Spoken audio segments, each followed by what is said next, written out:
John, hello! Can you hear me? Yeah, Nana. Where are you? I'm still in the house, dear. I'm afraid I cannot accompany you on your journey, but I can talk to you like this if you ever need me to provide a puzzling half-answer to one of your questions. Okay, thanks, Nana. You should begin exploring and talking to locals. They will be able to provide you with some new insight on your quest, and may illuminate some matters on which I have remained coy to this point. Hoo-hoo! Yeah, what's up with that, Nana? Did the game make you all coy and prankstery when you became a sprite, or were you always like that when you were alive?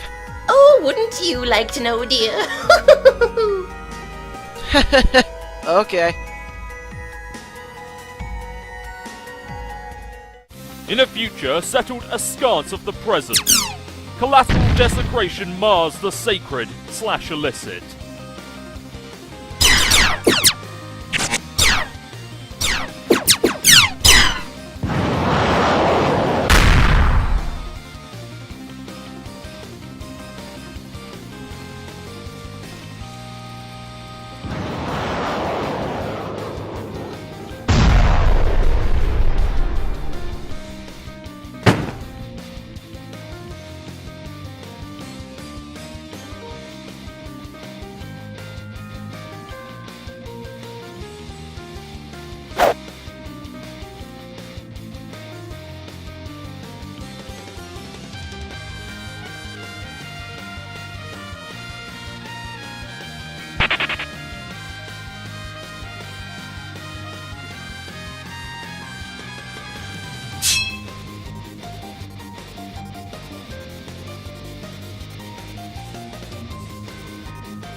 In the mystic ruins of an era pre-desecration, an ancient time capsule has blossomed.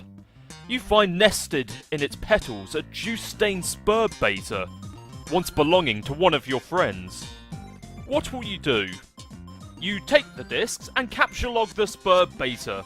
It uneventfully tucks itself into your Silodex. You think you're getting kind of bored with this fetch modus. You like to mix it up now and then. Maybe you'll peruse your selection and try out another one. Jade, it is suggested that you switch to Jenga modus. You swap your modus to Jenga, ejecting your Silodex in the process. Looks like the time capsule has reset itself. It is sprouting a new bud. Presumably something else will come out when it blooms again in about 400 years. Too bad you won't be around to find out what it is. Your modus grabs the 18 cards needed to set itself up. It divides each card into 3 capture log blocks. You begin picking up your items. The item is capture log, chopped into 3 blocks and distributed randomly into the block tower. You gather up the rest of your items. Might as well try it out. You go for all the blocks containing your Tangle buddies. Careful. Careful.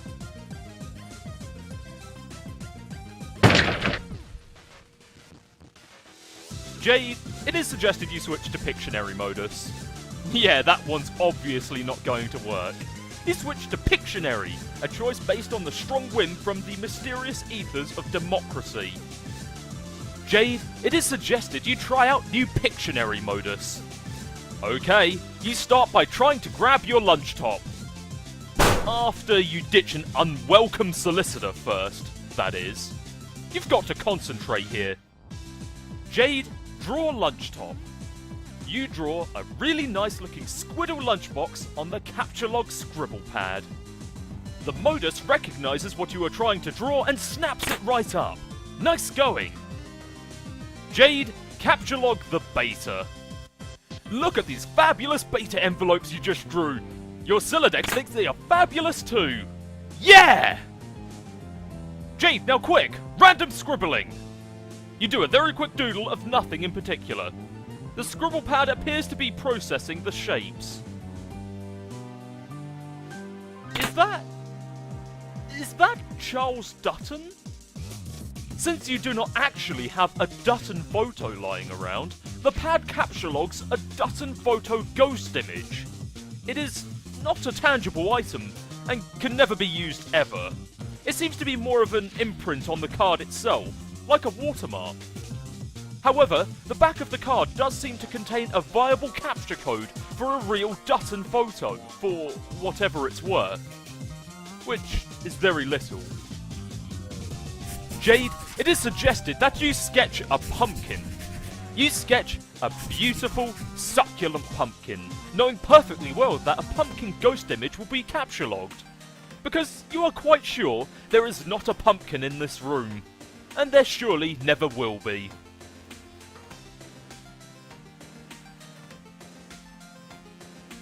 You capture log a pumpkin ghost image. At least you have the capture code for it on the back in case you ever want to replicate a real one. Oh no! Jade, it is suggested you get the rest of your items. You start by drawing your Tangle Buddies. But it looks like it's having trouble understanding the shapes. Oh, darn! You wanted those. Jade, capture log base on card with Dutton ghost image. It's not up to you to say what card it goes on. The modus decides. All you get to do is draw. Anyway, you try sketching your electric base. It's kind of hard to draw accurately. No, that's just a ghost image of an ordinary base. That's not right. You try again, focusing on getting all the mechanical details just right. Ah! Oh no! Busted! The jig is up. You are returned to your bedroom without the rest of your loot. You doubt you'll have time to go back and get it. You guess you have inadvertently left your own time capsule there for whatever party may find it in the future. Lucky bastards. Jade, install beta. You get started installing both discs. Might as well get a jump on it to avoid the sort of future drama that results from poor time management decisions. Now Jade, pester chums. In the meantime, you decide to touch base with your pals. Ugh. No, not those pals. The troll slump can just sit tight for now.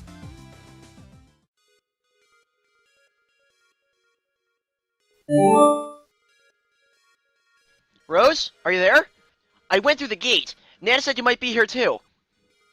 Are you in kind of the spooky glowy place with oily rivers and stuff? Let me know, okay? John, hi! Hi, Jade. Guess where I am? Are you on the ground below the clouds yet? Yeah! Wait, how do you know that's where the gate goes? Did you talk to Rose? Can she still see me while I'm down here? She won't answer. No, I haven't talked to her yet, but I'd like to soon. I've got a lot of catching up to do with all of you. Sorry I've been so scarce. I've just been so busy running around like crazy looking after my dog and stuff all day. I think he just locked me in my room, actually. Oh man, sounds like such a handful. Yeah. But it's okay. I think he's mostly just looking after you. Like a guardian angel or something. If I were you, I would take him out behind a woodshed and give him a big hug. Hey John, can you hold on? I have to talk to Dave and start playing this game with him. Oh, what game? Spurb, duh, what else?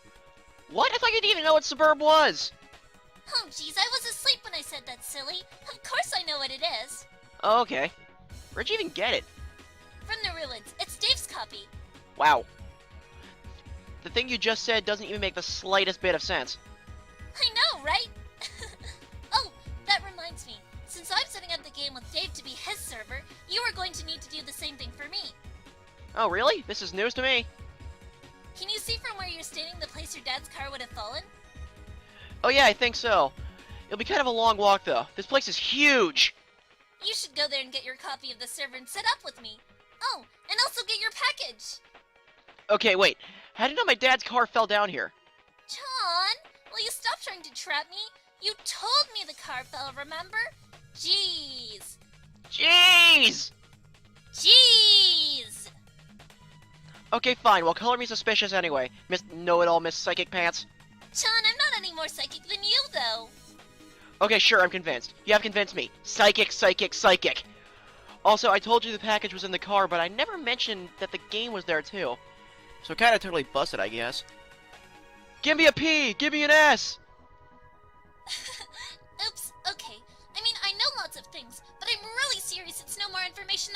have access to, but you don't know it yet. Anyway, we can talk more about it soon. I won't have to be so coy with you anymore because I'm pretty sure most of the stuff that was supposed to happen has already happened. I couldn't tell you about it because it would have messed it up. Okay, that's fair. Just give me a few minutes while I set up this game. And say hi to the salamanders for me. Hearts. Oh, shit! Dave, pester Rose.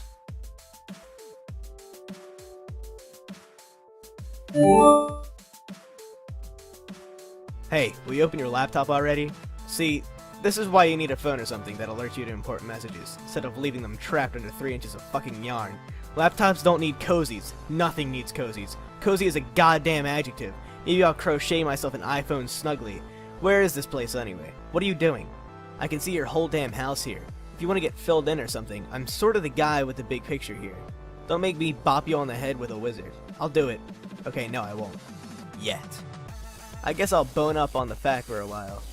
So I don't do anything stupid like deploy 10 Crux Flangers and fuck up the whole game.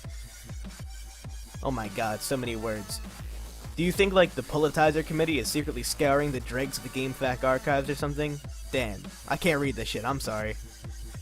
Yo, yo! Whoa, okay, hey. So you're finally playing the game with Rose? Yeah, but she won't answer me. She's probably just exploring. I'm sure she will come around soon. But it's great that you got her out of there in time. Pretty much. You have no idea how much I fucking own at this game.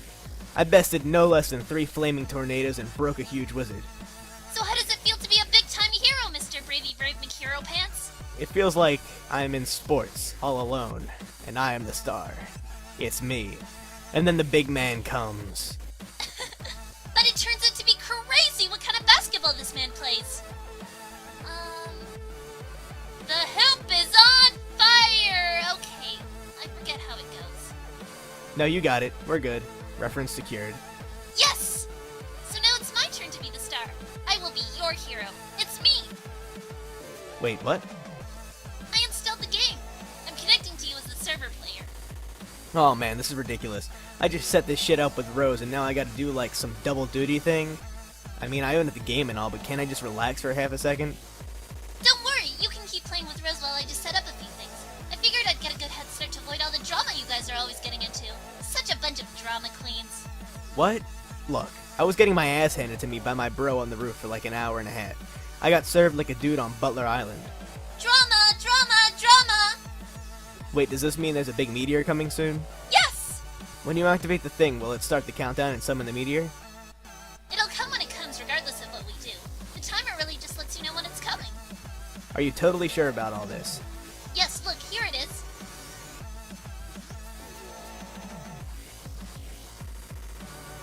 Oh yes, that image is definitely conclusive proof of something, and is 100% understandable by anyone who looks at it.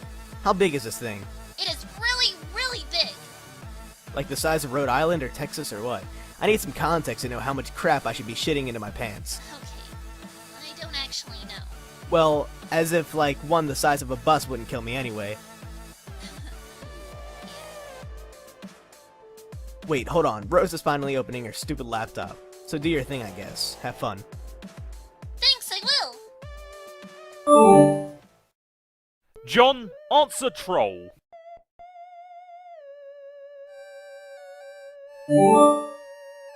Hey, John, calm the hell down! Ah! How did you find me? Find you? What do you mean? I changed my chub handle to ditch you guys. How did you find me? Oh. This is the little word humans say repeatedly when something tickles their absurdity palate, right?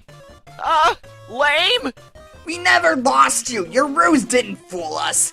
It just so happens we didn't particularly give a shit about talking to you in that time frame. What, the last few months? We have the entire continuum of your existence to choose from when contacting you. The period was unremarkable, sort of like your whole life, but I guess I meant it was especially unremarkable. This has been explained to you so often it would make me sick to my human stomach, if I had one of your human stomachs. Okay, this time I'll believe that you aren't human. Because the skepticism center of my brain is starting to wear kind of thin, I guess. but you're still a major asshole, and I don't actually want to talk to you, so bye. Wait, I'm not here to troll you this time. We're friends, okay? Oh man, look at this outburst of little human words I'm saying from my human mouth. Fine, you can think I'm a fucking douche, and maybe I am, but here's the fact, idiot. I've already had lots of conversations with you. In the future. I mean your future. I've kind of been working backwards here for a while, and it's a little frustrating. Every time I go further back, you know less and less, and you don't remember anything I said because it hasn't happened yet. And I have to repeat myself a lot, and I'm getting pretty fucking sick of it. That's the dumbest thing I've ever heard. Well, it's not like I mapped out this trolling onslaught very well in advance. I mean, when you troll someone, you just sort of do it. You don't really start drawing flowcharts and diagrams and stuff. Wait, you have something to do with this game, don't you? I should have known. Oh god, not again, no. Fuck no, I am not going to explain this to you again. You'll get plenty of dirt on all this from me in future conversations. Tedious conversations. Ones I've already had with you, where your demeanor will gradually become inexplicably and revoltingly friendly towards us. And so I guess it was kind of infectious and now we're all buddies, I think? It's really weird. This human emotion you call friendship. Friendship isn't an emotion, fucknuts. See, that's what I'm talking about. You're much more tolerable a guy than I thought at first, okay, John? Why are you kissing my ass? What do you want? Why don't you just tell me what's going on? Are you in the medium? Okay, fine. Yes, we are. Like, here in this land with the clouds and oil and stuff? More of this narcissism. You always think everything revolves around you. We have nothing to do with your dumb little windy planet or your petty little quests. Or for that matter, your entire game session. You aren't the only ones playing the game. Every group of players gets their own distinct blank slate session, as will be explained to you many times. So why don't you just explain it again so I know? So I don't ask so much in the future? No, fuck this shit. Just no. I'm ending this conversation because I've said it all too many times. And because you can't understand because you are dumb. Wow, yeah, you're totally not trolling me, bro. I see, now we're BFFs forever. Okay, the fact that you are dumb is an immutable fact that I'm stating for the record. It does not mean animosity is what is taking place here. Oh, okay. So, what do you want? I need you to tell your friend Jade to talk to us. She won't answer our messages in this time frame. It's important. Yeah, I don't blame her for not answering. She pretty much can't stand you guys, because of all the trolling you did before, remember? Okay, our bad on that. Just tell her we're sorry and to get her gross and totally unattractive human butt off of her ugly human high horse and answer my messages. Maybe, we'll see. I'm still not really sold on this friendship thing yet, but I've got to go now and get on with my petty little quests. So talk to you in the future, I guess, jerkface. Now, John, it is suggested that you search for your father's car. It's going to be a hike. There's something up ahead through the forest. Wayward Vagabond, settle this dispute in a rational, diplomatic manner. You settle the dispute in the only way you can presently imagine how to settle a dispute, with cans of lukewarm, sugary liquid and century-old rations. If only you had access to some means of heating things up. But it matters not. You warm yourselves in the glow of this human emotion called friendship.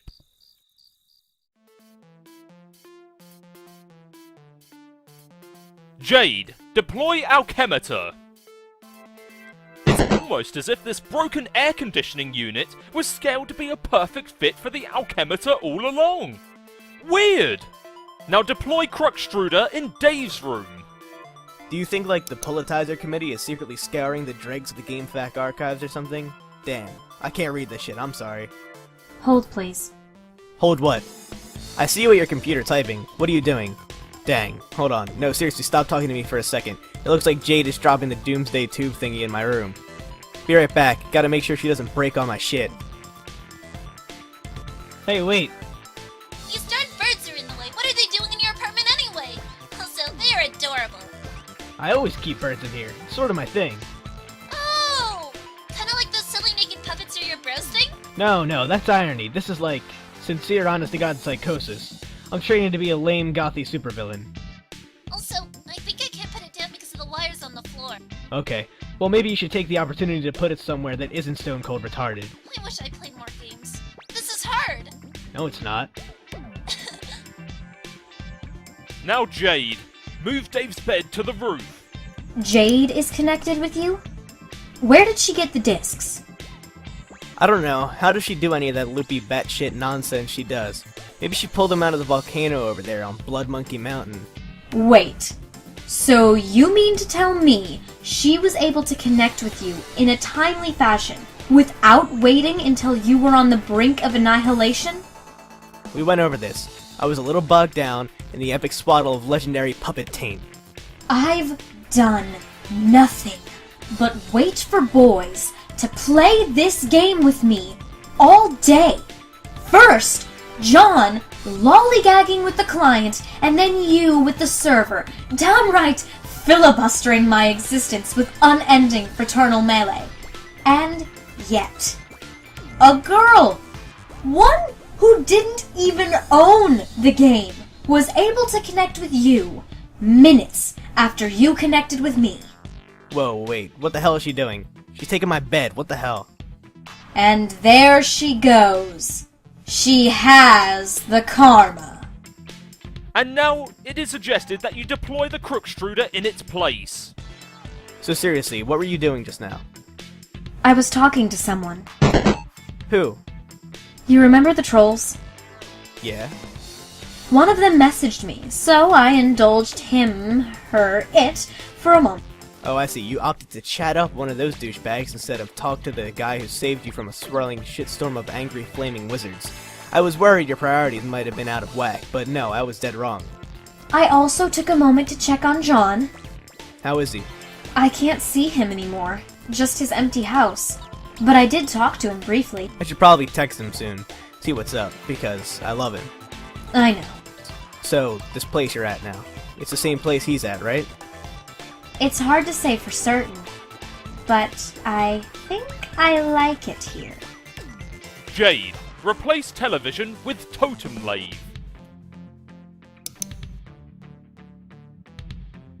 And furthermore, organize Dave's puppets. This whole place is a disorganized mess. It kind of reminds you of your room, but full of weird and ironic stuff instead of cute and great stuff. Your stuff is so much better. You're pretty sure these are all Dave's bros puppets. You better not mess with them. Frankly, his brother makes you a little nervous. Now, tidy up Strider's apartment a little. What the apartment needs is a woman's touch. You grab a towel you found lying around and dampen it with water from the toilet. This is how ordinary people clean ordinary houses, right? Oops, you dropped it.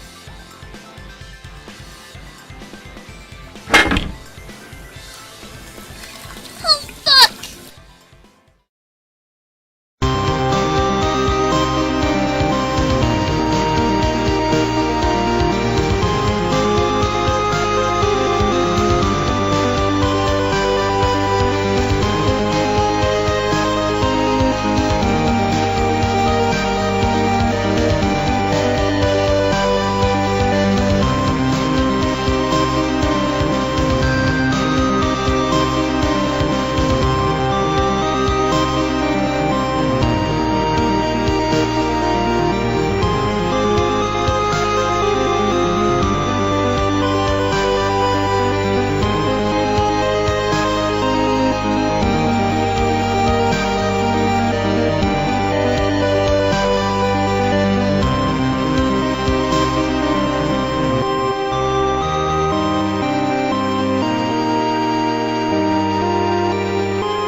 Aimless Renegade, it is suggested that you cautiously drink tab. Blech. Too warm. Need to find something to chill this down with. Something to heat up your delicious gravy would be nice too. Now, retrieve mysterious artifacts from ruins. You excuse yourself for a moment and retrieve a few of your personal belongings. These should really impress your visitors. That musty old toy on the floor ought to make a nice peace offering for that feisty tall one too. You are quite certain that ladies like squishy useless things like that. Wayward Vagabond, now, introduce your new friends to John. The yellow bandaged fellow seems to have slogged off somewhere, but the tall mail carrier with the lovely white complexion would probably get a kick out of your big computer with the weird boy on it. You show her inside. The hole blown into the station by the Caution Guy's rocket leads into the third room, which had been locked. Unsurprisingly, there is another sort of gizmo in here, and you have no idea what it does. The station is very low on power, so you don't think you'll be able to find out. You unlock the third room from the inside and go to the computer room. There he is! The funny boy you were talking about! His name is John. You encourage your alabaster friend to say hi to him, using the human keypad communication system. But instead she takes note of your nice chalk drawings and pays you a compliment. You are somewhat mystified by the fact that she is more impressed by your silly drawings than your amazing technology. Maybe simple things are the key to the heart of a lady. You do not know because you do not know anything about ladies, really. They are a riddle draped in mystery wrapped in post-apocalyptic shroudware. You decide to give her the chalk. She is grateful for the colourful present and thinks it looks like fun. Suddenly, a powerful aroma hits your non-existent nostrils. Someone is cooking something delicious. It demands investigation. You stop and examine the kind mayor's device. It is quite similar to the one in your station, before the unfortunate accident. The one with the familiar-looking girl on it. Perhaps this one is best left alone. Still, there is something familiar about the boy on this monitor too.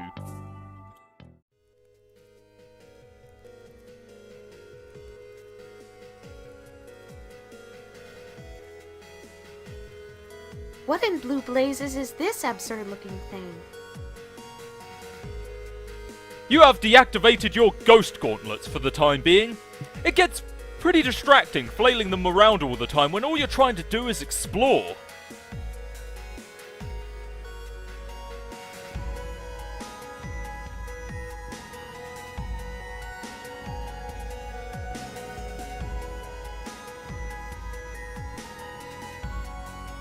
I am told your name is John. Is that correct? Yep, that's right.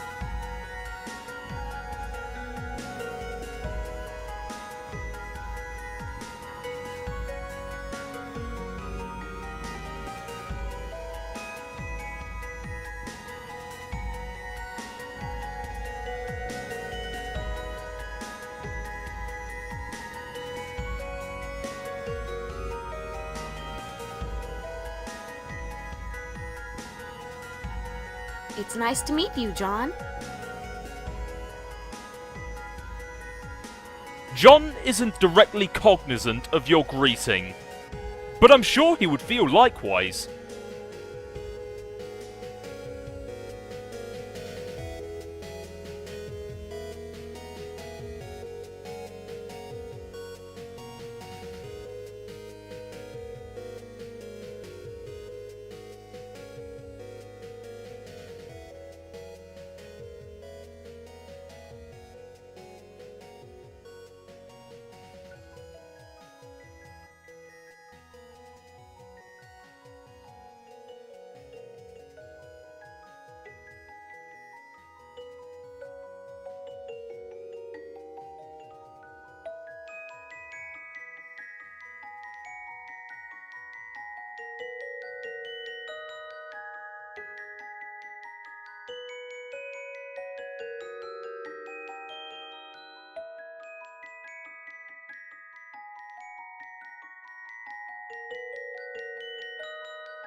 Converse. The stars are moving? What do you mean? What are these things you call stars? Oh, you mean the Fireflies! They became trapped under the clouds when the slumbering one cast a spell on them. Converse. How did he cast a spell on them while he was asleep? Well, he wasn't always asleep, you goofball! When he was awake, he was asked by some really terrible guys to commission a whole bunch of underlings. They went about befouling our land with all this sludge, clogging up our beautiful pipes! Now it can barely breathe! He was sort of a huge dick! Once he tuckered himself out with all that, I guess he decided to take a nap.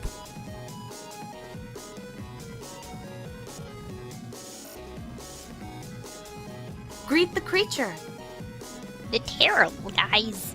They're a bunch of mean fellows who like to push people around. They're called agents. They aren't usually a problem, but they sure did put a spring in their step when the error showed up, whoever that is. If I ever meet him, I wouldn't mind punching him in the snout to, well, accomplish some purpose, I suppose. I don't know. What were we talking about?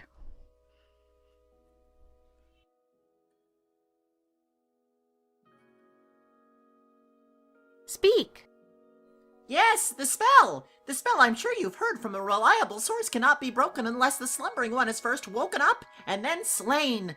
Then the breeze will again flow through the pipes and the fireflies will be released and allowed to go home. But I do not envy the adventurers who will presumably take on this responsibility. Wave hello. The pipes are sacred to us for reasons you probably consider primitive and stupid. In fact, they probably are primitive and stupid, objectively speaking. But I am okay with that.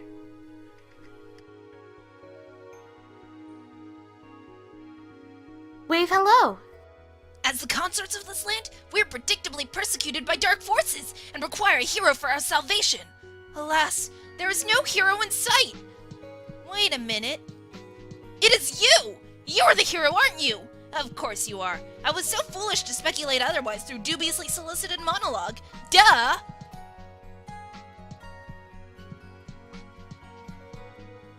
Hear what this fellow has to say. Farming these goddamn mushrooms. Fucking pain in the ass.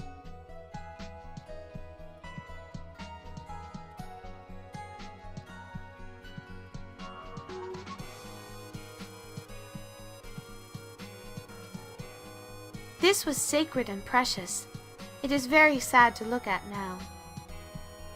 Looks like the imps made short work of it. Or, judging by the damage to the stone, probably something bigger. Man, these guys must really hate frogs.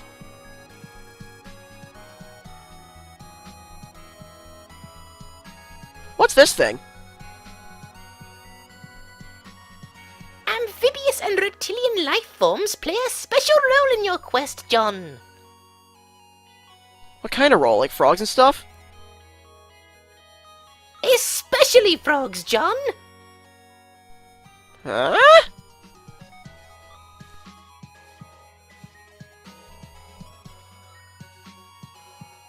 Speak.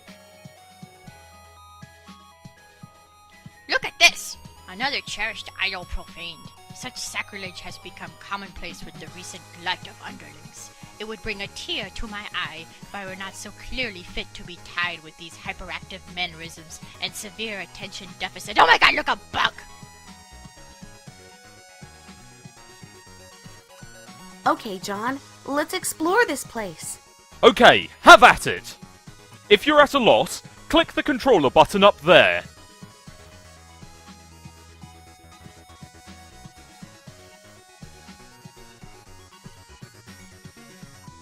Hear what this fellow has to say. This thing right here? You have never seen a parcel, Pixies? Incomprehensible!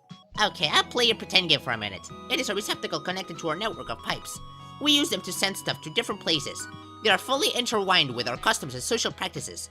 If there is something we want, we chisel it on a mini tablet and drop it in. Who receives it? Hard to say, but if you encounter a mini tablet and you possess what is chiseled on it, it is only considered polite to drop it in the Pixies. Similarly, if you encounter a parcel Pixies that has a price in it already, you are obligated to keep the price for yourself. Consider it to be a gift to you from the breeze. This is just the way things work. Whenever one of us is standing near one of these, we feel compelled to give this little speech about it.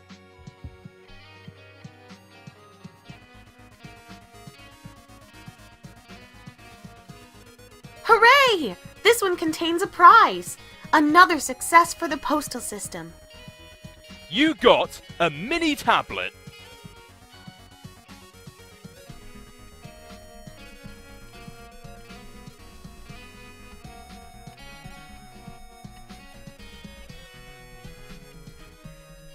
There's nothing inside. Should we put something in? Put something in Y/N.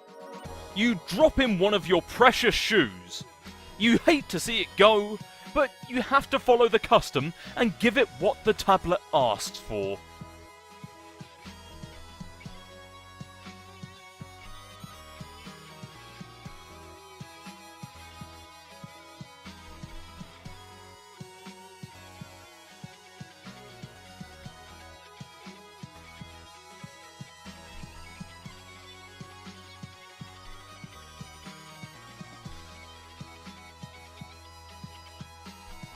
How exciting! A parcel for you. Retrieve it.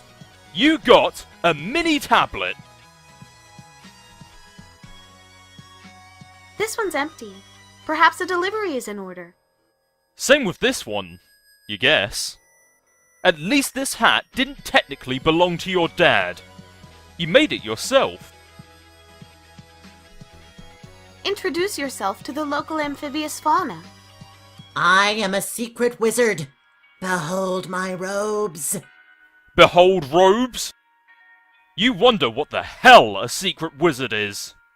This guy is making you a little nervous. You don't think you'll ask him for your bedsheet back. Hear what this fellow has to say. I am freaking out here. Do you know what this is? It is a huge log of Cruxite, more than I have ever seen. It's the most precious material in existence. Why, if I had access to a means of producing an unlimited supply, I would be the richest salamander in the land. Just kidding. It's completely worthless. Here, you want it? It's free.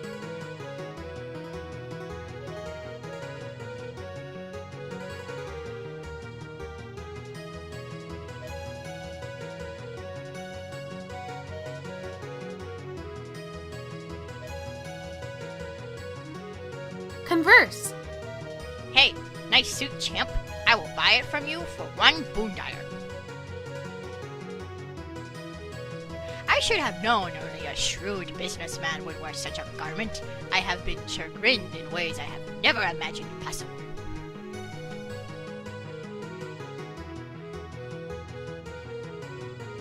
Speak. Glub glub, sure is windy here. Often wind skims the voids of the pipes, as if grazing the hollow of a cut reed, or say, a plundered parcel pyxis. It is a lovely sound that brings back fond memories of my childhood, which was a couple of days ago.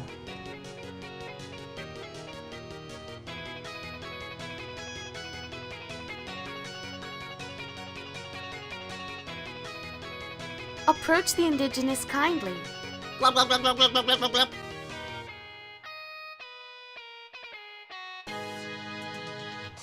Hooray! This one contains a prize. Another success for the postal system. You got an uncarved mini tablet.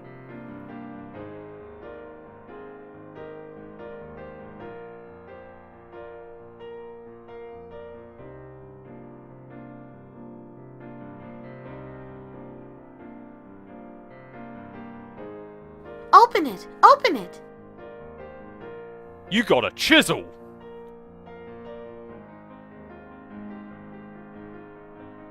How exciting! A parcel for you. Retrieve it. You got a chunk of amber.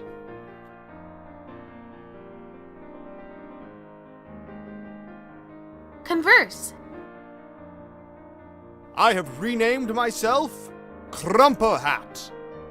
I have dishonored my ancestors beyond comprehension with this frivolous accessory.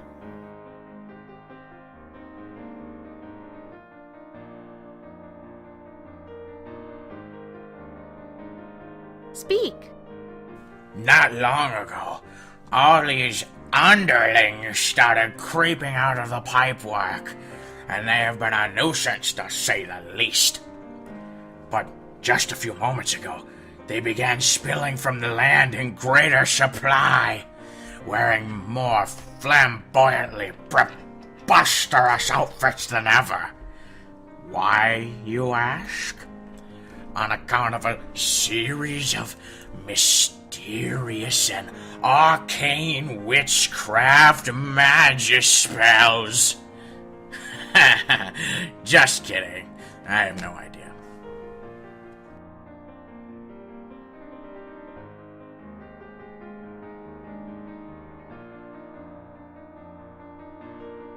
Introduce yourself to the local amphibious fauna. Wanna buy this? It fell from Skya, I guarantee it. Okay, that'll be 5 million boondollars. Oh, what? You don't have that much? Of course not. No one does. It's impossible.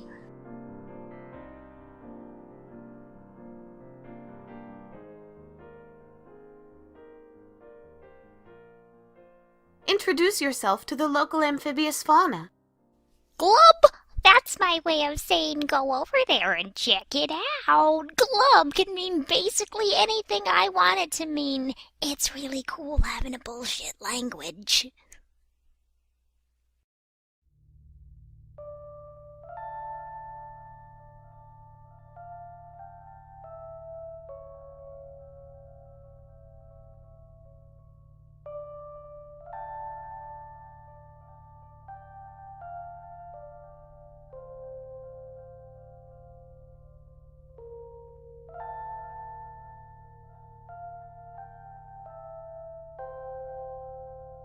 Nana, are you there? Yes? I just saw my house from below. What gives? Why did the gates take me down here? All the gates do, John. To ascend, each time you must first descend. Huh. Alright. So I guess I scramble around here until what? Until you find the next gate. It is hidden somewhere in the land. Okay, so I get to the gate and go in. Then what? Where does it take me? Further up, maybe? I haven't even built that high yet. So you see why you had to build in the first place, John? You must have a little faith in your dear old Nana. Yeah, well, I do, Nana. But I'm not really getting it. Does the next gate down here take me back up to the house or something? Please don't say hoo hoo hoo. Hoo hoo hoo.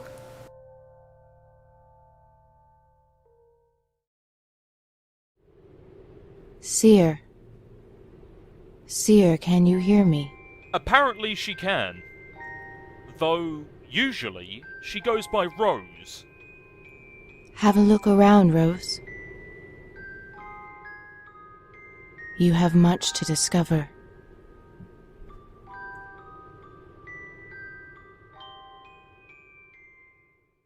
John, go over the river and through the woods.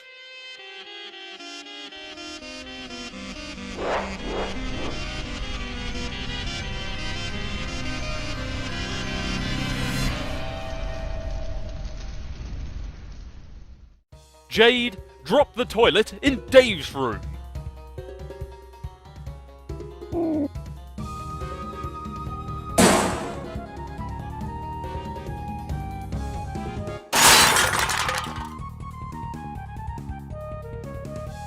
This is the worst shitting thing I've ever seen. The thing that just happened. Hi, Dave! Jesus, and the worst thing is, all that juice I drank, I mean, you just had to figure all that juice was going to come back to haunt me. Like Frankenstein's incontinent fucking ghost. It was like Chekhov's juice. What? Let me be perfectly clear. What I'm trying to say is, it's like fucking Christmas up in my bladder here. And where do I find my toilet? Oh look, here it is, amputated in my room, gagged with a towel like a fucking prison hostage. And now the Crux bloater is counting down. 4 hours, oh, I guess that's not that bad. 4 hours until what? What? Oh god, are you asleep? I think I might be. Okay, let's just not panic here. I'm not panicking, I feel fine. Let's try to play it cool and not break all my shit. Also, don't put anything weird in the seizure kernel. I'm going to find somewhere to pee. Don't watch me, okay? Like, I know you dream about me enough already. Let's keep some shit left to the imagination, okay? I won't look, okay? Jeez. The last thing I need is for your weird brain webcam to be snapping shots at my dong. Your grandpa was a sick fuck. Why would he build a voyeur bot for a little girl? Fuck. go pee. Dave, use now empty apple juice bottle as pea receptacle. You begin to hatch a brilliant plan. Once you're done, you'll capture the bottle and send the code to Egbert and tell him it's something really important. Then he'll make it and be like, "Oh man, yes! Apple juice! I am so thirsty!" Blah! But he will not be drinking delicious juice. Oh no! He will be choking down a world of hot piss!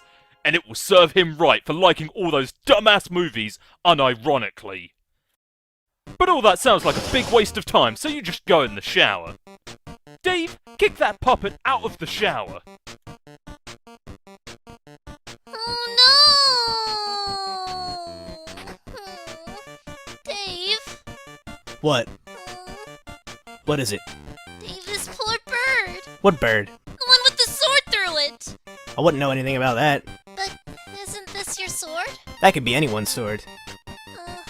What does it look like? Is it a cheap piece of shit? Cause I only bother with high quality blades, forged by stoic Asian masters. Hell's a rude kinds of expensive. All I know is it's sharp and it's through a bird and it's a sword. End of story. I'm gonna help the poor bird. Wait, what do you mean? Damn it, hold on a minute. Jade, retrieve Dave's copy of Suburb and The Impaled Crow. Now, put something weird in the seizure kernel. Wow, awesome. So now I guess instead of having a wise or helpful spirit guide sprite thing, I'm stuck with this brainless feathery asshole. What do you mean? I just brought the cute birdie back to life. Isn't he great? We need to wake you up. You're not very logical like this. Kinda dumb, really. Gosh, I'm so sorry. I was tired. Yeah, but come on, you sleep like 20 hours a day. Well, you were out of luck. I will wake up when I'm good and ready. Where are you sitting? Are you on your bed? Yes, why? What side? The right side. Why? Okay, here's what I want you to do. Just humor me. Raise your left hand. Okay. Now, just kinda swat the air to your left. Robo slap.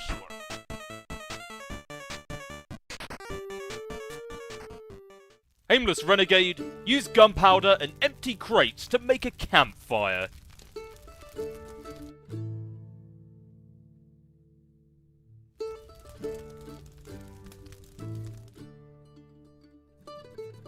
Now, Aimless Renegade, win over that fine carapace in grey.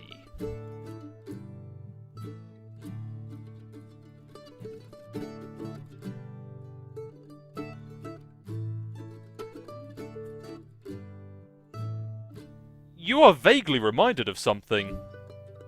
It's hard to remember. It was so many years ago. So many years ago. Entrenched in the temporally oblique. What have we here? An illegally parked vehicle. You sure hope this guy's got a swollen pork hollow. He just landed himself in Citation City. Surround the scene with caution tape. This looks much more orderly. Public safety has been assured. Your sworn duty as an authority regulator has been upheld. Now, write the owner of this vehicle a ticket. Hello. What do we have here? You discover a couple of unauthorized parcels in the cabin of the vehicle. You confiscate them immediately. You are a simple parcel mistress on one of your routes. Today is another day of uneventful but highly satisfying deliveries. You stop in your tracks. It is a dangerous agent from the enemy kingdom. Perhaps you should avoid him. But you notice he is holding two parcels. You recognize one of them. You have spent a long time looking for it. It looks like you are going to need to get the package from him somehow. John, activate your ghost gloves! Sons of bitches are harder to kill than you thought they'd be.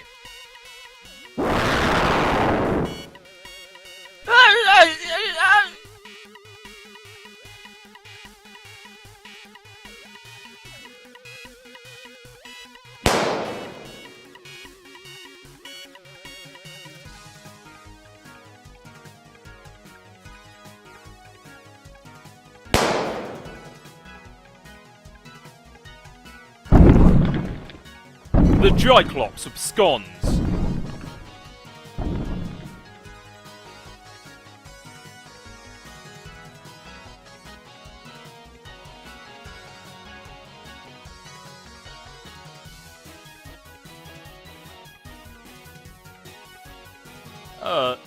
You could have sworn that strange man was holding your copy of Colonel Sassacre's. Wayward Vagabond, Peregrine Mendicant, and Aimless Renegade. Stargaze. It is a clear and peaceful night. A delicious meal has been shared with new friends. The glow of ammunition fire gradually subsides. All is well. But you can't shake the feeling there is something familiar about all of this. There is something you're forgetting.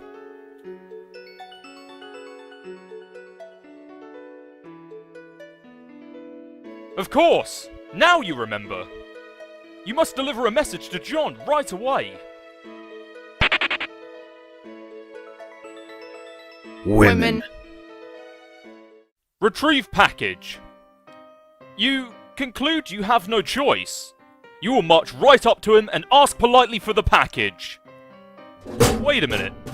What's this? It is a carved mini-tablet. The carving is not especially clear, to say the least, but your wealth of delivery experience allows you to decipher it immediately. It is the other parcel the agent is holding. It appears you will need to acquire both from him now. It is your sworn duty.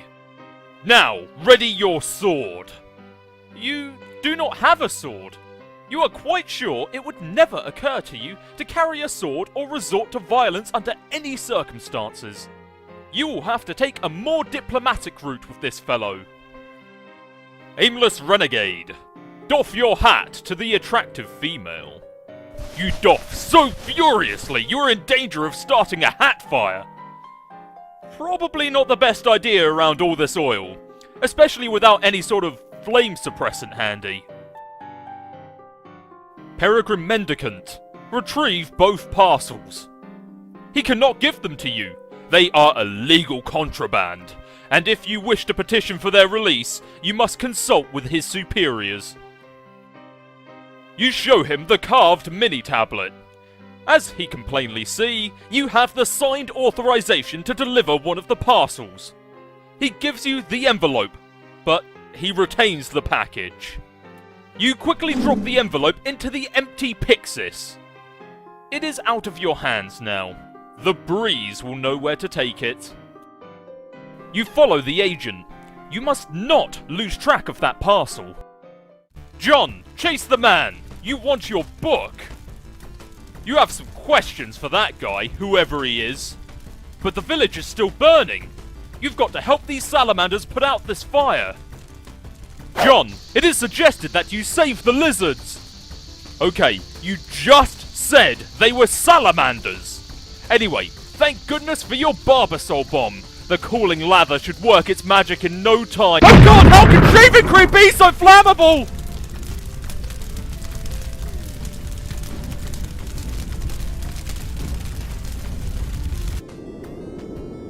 Oh, a big gust of wind conveniently comes along and blows out all the fire. It is really convenient. The townspeople rejoice and are more than willing to give you all the credit. You suspect it is probably because they are not all that smart. John, the uncarved tablet you retrieved, do you still have it?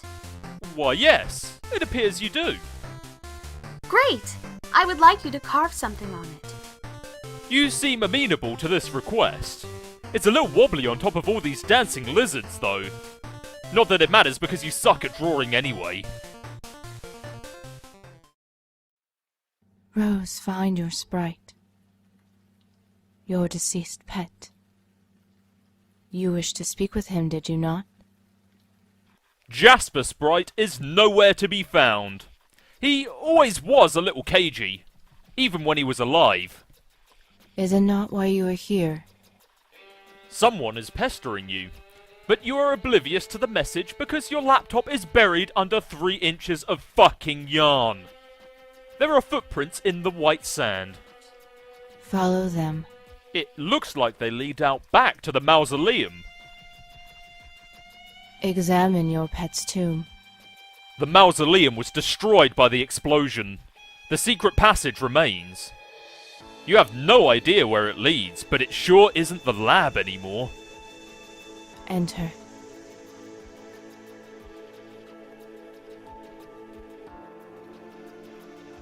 It seems someone has recently untied a boat. A mother will do whatever is best for her children. Wayward Vagabond, become the mayor of Exile Town! You build a bigger and better town to preside over. All expatriates are welcome no matter what happened in the past, regardless of professional persuasion or metallurgical affiliation. You cut the town's ribbon with an official judicial bayonet, which is stuck inside of a grenade, but you are kind of nervous about removing it. This should catch the eye of the tall, nice lady. The grumpy yellow guy thinks this is dumb. He thinks it is dumb because any town without a proper militia is as good as conquered. As such, he prepares one begrudgingly. It's a dirty job, but someone must be charged with the defense of the innocent. Wayward Vagabond, fondly regard Desert Night. The stars twinkle over the freshly christened Exile Town. It is a beautiful evening, and the future is so full of promise you can't imagine what you possibly— Oh god, a huge eggy looking thing just appeared in the sky! Egg! Jade, give Dave punch card of eggy looking thing. Okay, you do that, and then he makes a totem with it, and then some other stuff happens, and then— Egg!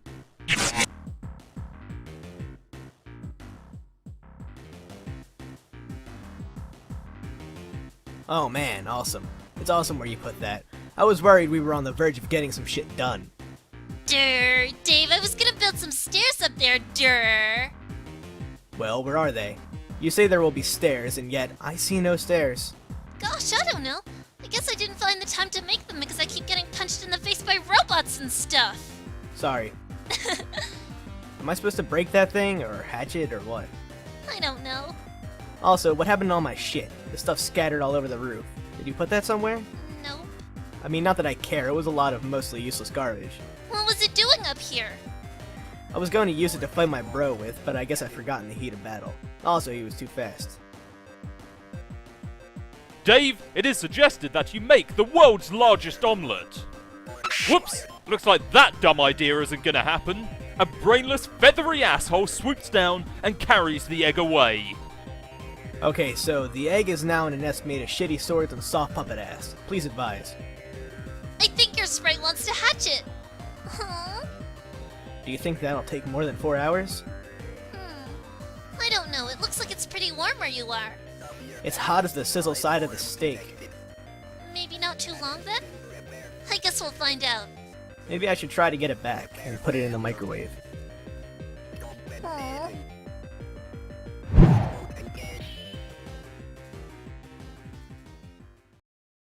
Jade, deploy the punch Designix. Oh, you can't. You'll need some shale for that. Jade, it is suggested that you check out the unknown objects. Okay, some of these things we can deploy, but some things we don't have nearly enough crust for. You mean the jumper block thing? No, we've got enough for that. But it's still pretty expensive. Wait, what? The thing costs 1,000 for me. Yeah, me too. And we have 2,000 to work with. Okay, 1998. What? Man, I only got 200 to splash around with in Rose's Rainbow World. But what the hell? Oh, how much did Rose start with when she was playing with John? Hang on, I'll ask. Kate. She says 20. I guess we keep getting more with each server/client connection. Yeah, so I guess you can buy everything now. Nope. I can't buy the holopad thingy in the IntelliBeam laser station. Okay, now I know you're making this shit up. No, they're right here. They cost a fortune. Well, all I got here is the Designix, which I can't deploy because I don't have any purples, and the expensive as hell jumper thing, and the cheap shunts, which I assume do dick all without the jumpers to put them in. Oh, also the CD, which is 100, but I didn't drop it because it seemed like a stiff allocation of resources for now. Yeah, I've got that too. I will deploy it. So with each new connection in our player chain, I guess new weird deployables are introduced. Yes, I think that is how it works. When John connects with me, he will probably get some cool new things too. Hey look, we're learning stuff. Now deploy the green and white compact disc. What should I do with these beta copies? I don't really need them anymore. I suppose just hang on to them for a while. And then later, just do whatever you are naturally compelled to do with them. Wow, that was a weird answer, but okay. You take the beta and the CD. Jade, deploy circuit board looking thingy. It was obviously labelled as the jumper block extension. It appears to be deployable only as an extension to the alchemeter. Looks like you're going to have to move it. Damn. And it looks so nice up there. You expend another relatively affordable 100 build grist to relocate it. You then pay the steep fee of 1,000 build grist to deploy the jumper block extension.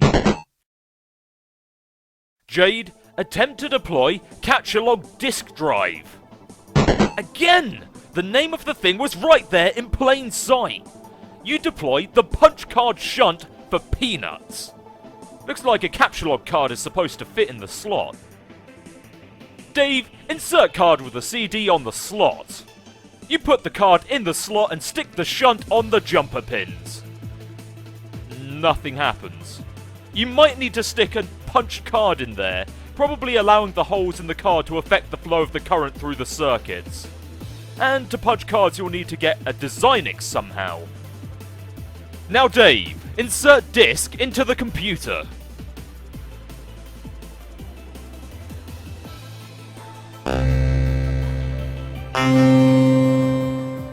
GristTorrent is now running. Dave, illegally pirate some of John's shale. You start leeching off of John's shale at a pace of 4 grist per second. Not the fastest download rate, but then again, you don't need a whole lot. In 1 second, you already collect enough for a punch Designix. You set the application to leech off of John's build grist because he's obviously got far too much for his own good. It cuts the download rate in half, though. You guide the heir. Consult with him.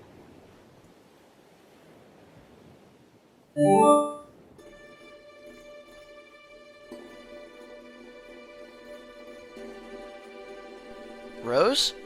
Are you there? I went through the gate. Nana said you might be here too. Are you in kind of the spooky, glowy place with the oily rivers and stuff? Let me know, okay?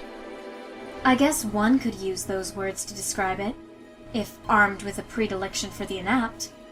Blah, blah, blah. Okay, what words would you use, Miss Wordsy Pants McSmarty Blah? Eerily iridescent? I certainly don't see any oily rivers. There's an ocean, though. I haven't found an ocean yet. But I don't know, this place is really big. It's like a whole planet down here. Oh man, which reminds me, I just got hounded by a troll. Yes, one of them is bugging me now. I thought it was odd timing. Yeah, well, they say they want to be friends. Also, they're playing Suburb and, like, not the same session as ours or something. Oh, also they're moving backwards in time, which sounds really retarded, but whatever. Color my curiosity peaked, I guess. Yeah, I guess. Answer him if you want, or not. But anyway, it's great you made it here alive and stuff. So Dave came through? Eventually. Pardon the envy I'm about to vent in your direction. For what? For finding yourself at the mercy of a rational orchestrator. Oh. Haha. Yeah, I'd feel kind of weird if Dave was watching me, too. You don't feel weird when I watch you? Rose, I feel weird when you're just talking to me. When you're watching me, it's like the weird frosting on the big weirdo cake. I can't see you now, for what it's worth. Yes, I'm free! Okay, I'm gonna go over this river and through these woods. You'll talk to your troll, I guess. We'll compare notes later. Okay. Bye, John. Who is this bothering you?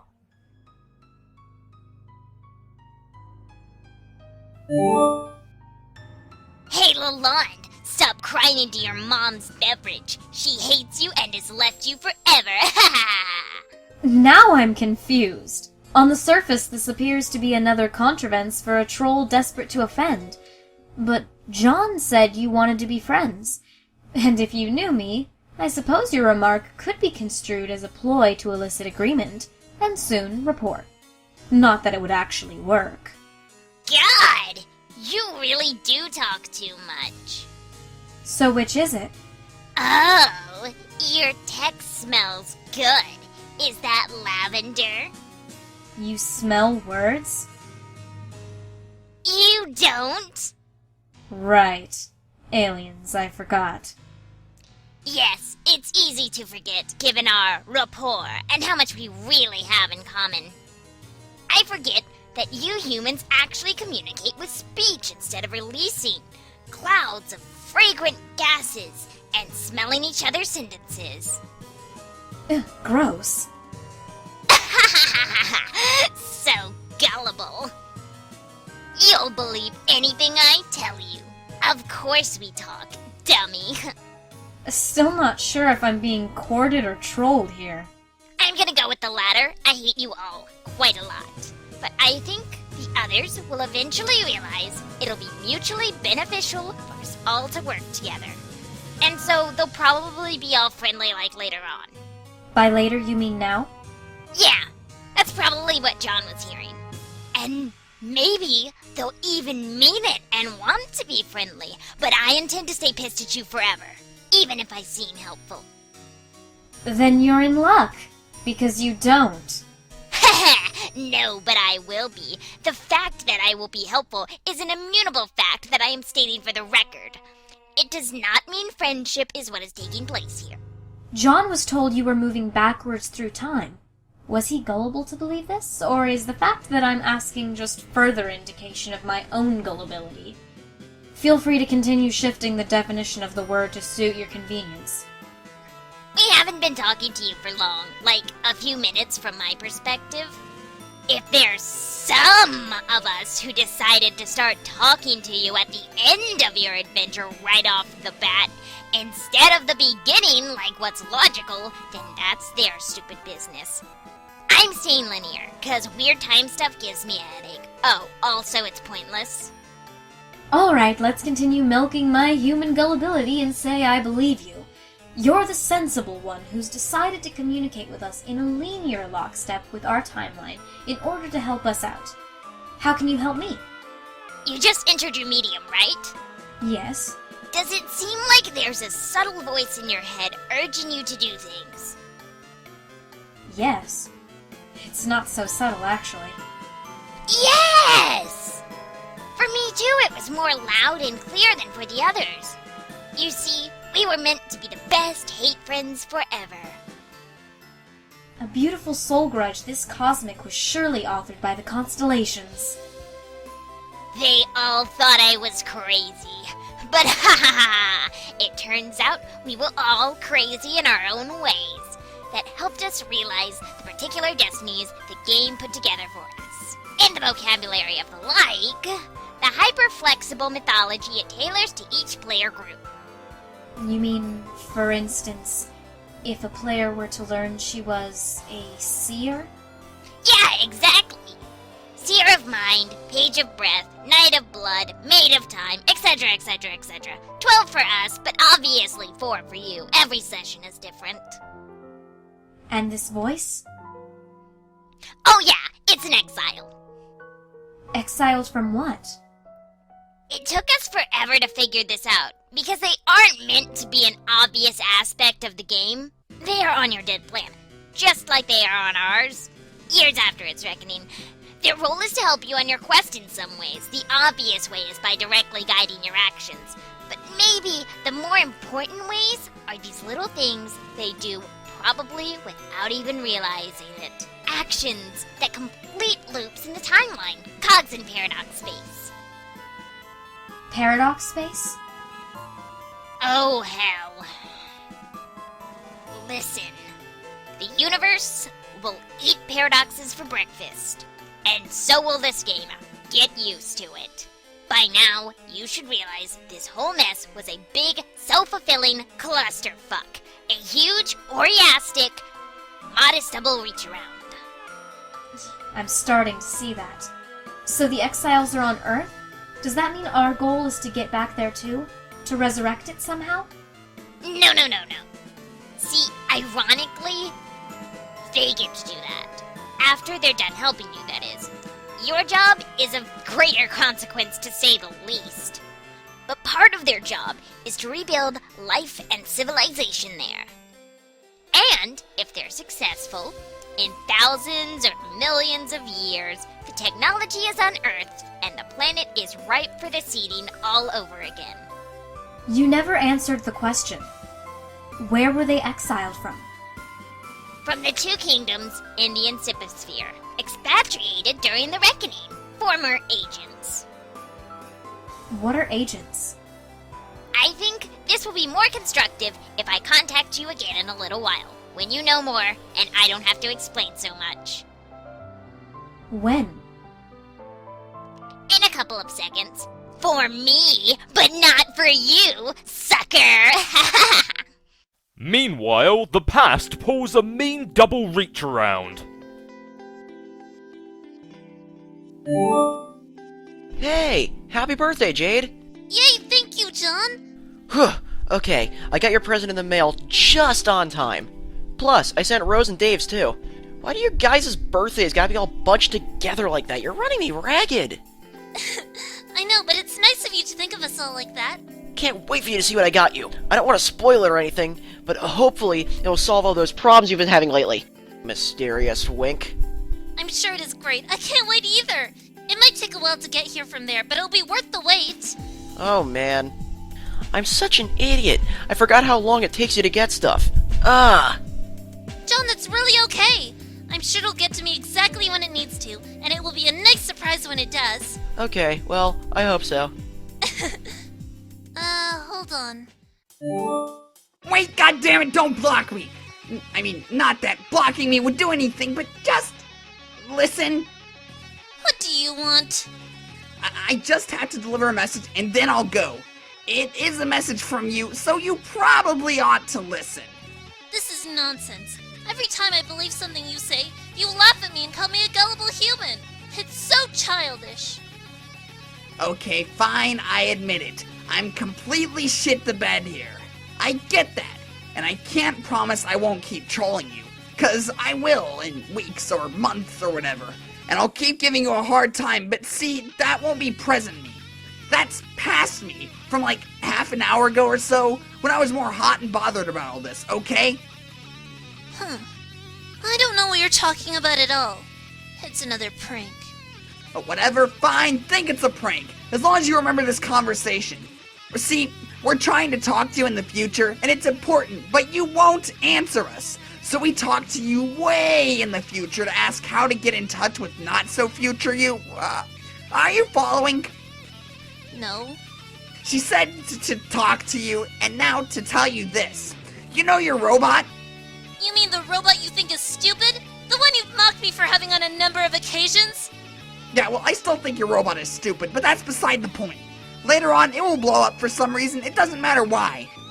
This is the worst prank you've ever pulled! Quiet, anyway. When that happens, you won't know what to do. The thing to do is to contact us, and we'll tell you what to do. Why should I do that? Because that's what you told us to tell you. Now, whatever. Believe me, don't believe me. I did my job. I'm out of here.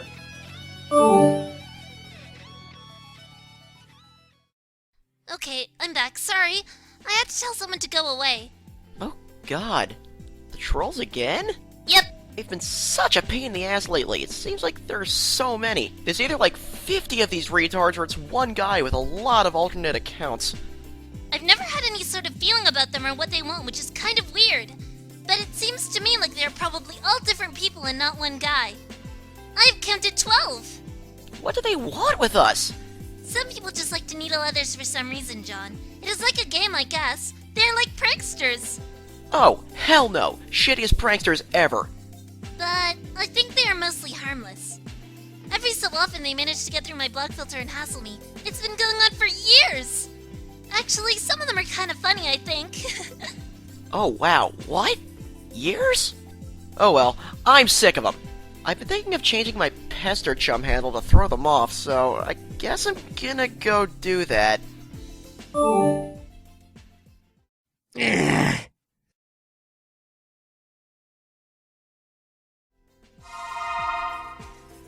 package from your pen pal appears again. You've been wondering when it was going to show up. It has been months since you last worked on it. Hopefully your friend has made the final modifications you require. You'll have to mail it soon so it reaches John in time.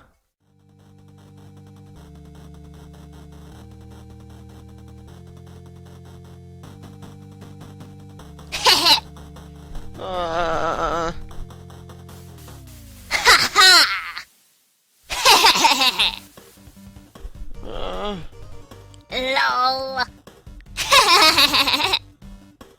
Well, I guess you're not too bad a troll if this is all you do.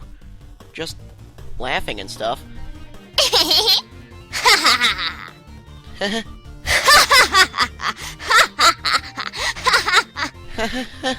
John! Why would you laugh at a blind girl? You have no idea how much you disgust me. You are a total disgrace to the field of ectobiology. If we ever meet, I am going to cut your throat and listen to you bleed while I smell you die.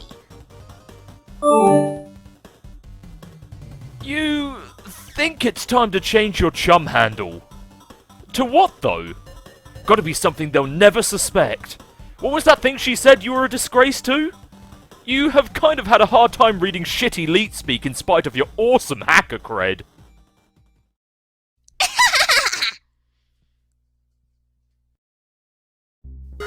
Parcel Mistress, follow the agent. You have followed the authority regulator into enemy territory. It is a risky move and this dark palace makes you feel very uncomfortable. But it is imperative you press on and recover that parcel. You have brought along a parking citation. If confronted, you will say you are only here to deliver payment and leave. You have no idea where you're going. You're too nervous to ask anyone. You take a turn somewhere and find an especially regal-looking red carpet. You wonder where it could possibly lead.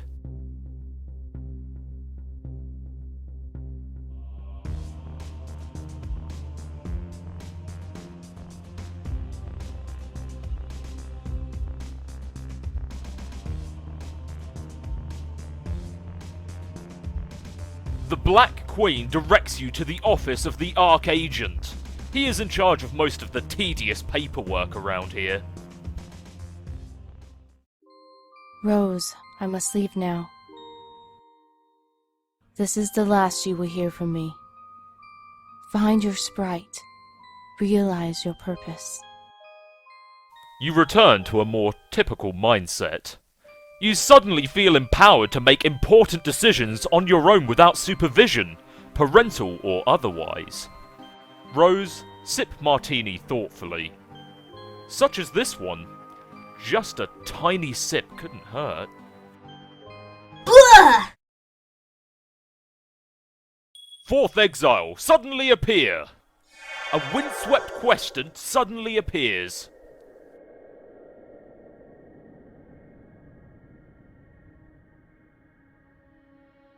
Peregrine Mendicant, command John to put a carved tablet into the Pyxis. You follow the command telling you to command John to put the carved tablet in the Pyxis and type, John, put the carved tablet into the Pyxis. You successfully do that, and he successfully does that too. Everyone is friendly and cooperative. What the hell was that? It almost sounded like a huge egg appeared in the sky and landed, and then someone mysterious teleported out of it. Parcel Mistress, locate the Archagent. You find the agent's office, but he is nowhere to be found. You eye something on the desk there. Parcel Mistress, grab the box and run! If you act quickly enough, maybe you can grab the package and get out of here before— Can I help you? That ticket better be notarized and punched in triplicate and presented with the full $1 penalty plus processing fees, or you will waste invaluable time I could otherwise spend shirking my clerical duties. Ticket? Oh, this thing! Ha ha! Look at that! I am holding a ticket. How did that get in my hand? It belongs on the desk with the others. No, I am not here to pay a parking ticket. You explain to the frightening man that you are here to pick up that green parcel. Let me make myself clear. I would rather stab something to death than process the avalanche of paperwork needed to release that confiscated freight. Also, any legit courier would have the pickup forms ready to go.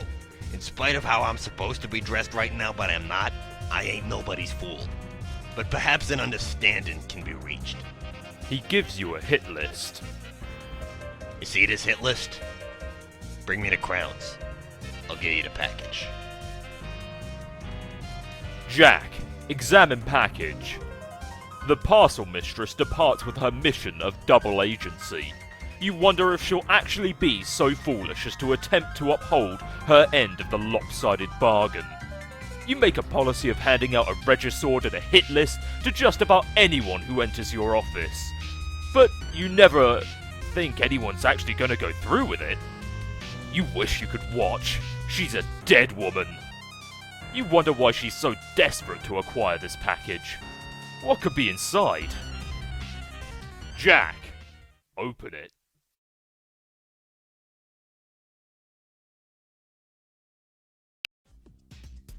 Dave, punch some cards. You've leached more than enough grist from John to afford a punch Designix, which for some reason Jay put in the hallway, making it kind of hard to walk through your apartment. But whatever. You also have plenty of grist for messing around with the alchemitor to manufacture some new gear if you want. But you'd like to figure out what the jumper block does first. Jay keeps dropping a weird assortment of objects for you to capture, log, and punch. You've given up trying to identify any rhyme or reason to the thought process behind it. Dave, put a punch card in a shunt. You put the punched blender card in a shunt just for the hell of it, and stick it on the jumper pins. The alchemitor is fitted with the blender upgrade. This upgrade doesn't seem all that useful. Looks like all it does is grind up your totems. Dave used a punched Game Bro magazine card. The alchemitor is upgraded with a huge metal bust of this awesome bro. The device has been reduced to an utterly useless heap of shit. Time to yank out all the shunts and start over. Jade, draw the punch Designix. Your inscrutable thought process leads you to draw the punch Designix on your scribble pad.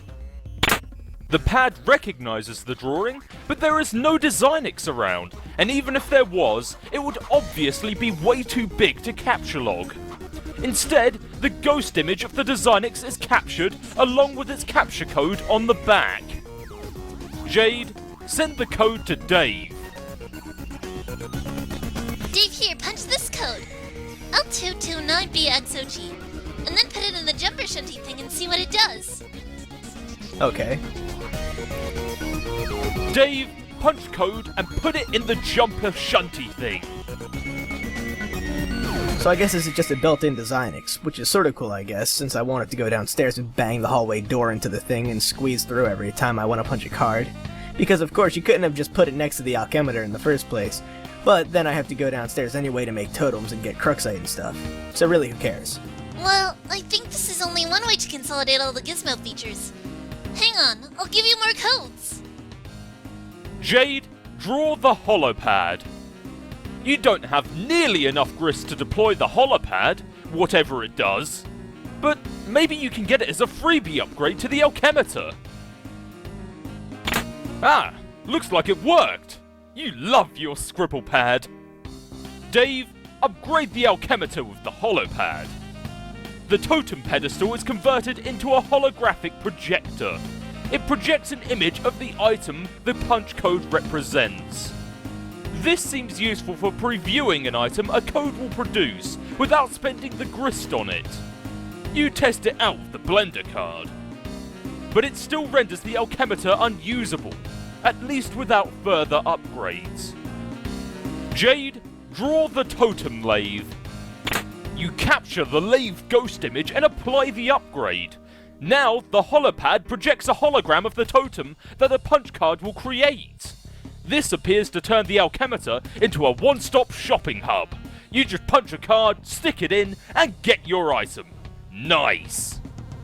Jade, draw the jumper block. You get the code for the jumper block extension to upgrade the alchemitor with the jumper block extension. Okay, that's kind of a crappy drawing, but it seemed to work anyway. Dave, upgrade. This is getting a little abstract, but it appears to economize on space. Now, all you have to do is stick a card in a slot to apply the upgrade. Don't even have to bother with the shunts anymore. Jade, install IntelliBeam laser station. This thing looks kind of complicated. Damn it! Dave, capture log the enlarger. You grab the enlarger from your dismantled photography lab. Dave, upgrade again. You apply the enlarger upgrade. Jade, draw air conditioner on roof. You ghost capture the huge air conditioner and give Dave the code to mess around with. Dave, make air conditioner unit. The size of the object you make is now variable. The bigger, the more expensive, as one would expect. You make a tiny air conditioner. This was totally not a waste of time. John, find the car. You find your father's car near the base of the rock pillar. It is surrounded by caution tape for some reason. You are reminded to be cautious. You cautiously inspect the vehicle. To no one's surprise but yours, the package and the game are missing. It seems like someone is bugging you.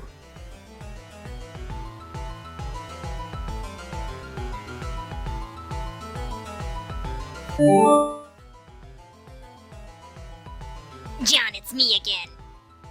Who? Oh, that's right. The lead-speaking blind one.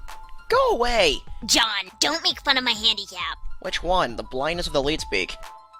I am sensitive about both. Sorry.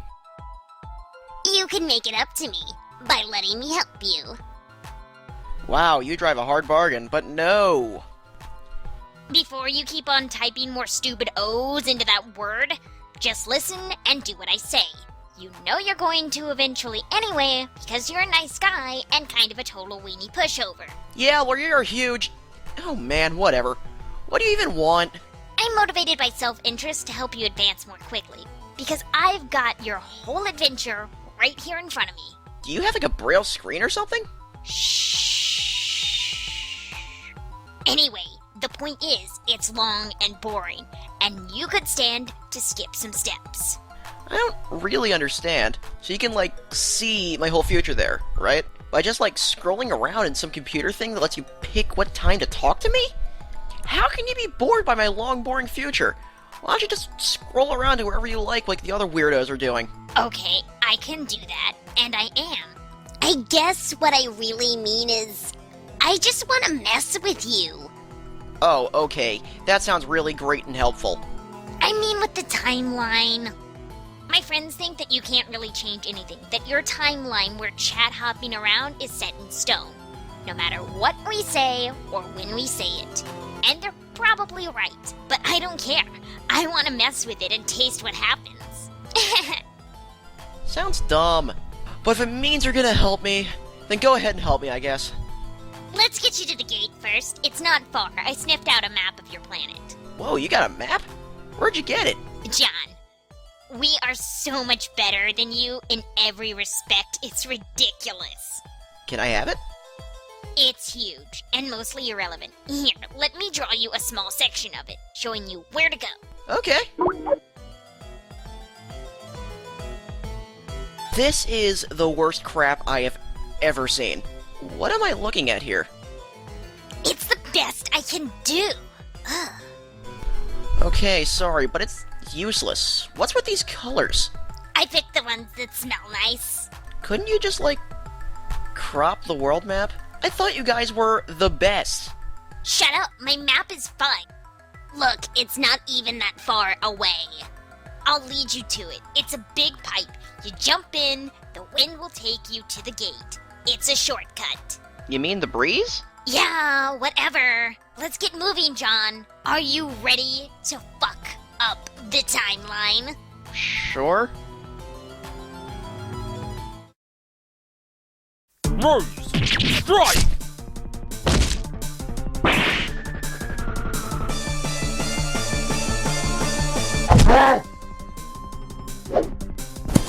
Rose, knit the scarf! Ride the ogre!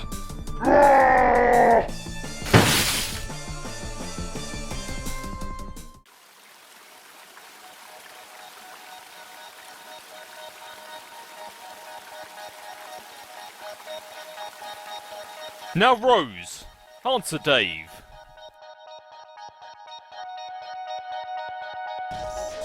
I'm building up your house.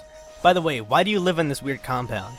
Do you host East European industrial raves? Never mind. The point is, I'm out of grist. So if you're done whipping that ogre like a rented mule, maybe you could convert it into a grist windfall.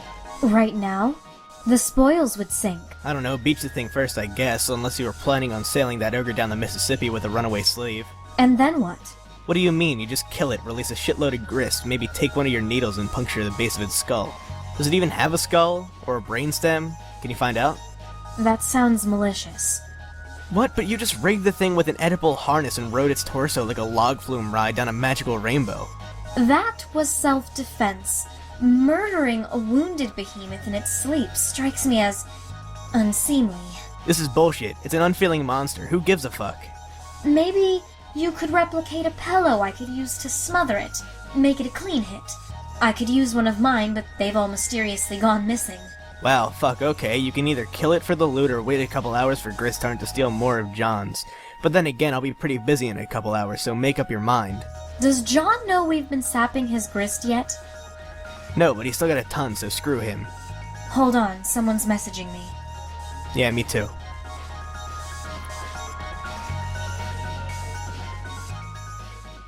Dave, answer Troll. You command the seer, so you may have some insight into her disposition. Who? The one who's a little snooty? Oh, yeah, sure. I command her, alright. I'm like the pimp master hustle daddy of all snippy book shrews. That's an exotic title. I thought you were the knight. Wrong. What do you want? Have you found her demeanor to be chilly, on a basis of personal interaction that hypothetically extends beyond the context of a short-lived and lackluster trolling effort? What the hell? I thought your familiarity with her may allow you to furnish me insight. She and you are familiar, isn't that right? She perhaps even regards you with, endearment? You have no idea, dude. She is so on my grill like a stray hot dog that rolled down there. And now it's too much trouble to fish out with the tongs, so you just watch it like crack and turn black. Is this a common sort of practice in human courtship? Watching oblong meat products tumble into places they don't belong? Man, wait. What's this about? You have a thing for it, don't you? Don't deny it, bro. It's obvious. Am I being accused of falling prey to the human dysfunction of amorous inclination? So terrible. What a transparent dodge. All hiding behind your alien shit. Just admit it. You want me to help you win her over. I just would like to gather some means of gauging her sincerity. Okay, well, it's easy. For everything she says, take her to mean just the opposite. See, not everybody always means literally what they say the way John and Jade always do. Maddening. How do humans forge meaningful relationships using such communication patterns? Perhaps it is the human riddle that is truly the ultimate riddle. Oh my flipping Christ. Okay, if you want Rose to dig you, you gotta leave that crap in the shitty sci-fi novels where it belongs. It was not a sincere remark. I have been practicing your human sarcasm. Oh, okay. That was pretty good. Maybe even too deadpan. But it's a start. Keep at it. Very well. I am beginning to feel as though I am the only one working on our friendship. Yes, you're on a roll. That was sincerity. Oh, alright, look. If you want to keep her attention, you gotta pull out all the stops. Reverse psychology mind games, all sorts of Machiavellian bullshit. I mean, unless you're really smooth and inherently likable, like me. Which you're not. Then keep saying the opposite things. That's kind of the obtuse alien way of getting it, but yeah. Be like an antagonism ninja. Like her. I don't know, you sort of remind me of her anyway, so maybe that's a good thing. It could be a horrible thing, though. It sounds like you are advising me to troll her again, which I have tried. It proved to be a fruitless endeavor. Yeah, I guess I am. I guess I'm saying be a less shitty troll. Okay. I believe I understand how to proceed. Good luck, bro. Rose, answer troll.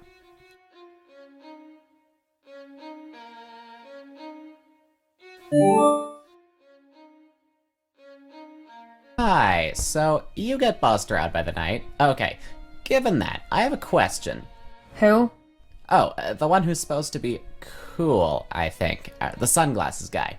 Why would someone wear sunglasses while using a computer? I didn't say anything about a computer, but yes, I thought the same thing about how asinine that is. So, you know that guy. I know that anyone committed to such an affectation could only be striving to mask a severe insecurity complex, and likely harbors a crisis of self-image. I've been known to lend my charitable attention to such people, but only bossed around by them insofar as the psychiatric professional has cause to humor the demented for analytical purposes. Or maybe as a lab chimp commands the zookeeper's interest in its shit by forcing him to duck under its trajectory now and then. Okay, wow, I didn't understand those things, but I mean Dave. Oh, that guy. Yeah, okay. Given that, I have a question about him. I want to know about his emotional vulnerabilities. And, what are the tender spots that all those, devices he employs to conceal them? Like all the things he says he thinks are funny. Tender spots? Your word choices are evocative. Is your design to couple with this gentleman? Whoa, no, whoa. Okay, no, that just made me feel upset to think about. I just want to really try to bother him. It's hard. If you're trying to get his goat, you should know he only stalks the animal in the first place for ironic purposes. No, I'm not really interested in his earth goat, but if that was a figure of speech, then I guess that's okay. Then we're agreed. You are hellbent upon literally seizing his shrill, bearded livestock. I'll assist you. If you really want to burn him, I recommend poetry. What, poetry? As in, like, those human word bunches? Yes, they are the most delicious bunches we have. I suggest you serve these crisp bunches of honey and verbal annihilation to him as a part of a complete breakfast. Oh, and will this breakfast injure his shrill barn beast? I mean this figuratively, just to be clear. A deft cluster bombing of this sort will leave nothing wriggling from the raised earth, except sulphurous tresses while it cracks and turns black. Oh, you mean like the surface of an overcooked protein object? Yeah, I suppose what I'm saying is, drop some hard, peer-reviewed motherfucking science on his ass. Some seriously government-funded shit. It will destroy him. Yes, this is the idea that I like. Your obvious cunning with words should depan Strider with such vivid Empryon Tempest, another regional sonic boom is a certain inevitability. But even so, consider me at your disposal to help craft a comeuppance of such unqualified devastation. The angels will weep, pearl strings of little urban fellows cantillating an unbroken chorus of oh snaps. Please, I think I am perfectly capable of manufacturing these alleged dope human rhymes and starting some sick fires. I don't need your charity that you said you lend to, earth monkeys who toss around poop or something like that. You're pretty snooty. Thanks for your help, but I don't need your help.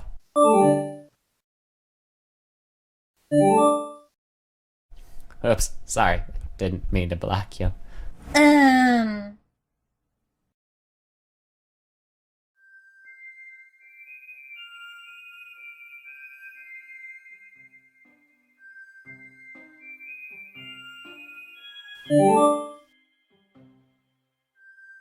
Your dark-spectacled friend has advised me on a more effective method for trolling you. I think his contention is that this strategy will have the opposite of the intended effect and precipitate a sort of bond between us that is established in mutual antagonism. What do you think about this? I think you're shrewd to have recognized his ploy of sabotage, and you've earned my compliments. Ah, see, it is working already. What is? I've listened to his advice and have resolved to modify the approach slightly. I know what I have to do. What we have to do, really. What's that? Remember the first time we spoke? Yes, but you said it wasn't the first time you spoke to me. We'll graciously omit my embarrassing skepticism, however. The first time you spoke to me was the second time I spoke to you. This conversation doesn't sound like your first time either. This is your second conversation with me, but it is my seventh with you. And when exactly does your maiden encounter take place? That's next time. So to clarify, if the matching of my first with your second is denoted by 1 equals 2, then the sequence would be 1 equals 2, 2 equals 7, 3 equals 1, 4 equals... Yes, and the rest of the sequence is simply 4 equals 3, 5 equals 4, 6 equals 5, 7 equals 6. Unless my future self stowed another conversation in between one of those, which is entirely possible, but, I don't want to think about that. Why is it that when the subject of temporal mechanics is broached, your sparing troll intellects, etc., etc.? See, that is what I mean, Rose. You are not as dumb of a girl as I was initially led to believe. You mean based on the first impression I am apparently about to make in our next conversation? Yes. What could I possibly say that would leave such an imprint? That is why I have contacted you now. I will send you a copy of our first conversation directly from my chat log. I guess being forced to cooperate with a stable time loop is the only plausible explanation for my remarks. Yes, and then I found it sort of curious that during my next conversation with you, your various mental endowments and wherewithals were not as they seemed. I suspected the stratagem might be a counter-trolling measure, but then was not so sure, and further examination grew warrant. And what if my countermeasure is to choose not to transcribe this dialogue accurately in the future first place? But see, I have edited the copy already, in ways that will remain secret for now, but you will discover once you type it. So, you are destined to edit it no matter what, and what you submit will be what I once read regardless. Unless I decide to copy it word for word. Yes, unless I lied about editing it in the first place. Either way, through knowledge of what you will say, I have precisely engineered the nature of your transgression. Ha ha ha. So your trolling strategy now is to put idiotic words in my mouth through the machinery of temporal inevitability, and cause me to excruciate over how to subvert the transcription? Yes. While being perfectly upfront about it? Yes, I suppose it's that sarcasm all the time seems laborious to me. I'll admit, it's a more advanced tactic than I gave you credit for. Yes, and the providence of this antagonism, ninja vice grip pinching your larynx, has already begun to supply my purpose with fruit. The chilly frost shimmering on our tree of human friendship has begun to thaw.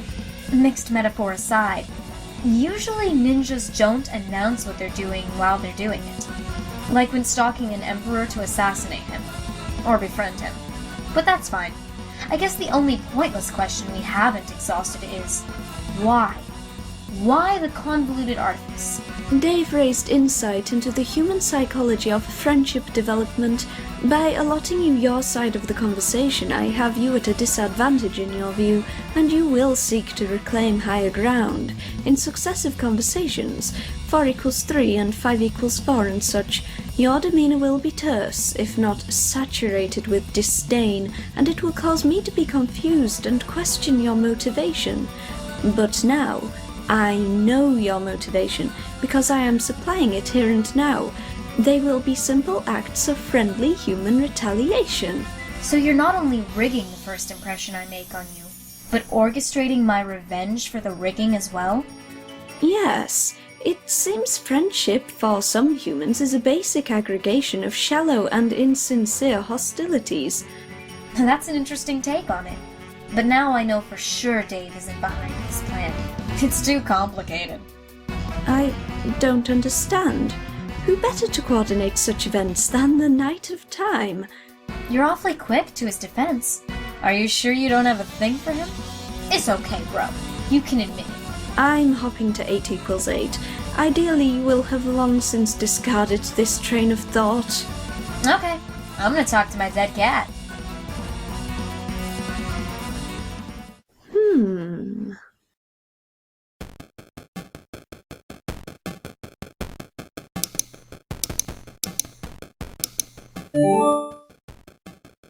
Okay, my Bromo sapien, are you ready to get straight in, flat down, broadside, school fed up the bone bulge by a dope smack, trinked out, smother fudging troll? Don't care. Okay, let me organize my notes here.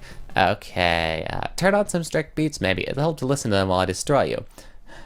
When the policeman busts me and pops the trunk, he's all surprised to find I'm toting sick Billy. Whose goat is that? He asks while he stops stuffing about it, and I just say it's Dave's, you silly goose. But the man says, Goose where? Let me see your hands. And I say, shit, sorry, I didn't know it was Honker Band. Wow, okay, I'm getting off the point, which was about this hot mess, Dave, that you got landed in. Like the cop I mentioned, but instead of your badge and your gun, it's your ass that you handed in. And then got handed back to you. Because that's how humans get served, and guys like you deserve to understand that it's a circle and horns in your butt that got branded in. Before I gave your ass back to you, I did that, is what I mean. But I mean, getting back to the point, and maybe two actually. The first is you suck, and the second is how I smacked you fully. Oh yeah, that rhyme was so ill. But no, just joking. Let's see, how can I put this tactfully? I mean, the point's on the horns on my head, coming at you through traffic, aimed at the target on your shirt that is red. We're about to get mad hornographic. I mean, sort of like a graphic crime scene, not like anything sexual or... Whoa, never mind, okay. Getting back to the actual tactical vernacular smackical, I'm forcing you to be licking and liking. Grab a horse and start kicking like you're riding a Viking, cause I'm your bully and you're not in charge. You think you're in charge, but you're not in charge. I'm in charge, cause I'm charging in your China shop, breaking your plates and stuff, which I don't really know what the plates are supposed to represent, but fuck. It's just you think you are the cock of the walk's hot shit, but when in fact you are not. More like you are something that rhymes with the cock of the walk's hot shit. But is so much worse than the cock shit, so given that, let me be the first to say you act like you're gold from Prospit, when really you're cold shit flushed from Durst.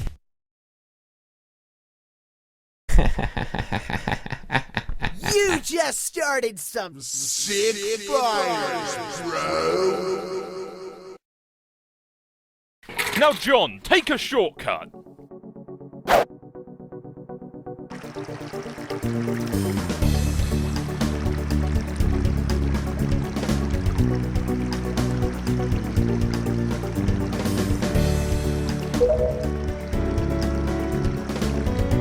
John, reunite with your loving wife and daughter.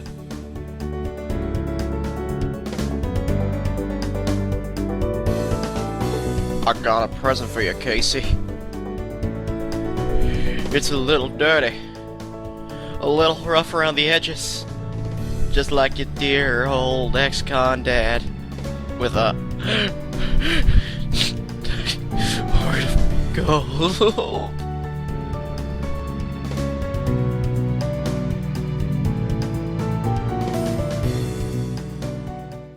John, answer CG. John, wipe the wet bag of human horseshit to the face do you think you're doing?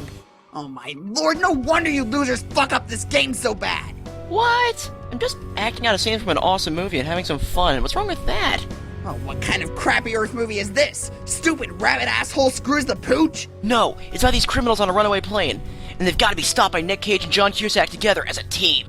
Oh, okay, that actually sounds pretty good, I guess. It is sweet. So sweet. You would probably like it. I've heard of John Cusack, I think. But wasn't he in Serendipity? That was pretty great for a human flick. Oh man, that sucked so bad. Okay, I don't see how we're supposed to become friends if you recoil from my olive branch like I'm wiggling a gnarled tree monster's dick in your direction. Don't you have alien movies from your alien planet? Yeah, of course. We have tons of movies, and they're infinitely superior to your primitive cinematic nether thrashings. Okay, so what's a really good one? You'll probably laugh if I tell you the name of one. Well, I already laughed when you said the name of one of ours, so who cares? Okay, fine. One that is amazing and is classic is... Wherein numerous vigilantes confront peril, one of them betrays the others, but it turns out to be part of the plan all along. Several attractive female leads provoke romantic tension, 4 major characters wear unusual hats, 1 holds plot-critical secret, 47 on-screen explosions, 1 resulting in demise of key adversary, 6 to 20 lines that could be construed as humorous. Wait, is this the title? It goes on. They tend to be more literal and informative than your titles. How do you even say them in casual conversation? Well, we don't, obviously. It's like someone says, hey guys, why don't we go see a movie? And then everyone just ends up there, watching it. Not saying it, that's dumb. John, try to think outside your minuscule cultural bubble for a change. Okay, I just think it's still cumbersome and completely illogical. Yeah, that's what happens when you start running out of movie titles after racking up thousands of years of film history. You know, I think your civilization just didn't mature enough or something before letting this Earth Arabian you call a genie out of the bottle. Must explain why it spouted such a miserable crop of players, instead of basically gods like us. Well, I've got one of your godly players helping me now, so we can't be in such bad shape. What are you talking about? GC gave me a map and showed me a shortcut. What the hell is she doing? This isn't what we talked about doing at all. Hold on, let me ask her about this. Okay. Okay, so she's just over there giggling at me like an imbecile. What are you two up to? Why are you in cahoots now? Ow, fuck! She just walked over and punched me. She said it was from you. Sorry, I guess? I told her to stop these shenanigans, but it seems like whatever she was doing with you, she already did a while ago. From my perspective, at least. I don't know why you guys are doing this to yourselves. All this time jackassery is giving me a headache. Okay, if you talk to her again when she tries hatching more plans, give her a message into the past for me. Okay. Tell her to polish my heaving bone bulge and set a table for fucking 2 on it. It's for our candlelight hate date. I like how you guys have basically resorted to trolling each other through us. Fuck you! Oh, did you talk to Jade yet? Jade, why would I want to talk to her? That's what you said you wanted to do last time you talked to me. I don't know. Damn it, are you sure? Yeah, you told me, dude. Want me to pace the conversation? No, God no. I hate it when we start going down that road. Okay, this is going to require further investigation. I've got to go. Okay, but next time you talk to me, you might want to tell me to calm down first so I don't just block you. Back then, I won't really want to hear from you. Okay, I'll do that. Later. Now, John, answer GC.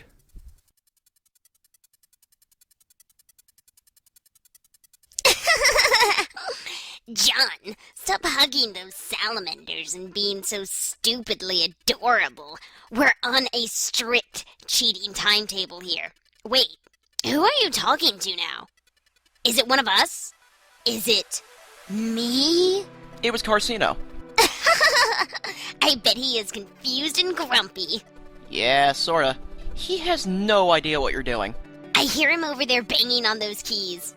I think this whole thing is just a way to vent some frustration. He has no purpose yet. Not like you and me, John. Oh, he said to give you a message. Oh? He wants you to touch his bone lump or something. What? And that he's pretty much basically in love with you. Wait, did he actually say that in confidence? Yeah, I don't know, pretty much. Can you copy exactly what he said? Oh no, we're not going down that road. Besides, it was a private conversation among private gentlemen colleagues. Oh, also you're going to punch him. I am? When? I guess in your future. But in your pretty soon future, I think. It's when he says stuff to you and then you laugh at him. But I'm always laughing at him. How will I know? Also he says you said it was from me. From you? Do you want me to punch him, John? Pff, I don't care. I'm just the timey-wimey messenger here. I'm sure many highly justifiable and well-deserved punches will be thrown in due time. But let's stick to the game plan for now. John, take a look at where the shortcut took you. Turn around. Oh, wow! What's that? It's your denizen's palace. My denizen? Every planet has a denizen that lives deep underground, sleeping and guarding a huge grist hole. Okay. The way down to its lair is through the palace. So you want me to go down there and kill him? Won't that be, kinda hard? Ordinarily, you'd have no chance at your meager level. But you have an advantage. Oh? Usually how it's supposed to go is, over the course of your quest, you will wake the denizen. And then, finally, you go to the 7th gate, which is the only way into the palace. Then you go down and fight the denizen, and kill it, releasing the horde. So what's my advantage? You won't bother waking it. We will skip right to the 7th gate, find its lair, and kill it in its sleep. Okay. What's the point of releasing the grist horde? Is it just so I can make tons of more sweet loot? No way.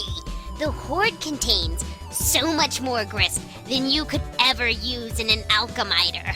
I mean, you could, I guess, but that's not the point. It's for the ultimate alchemy. What's the ultimate alchemy? It's nothing for you to worry about now. See that gate over by the broken bridge? Go check it out. Alright. John, examine gate. So this is the 7th gate. That'll take me into the palace and down to the sleeping denizen?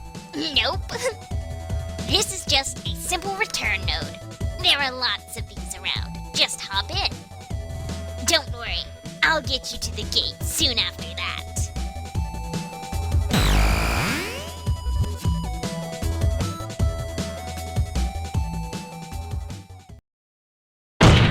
Wayward vagabond and aimless renegade. Prepare gift for the windswept questant.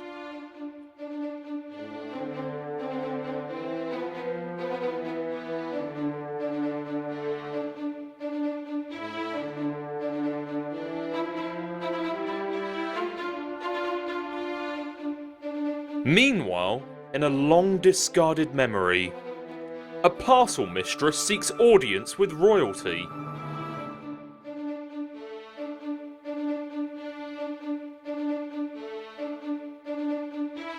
A flurry of disquieting happenstances related to the adored sovereign. With no other options, her counsel is all that is left to be sought.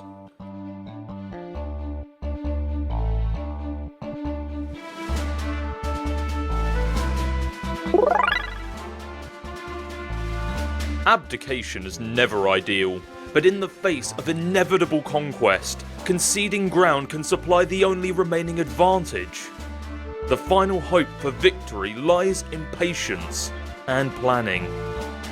The White King, of course, can be found on the battlefield. His crown may be retrieved there. The ring must be designated for protection. He will supply further instruction on this matter.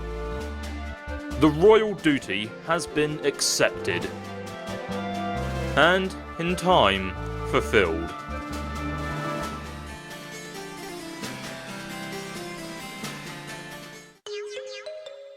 Rose, consult with Jasper Sprite.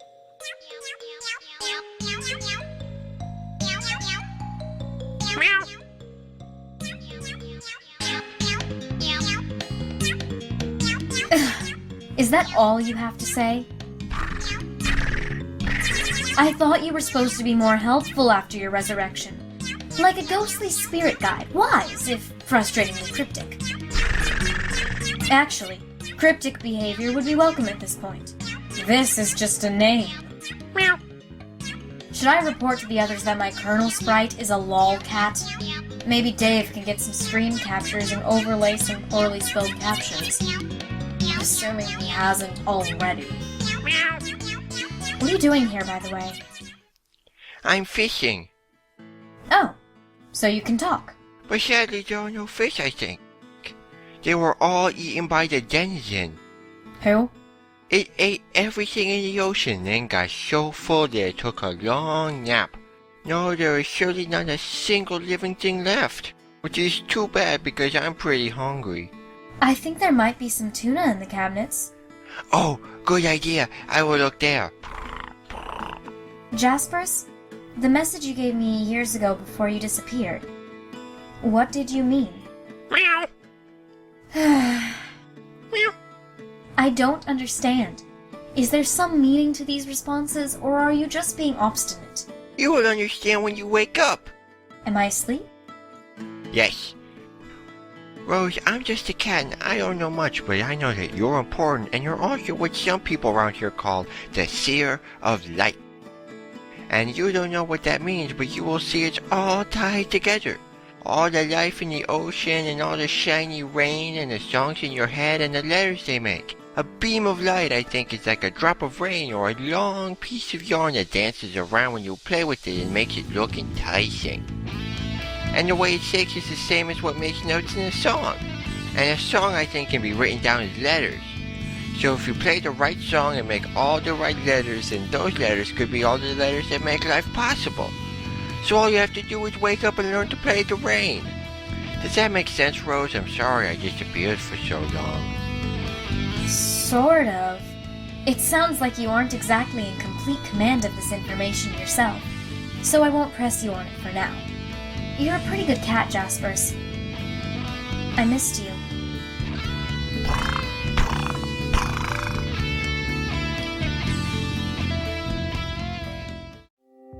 Now Rose, pester Jade. I spoke with Jaspers. I didn't understand what he told me. He said I'll understand once I wake up. For some reason, this made me think of you. Yeah, I bet he's right. We wouldn't happen to be talking about awakening in a sort of breezy, philosophical sense, would we? Is my dead cat concerned with my enlightenment? Should I prepare to shed this coil of ignorance and suffering? Well, no, I don't think so. He's being a bit more literal than that. What did he say? I doubt I could reproduce the statements with fidelity. It was like listening to a 5-year-old describe a dream. The content manages to take a backseat to the simple, heartwarming spectacle of the moment. Well, what he meant was that you have a dream self who is supposed to wake up whenever your real self goes to sleep. We all do. All 4 of us, I mean. But see, your dream self still stays asleep when you go to sleep, because you haven't woken up yet. I think I get it. I take it your dream self is wide awake when you sleep? Yes. And would I be out of line in additionally presuming this has been the case for many years? At least as long as I've known you? No, you would not be out of line. In fact, I'm asleep now. That was to be my next wild presumption. So when I wake up, can I look forward to being able to message people in my sleep too? No, only I can do that, because of my robot. Oh, right. I forgot about your robot. My short-term recall seems to eschew the profoundly ridiculous. You guys can probably make your own, I guess.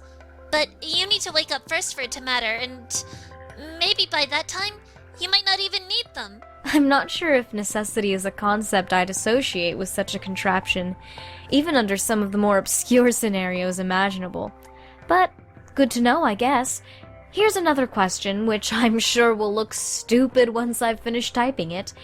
If my dream self is asleep, does that mean that she's dreaming? And if she is, who's dreaming the dream, her or me? Okay. Well, I don't really know how to answer the second part, but yeah, she's dreaming.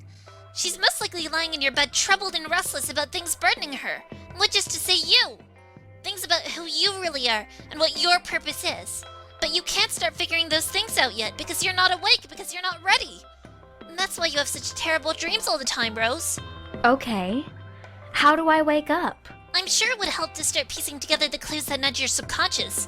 Or maybe face some things you haven't faced yet? I don't know. It's for you to find out. Maybe the stuff you wrote on your walls can give you a clue. What stuff? Didn't Dave tell you? Tell me what? Are you saying he said I defaced the walls of my room? While not appearing to be cognizant of the scrawlings? Like John? Oh, I really hope that's not what you're saying. It might freak me out. He said he was gonna tell you. Hold on. Rose pester Dave. Strider, I need you to do me a favor. Can you take a capture of my bedroom and send me the file? For no reason in particular? He's not answering. Yeah, he's pretty tied up right now. Can you hassle him via Spurb and tell him to talk to me? Bop him on the head with a puppet or something? No!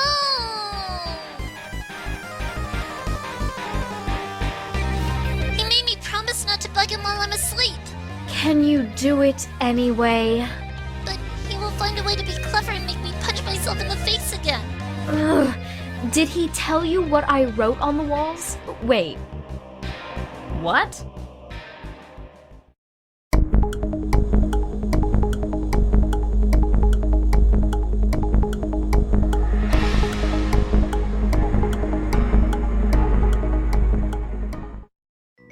John, await further instruction. John, see that big piece of junk there? The rocket pack? Yeah. Capture log that and send me the code.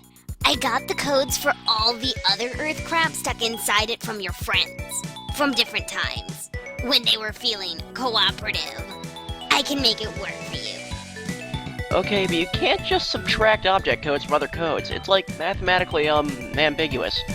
Just like reverse and oring the flower pot alone can make hundreds of possibilities. Subtracting all three could be millions.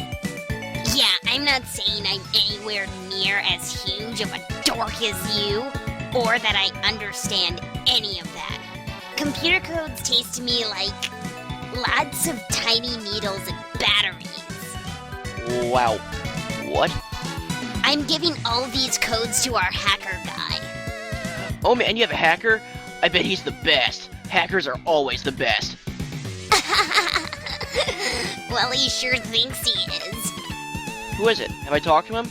No, he says he doesn't want to talk to any of you ever, because he hates you. But he will do this because he won't be able to resist the challenge. Okay, BRB then. Now John, capture log the rocket pack. Okay, here. DSKJHSDK. Thanks.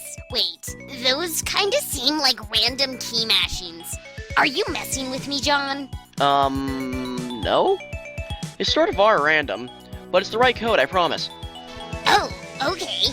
Be back in less than 1 second. Achoo!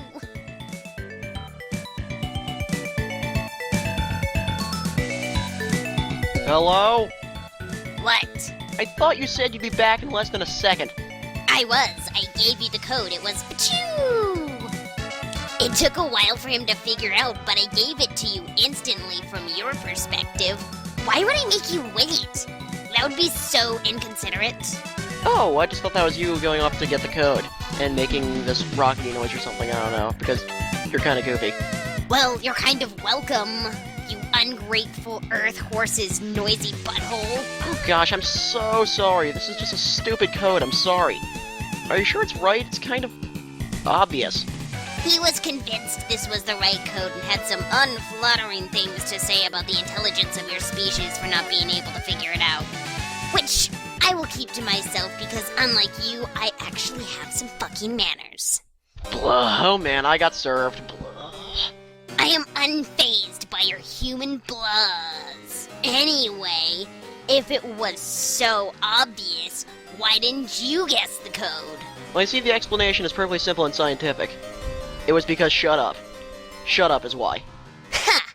I guess I'll make this rocket now. And see if this dumbass code actually does the trick. Okay, John.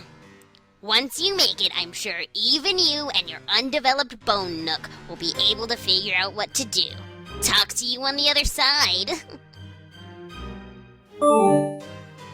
Now John, make rocket pack.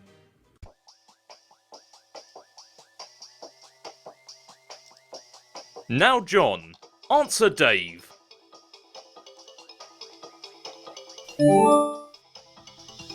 Okay, I'm in. In where? the medium. Oh, already? What do you mean already? Shit took 4 goddamn hours.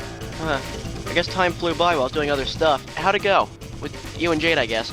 I don't want to talk about it. Imagine the worst day of my life. Just stood up and clinked a glass like I was about to give a speech. Then took a shit on my dinner and passed out with its pants down. Ew, dog. Ugh. Yeah. So nasty. Gross, dude. Shut the fuck up. What are you doing? I'm in a rocket pack and I'm about to blast into space. Okay. It's gonna be so sweet. I need some advice. My Colonel Sprite, which was this brainless feathery asshole with a sword in it, turned into this bigger, like, ghostly feathery asshole with a sword in it. It seems to want me to prototype it again. Not sure what to do. Have you asked Rose? She's asleep for some reason. Wow, really? Yeah, I saw her there, all tuckered out, like she got smacked in the face with a pillowcase full of the snooze wizard's beer dander. Cause obviously it's fucking prime time for swiping some shut-eye about now. Like a few hours into her magic stupid quest. Anyway, what do you think? I don't know, I mean, it's supposed to be like your ghostly spirit guide or something. Unless you have the remains of a wise old dead grandparent lying around, I'm not sure what to tell you. Okay, fine, but it seems to be suggesting something here, and I guess I'm kinda weirded out by its suggestion. I don't know, just do what it says. It knows stuff about the game, so it probably knows better than I do. I gotta go. Gonna blast off to the 7th gate and, win this game, I guess. Okay, well, it definitely sounds like you're fucking something up over there. But alright, later. Later. John, it is suggested that you capture log Casey. This is absolutely no place for children. You take dear, sweet Casey into protective custody. Now, John, blast off! Achoo!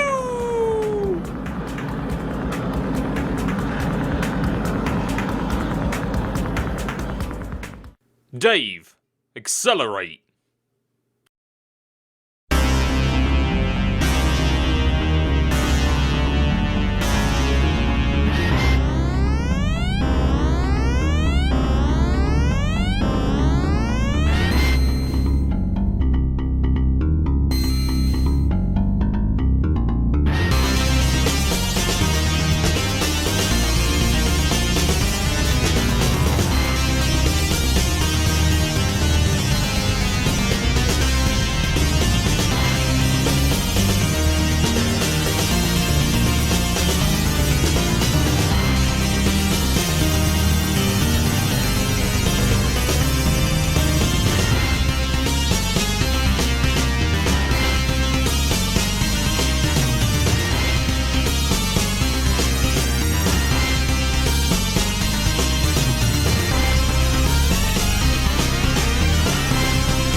Dave, consult with Cow Sprite. Shut up.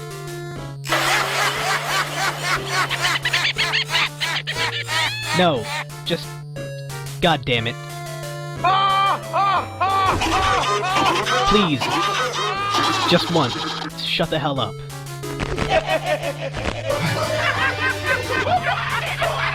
Shut up. Shut the fuck up.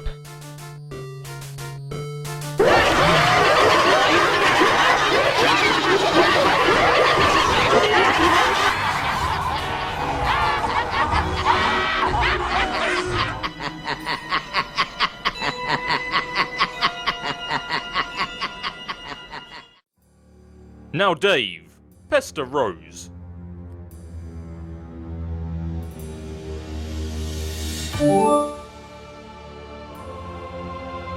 That's it, I can't take it anymore. It was such a huge mistake prototyping Seppuku with this useless mind-numbing jackass. I'm going back. Already? What do you mean already? Shit took 4 goddamn months or something. I don't know, I'm kinda losing track how long it's been with all this time hopping. It sounds like you're making a rash decision based on temporary aggravation with a laughing puppet. I thought we planned to progress as far as we could before you went back. To gather information and avoid repeating mistakes. What else is there to know? We lost. Can't finish the game with a dead Aaron Witch. We don't know Jade is dead for sure. Yeah, well, she had a big fucking meteor bearing down on her and we never heard from her again. Or the trolls for that matter. After they tricked John into skipping way ahead and getting his ass handed to him by the denizen, I guess once they managed to sabotage us, they were done with us.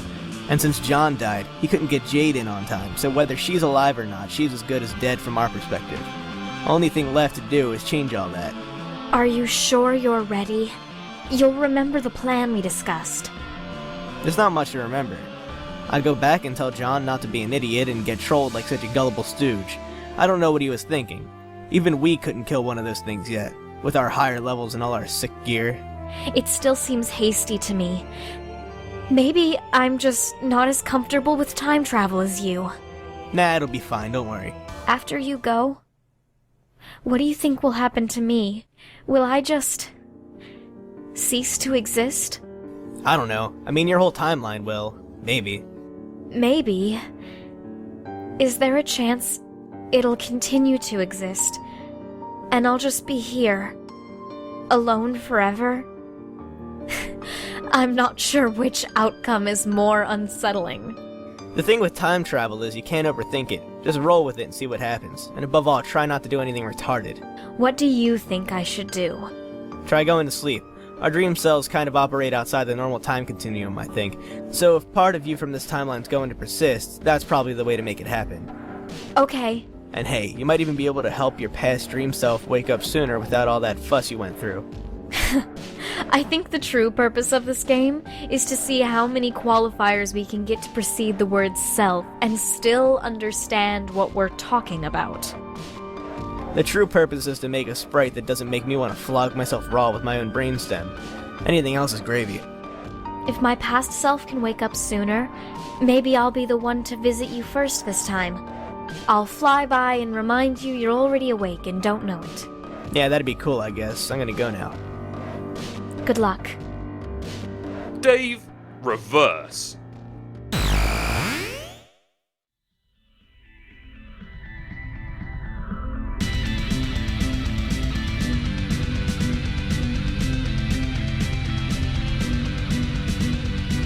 Gonna blast off at the 7th gate and win this game. We again. just heard this conversation. You're fucking something up over there.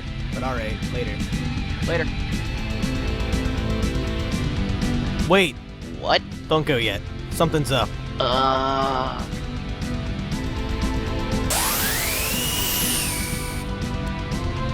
Okay, it's me from the future. Huh? It's me. I just appeared. From the future. Wearing a rad suit.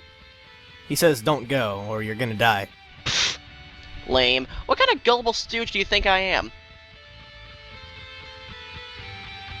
He says, I don't know, gullible enough to trust a lead-speaking troll who wants you dead and strap on a rocket pack because you said to? This is like some terrible April Fool's prank, but 13 days too late. Remember, you are talking to the pranking master. Okay, that was probably the dumbest thing you ever said just now. If future you is real, then why don't you let me talk to him? Do you hear what you're saying? Oh my god. This guy is me. If I get him to talk to you, you're just talking to me again. Jesus, it proves nothing. Hold on, someone else is bugging me. John, stop being a tool and unbuckle yourself from that piece of shit. If our friendship means anything, you'll listen to me and past Dave. This is future Dave, by the way. Wow, you're really pulling out all the stops for this stunt, using your phone and computer at the same time to message me. You're kind of going through a lot of trouble, actually. I don't know why you're bothering with this. Yeah, exactly. Why would I bother? Sort of cornball horseshit is your cup of tea, not mine. Don't make me track you down through time and stop you in person. You can't track down through time what you can't catch. Achoo! Oh god, did you just blast off? No. But that would have been sweet if I did just then. Okay, well, just don't, okay? I'm turning this timeline over to past Dave and helping you all stay alive and do this thing the right way this time. Just stay on the goddamn ground for fuck's sake. Okay, I guess.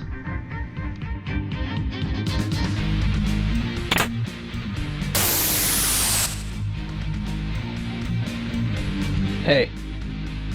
Sup?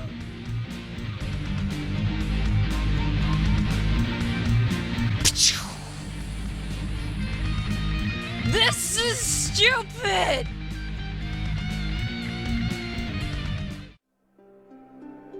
Rose, pester Dave. Can you take a capture of my bedroom and send me the file? For no reason in particular? We just heard this one too. Yeah, he's pretty tied up right now. Rose, prepare for a nap. You bundle up your knittings into a cozy nest. You aren't all that tired though. It's hard to imagine falling asleep without the luxury of Harley's narcolepsy. Future dream Rose, cease to exist.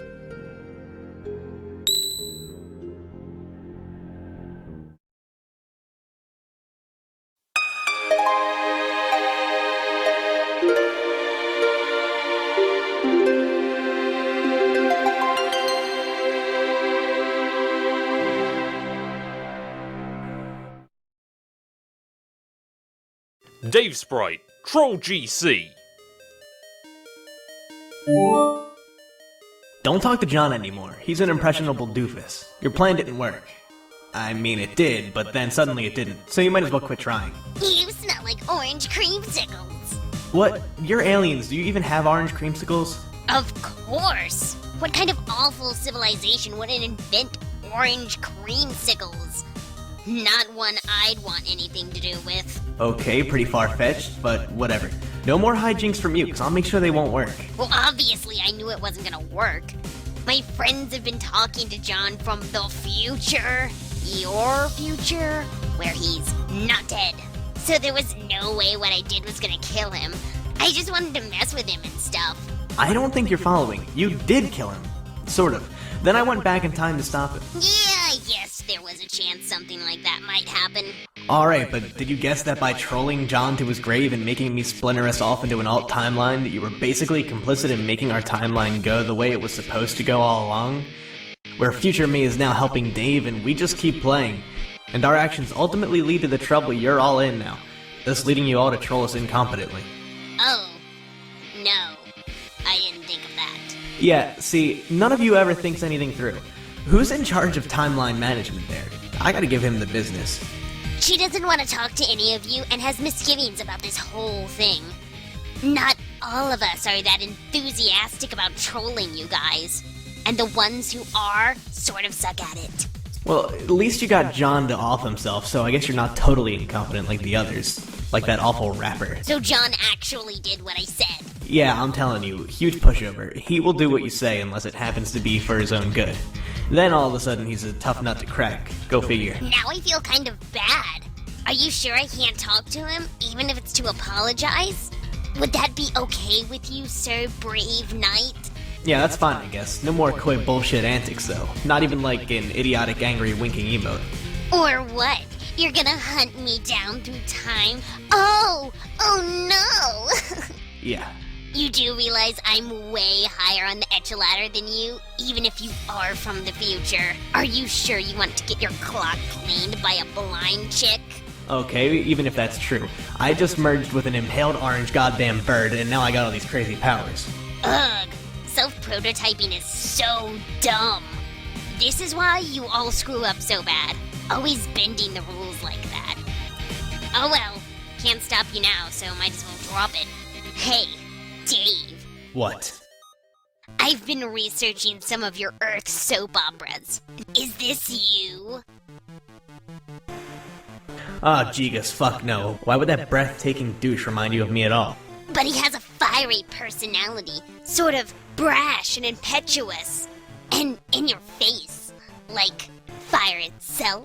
Now I know you're bullshitting me. Do I seem like the kind of guy who'd accept a magic ring from Whoopi Goldberg to awaken some egregious homo fantasy for ripped blue dudes, mammoth eco-friendly bulge? That guy's an asshole and needs to be sealed in a duffel bag and whipped something ungodly with a bamboo shoot. Who's Whoopi Goldberg? Who cares? Okay, I made some modifications. This is you, Dave. Come on, admit it. Okay, yeah, that is pretty much fucking spot on. You're actually a pretty good troll.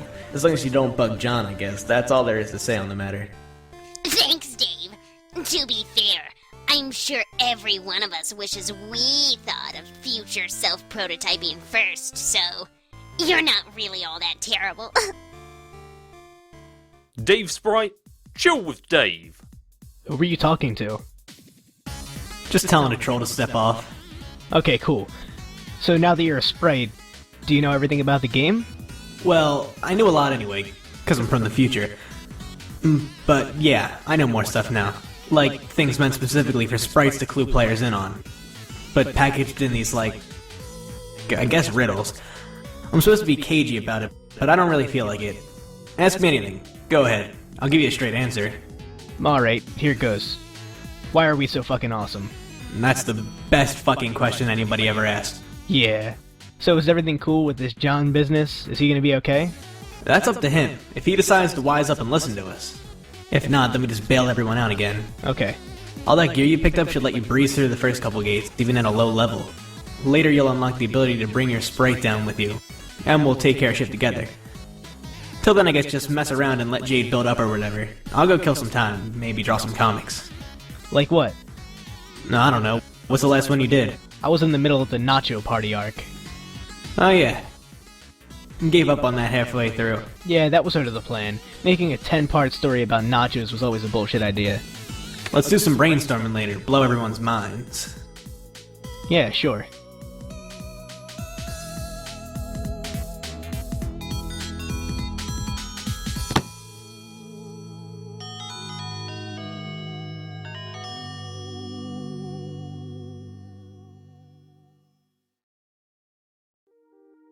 Meanwhile, hundreds of pages ago, you open the package.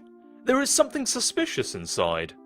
Something suspiciously dirty and smelly. It is a stuffed bunny, much like the one held hostage briefly by Malkovich's Cyrus the Virus while taunting hard luck protagonist Cameron Poe, and strikingly similar to the one scooped up from the soot of a burning Vegas strip by Cage's Poe and offered to his daughter, a gesture symbolic of a tattered exterior surrounding a heart of gold. Poe wasn't much to look at, but he was a good man. But no, it was not merely like that bunny. According to this note of authenticity, it is the very same bunny. This is so awesome! Included is a note from your best bro, Dave. So hey, since it's your birthday, I had to get you back for the sick memorabilia you got me, so I got you this god-awful thing, and now I just know you're standing there flipping your shit over it, so you're welcome. It's the actual gross bunny in the movie, so that means Nick Cage actually grubbed it up with his clownish no-talent fingers. I would suggest you put it somewhere and display it ironically. But I know you're dead serious about this ridiculous shit, so you'll probably sleep with the damn thing and nibble its ear and stuff. But the weird thing is, that's what's cool about you. You're this naive guy like Pinocchio tumbled ass backwards off the turnip truck and started liking Ghostbusters. Then the fairy godmother kissed your nose or some shit and you turned out to be not made of wood and also pretty cool to talk to. One day your gooberish ways are gonna land you in a jam and I know I'm gonna have to get you off the hook, but it's cool. I got your back, bro. Then we'll meet up and hug bump and get each other's filthy wife beaters that much filthier. So yeah, peace dog. TG.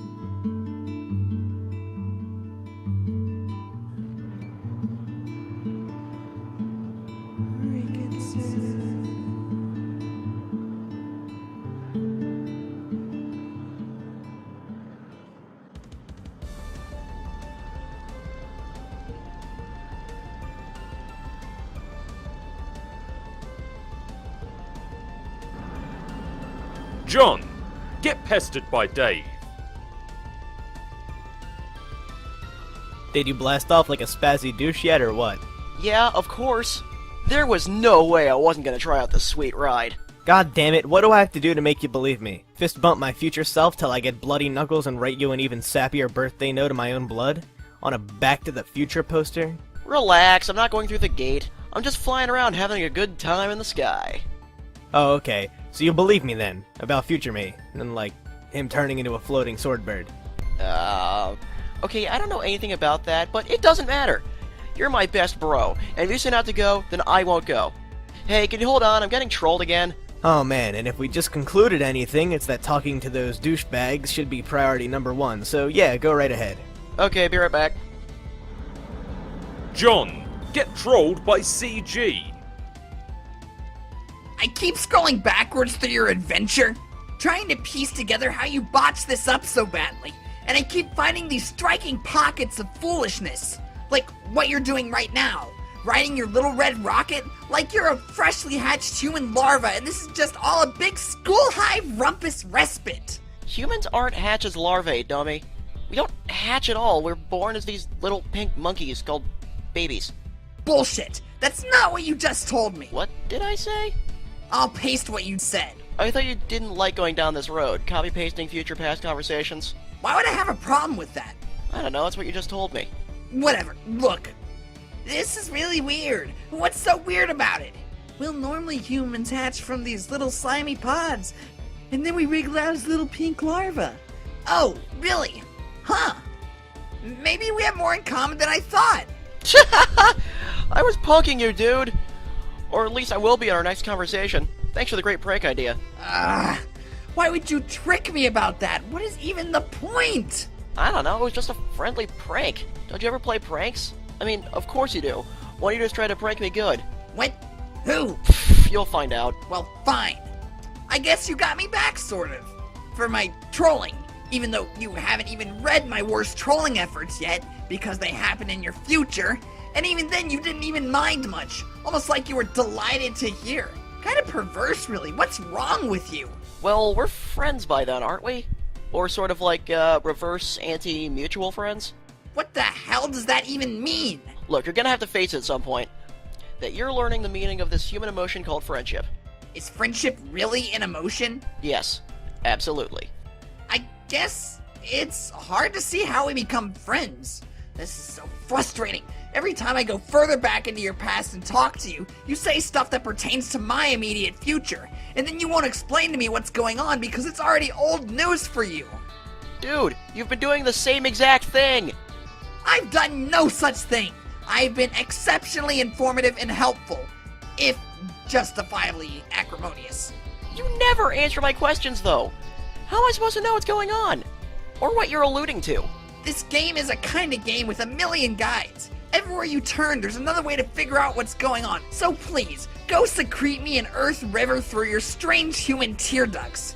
You've got sprites, exiles, guardians, consorts, time-hopping future selves, mystical dream oracle doppelgangers, and if that wasn't enough, your particular group of players is lucky enough to have us to give you the scoop on stuff, through the sort of subversion of the whole damn thing.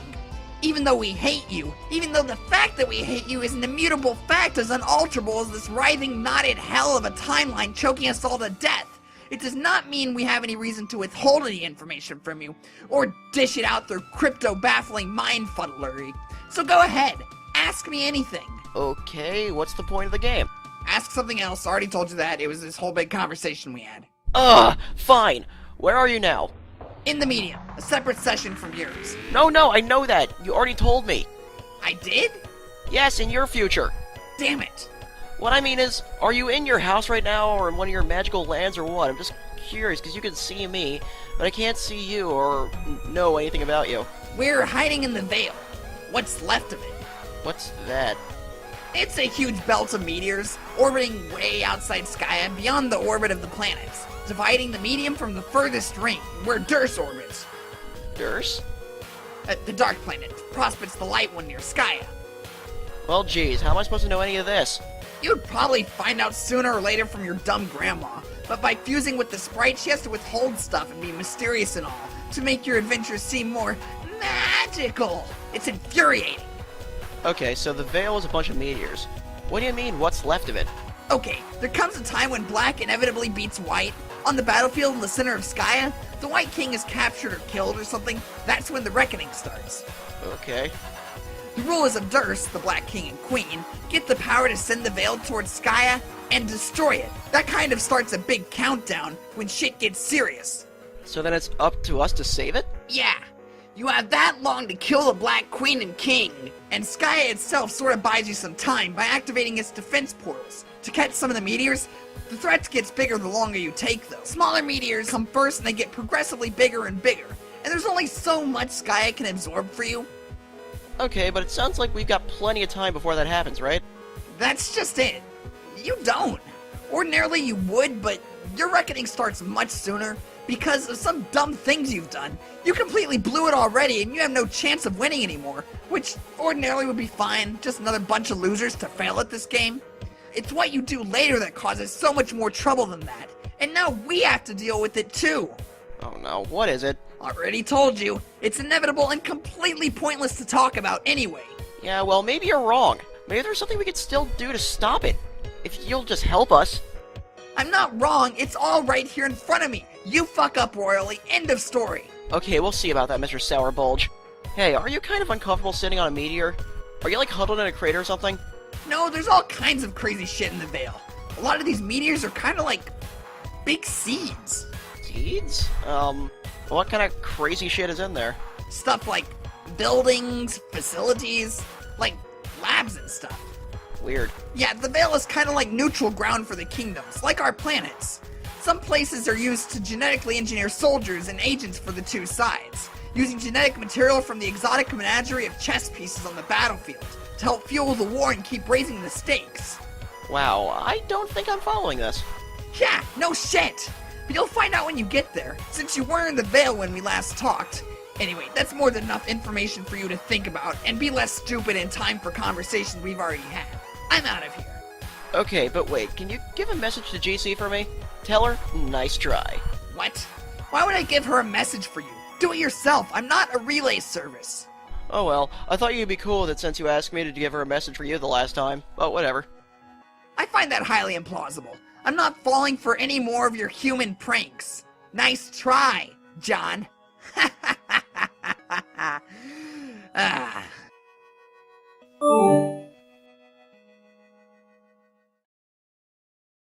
Jack, ascend.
Locate fourth wall.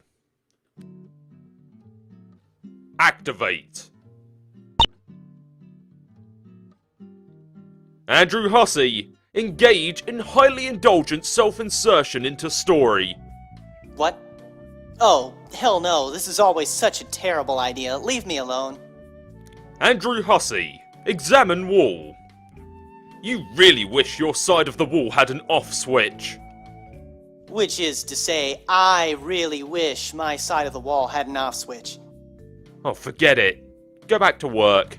Okay, you're just going to ask me to recap Homestuck, though. I don't know why you'd want to sit there and watch me type. This is going to be pretty long.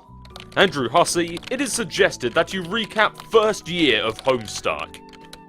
Homestuck began on April 13th, 2009, the 13th birthday of our chief protagonist and future boy Skylark, John Egbert. 3 days prior was supposed to be the day he received the Spur Beta in the mail, but it was running late. It showed up later that afternoon, and after overcoming a variety of domestic adversities, he retrieved the game, along with a birthday package from his internet friend Dave Strider. No, nobody wants to listen to any of this. Do something less boring. Narrator, it is suggested that you shut the hell up. Andrew Hussey, retrieve arm from background. Huh?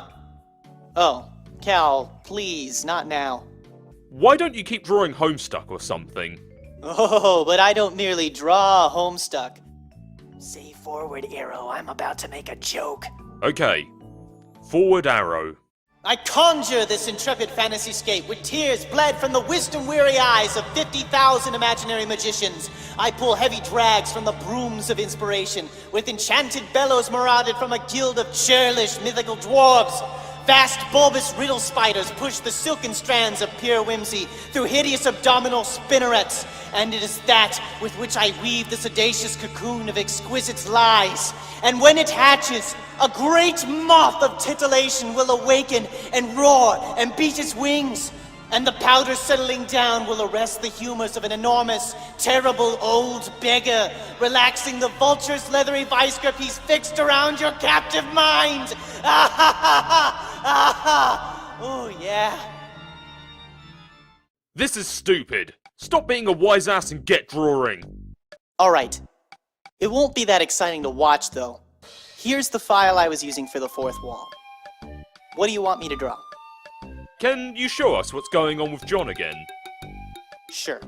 How about if I drag the content from one of the John files under the fourth wall layer, so we can make a more graceful transition out of this ludicrous, highly disruptive self-insertion arc? That sounds like a good idea. Oh, and then you can say something like, switch wall's view to show us what's going on with John. Here, I'll prepare the GIF file for that. It'll take just a few seconds. Go ahead, say that. Switch wall's view to show us what's going on with John. You decide that's entirely enough of that.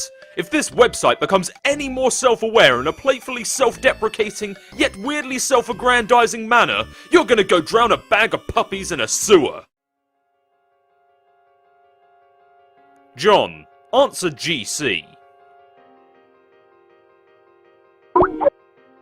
What's this? It's your world map with your second gate labeled so you can go there. Oh man, let me drop everything and go there because I'm in such a huge hurry to take more of your advice. John, please, give me one of your human breaks. I feel awful about killing you, even though you technically never died, so I don't know what you're bitching about. Yeah, well, Dave said I did, and I believe him. That is because he and you are best pupil pals for life. Can I be your pal too, John? I don't know, I thought you were okay for a while, but now you're kinda giving me the creeps. Jigus, John. What? I'm invoking the name of your Earth, Jigus, to express frustration. You mean my Earth Jesus? I don't know. Do I? Do you have a troll Jigus? John, we have the best troll Jigus. You don't even know. Wow, really? Or is this a joke? It's a joke. I'm not really sure what a Jigus is. Well, neither do I guess. It's pretty much not anything. John, will you please follow the map? Let me earn your trust. If you don't like what's on the other side of the gate, you can just turn around. Okay, I'll take a look. John, open map.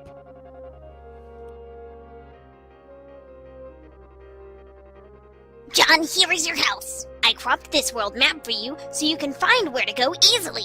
Fly north. Also, hi, this is me.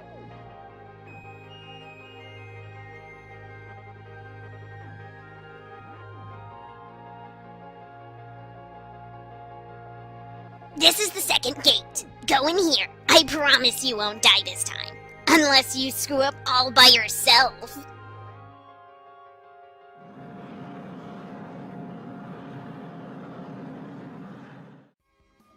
John, enter.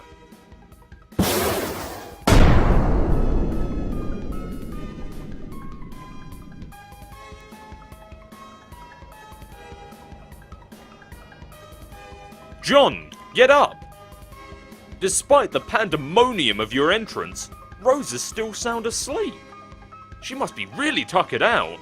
It looks like this little guy is awake and ready for action, though. He is adorable. You decide to name him Dr. Meowgan Spengler. John, answer Dave.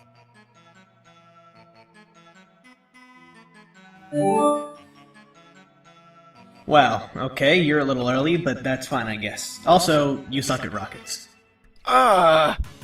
What? Tricked me again. Who? JC, she told me how to get to the second gate, and I went through, but it took me to Rose's house instead. Another prank. Dude, you did go through the second gate. I mean, I don't know why you would listen to her again. Kind of moronic, but that's a whole other issue. She didn't trick you this time. Oh, then I don't really get this. What were you expecting? This is how it works. The progression of gates is like this whole round-robin thing, cycling through each planet.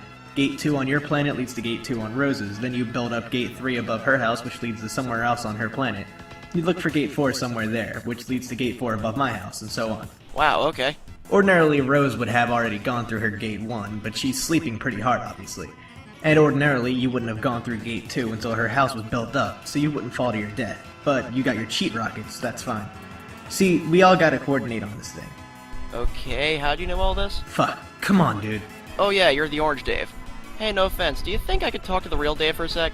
God damn it, I am the real Dave. You know, the one who saved your life? I'm more real, actually, because I've been through some heavy shit, already hopping around on red-hot gears and I-beams for like a year, and grinding shit out for your ungrateful ass. Here, look, check out this code from the future. Not that you deserve it.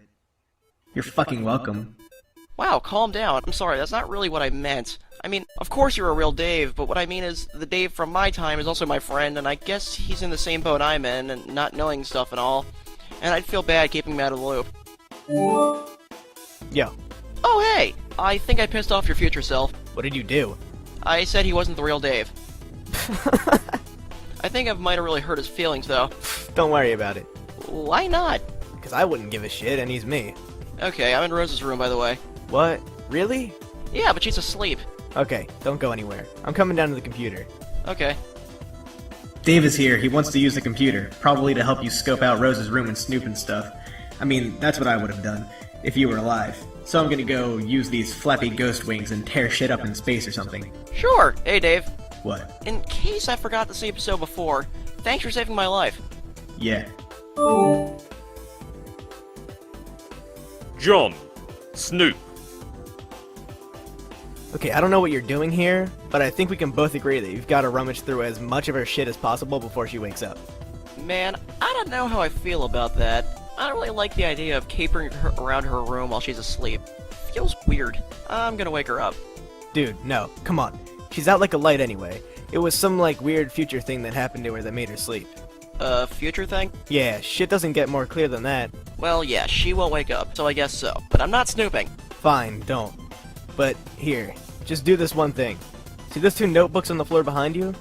Yeah, they look sorta like journals. I don't think I should read those. You don't have to read them. I'm not telling you to. What kind of prying tool do you take me for? Just pick them up. You know, like tidy up a bit, since you made a royal fucking dump of her room just now. Okay. John, pick up books. Now I need you to do something else. This is important. Like, for important game reasons and stuff. Take the card the books are on. Flip it over. So you can see the code. Hey, wait a minute. I see what you're trying to do. I won't tell you the code for Rose's book. Dude, you don't have to tell me the code. Just flip it over and let me know if there's a code there, that's all. Okay, I guess. Yeah, there's a code. Alright, cool. You can ditch the books now if you want. Maybe put them back on the floor, so Rose doesn't think you were snooping. Seriously, you've got some grubby fingers, bro. Why don't you just mind your own business there? What is even with you? Haha, Dave, I think all this laughing made me poop in my pants too hard. Isn't that your birthday package there? Oh yeah, I think it might be. Maybe you should look at it. I don't think it counts as snooping since it's technically yours. Yeah, maybe. I wonder if she's finished. She was so tight-lipped about the damn thing. I'm really curious. Dave, zoom in.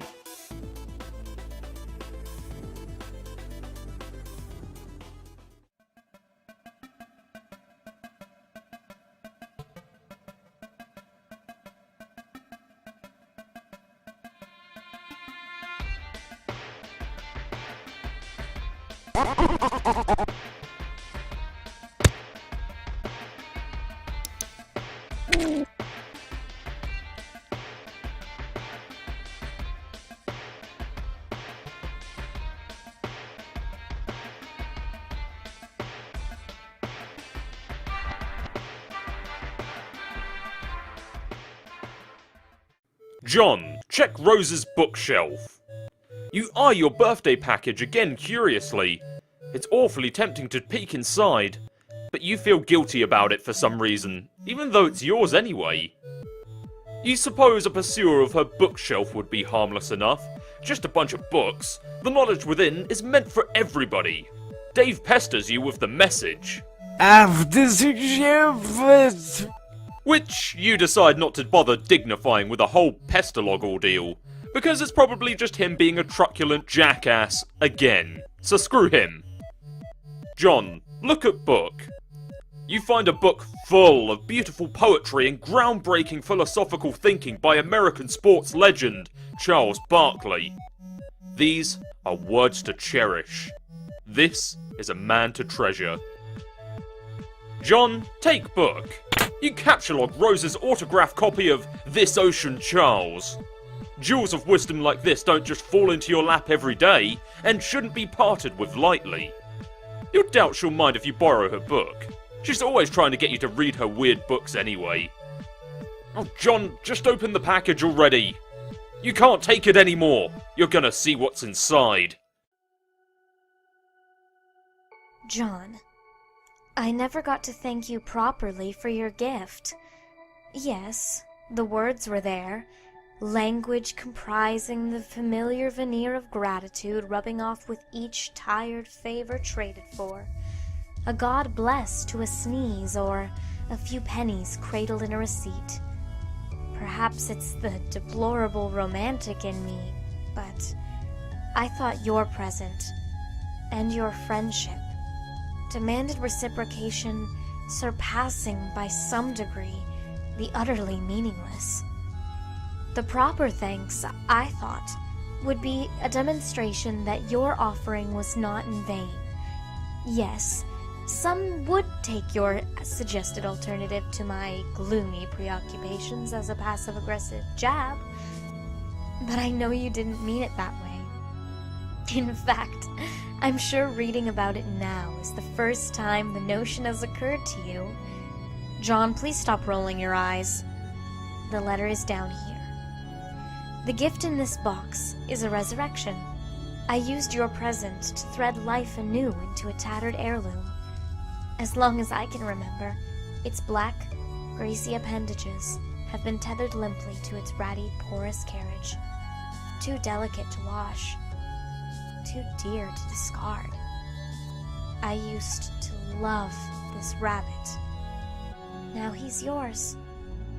I trust you'll find this to be adequately sentimental. Happy birthday. Rose. John, put the bunny back in the box. Chaos Dome! This gift from Rose is so cool! 2 sweet bunnies on one birthday? What are the odds? In a fit of enthusiasm, you shut up and jammed the bunny back in the box, executing a textbook chaos dunk. Millions would have perished if everything in the ocean weren't dead already, that is. John, take box.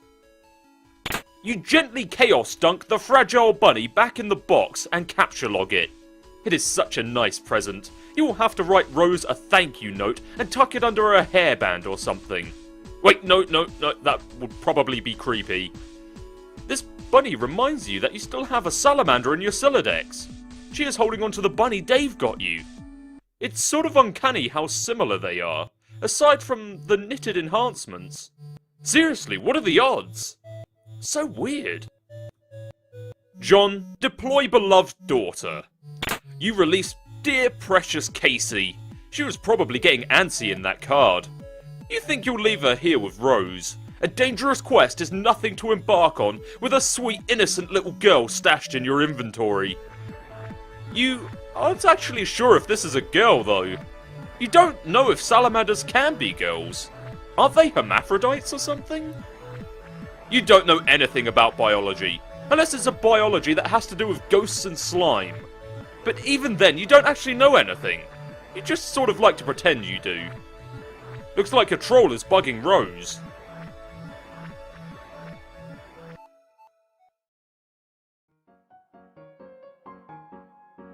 John, answer troll.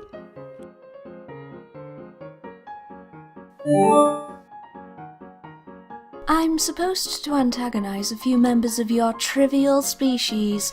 I have to start somewhere and someone, so I am starting with you, and now. It's going to be pointless and unpleasant, mostly for me. Actually, you know what? I'm not really feeling this at all. Goodbye. She's not here right now. She's asleep. But, okay, see ya. Is this your human sarcasm that I've heard about, that you always use and that is basically a terrible way to communicate? No? I thought that was the thing you did. The Rose human specifically. Oh yeah, that's me. I am the Rose Human. Look at me. I am so smart with all these snooty words and complicated things to say. I am the queen of books. Okay, these are definitely insincere statements. Why do you work so hard at being so awful? I'm so burned. These burns are crazy. Can we just cut to the chase and be friends already? These cat and mouse games are so dumb. You know we're just all going to be friends at some point anyway. Have we spoken before? I don't know, maybe? It's so hard to keep track with all your time nonsense. Now that I think about it, it is pretty conceivable that I will talk to you again in the past after this conversation. That's because you guys always do things the hard way. And the dumb way. I should figure out how the viewport feature of this application works, so I can see what such a primitive creature looks like. Haha, well, I know what you guys look like. You kind of look like Howie Mandel from Little Monsters. Even though, to be perfectly frank, he was kind of a big monster. Because he was a big goofy adult, and Fred Savage was like his child prankster sidekick. Is this an adversary you have encountered on your quest? No, it's a movie. You should ask John about it because he thinks it's awesome, which it is. It seems you put stock in John's assessment of things, even really uninteresting things that are pretty terrible to listen to. He is either the leader of your party, or you hold whatever the human equivalent of mating fondness for him is. Yeah, I got him this really cool bunny for his birthday, and it's really nicely knitted and everything because I'm basically in love with him. You're right. Okay. Heh, just kidding. I'm sure John knows it because I'm really thoughtful, and I bet he'd really appreciate the present, and would say thank you if he were here. Okay. Human courtship is definitely a strange thing, and it's sort of blowing my mind listening to this. I think I'll talk to someone else now. Why don't you talk to John? Maybe. When along his timeline would you recommend communicating with him? Oh man, I don't know. Why don't you pick the time that'll make the most complicated mess out of everything imaginable? You know that's what you're gonna do anyway. Considering that you're obviously not that smart, and basically understand whipping bug-winged fuck all about even the most elementary temporal mechanics, I'm a bit perplexed as to why I find myself so vehemently fondling the short end of the antagonism stick here. Kind of irritating. I'm going to talk to your comrades, this John Human, and figure out what's going on. Okay, if you talk to him in the past, you'll understand even less buggy-whipped fuck all about time, and he'll be confused. So maybe paste something from this conversation to him, I don't know. And if you talk to him in the future, he'll know all this stuff, like things you said to him but haven't said yet. And then you'll be confused, sorry. That's just how this works. Don't say I didn't warn you. Consider me fully briefed on the matter. Until next time, Rose. Next time, in the past. Yeah, bye!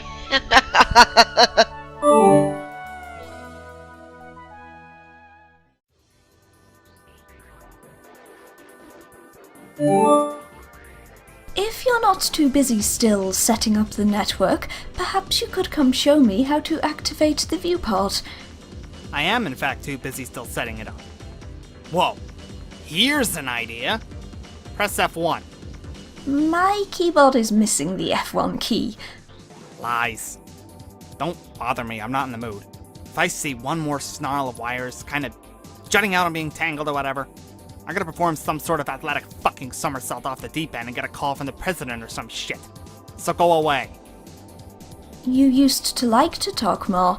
If I recall, I was typically the one who would solicit reprieves from your nonsense, so I don't know what happened. That was before I knew we were all going to die. And no one believed me. And now look at you all believing me suddenly.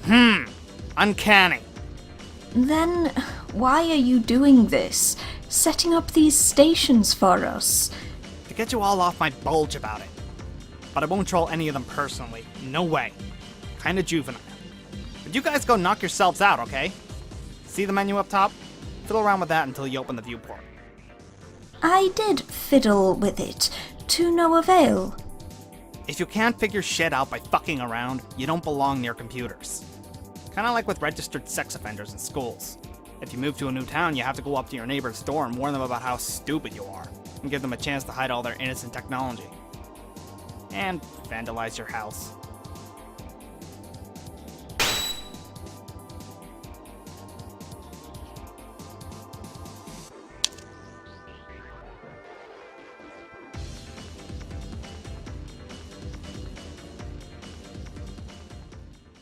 Rose and Dave, shut up and jam. Dave shows you some of his sweet gear. Wow, he is so cool.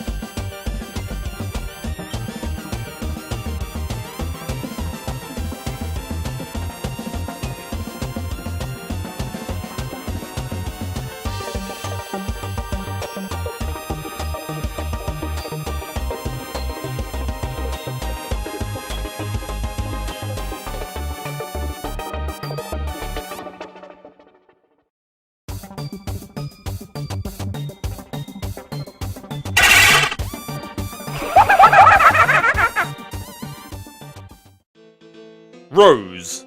First, be the pony. Second, follow Mom. You are now the pony. You stand outside of some ruins which your beloved master's mother entered recently. Outside you find a striking scarcity of oats or greenery or anything at all that is delicious to chew on. This is as a compelling reason as any to follow her inside. Maplehoof. Enter. You go in the ruins. Your clopping hooves echo throughout the cavernous and foreboding environment. But you are too stupid to be nervous. Your powerful snout detects the scent of Rose's mom. She went this way. Maplehoof, follow scent. Good grief, look at all this grist. A large and terrible monster must have surely been slain here. Maplehoof, collect grist. You pick up all the grist and store it in Rose's grist cache. This is entirely too much grist of too many exotic types for such a low-level player, but you'll take it. You don't look a gift horse in the pink heart tattoo. The grist overflow is gathered by the grist gutter utility, supplied by Grist Torrent. It is stored and gradually redirected to other players. Let's proceed. Rose's mom stands on a small platform and disappears. You are a little nervous about transportalizing yourself. As a quadruped, grisly bisection strikes you as a very real possibility. Even though you're too dumb to think of such things.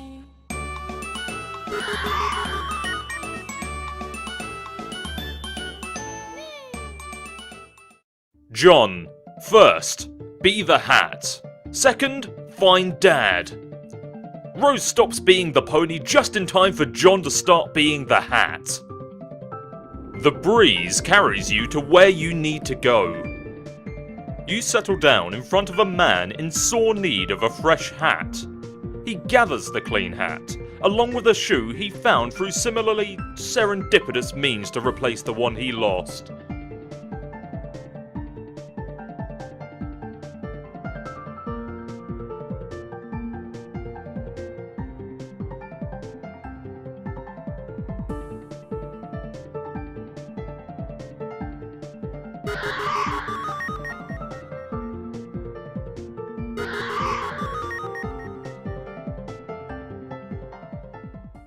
John, check out Rose's alchemeter. You decide to try out the code Dave Sprite gave you. John, make item. This thing is huge and costs a fortune. 500,000 pieces of bilgrist, garnets, diamonds and gold, and a single piece of quartz. There's no way you can make that, let alone wield it, even with your ghost gloves. Now John, shrink it down. You use the alchemeter's scaling upgrade to reduce it to a more manageable and affordable size. You make a weapon called Fear No Anvil.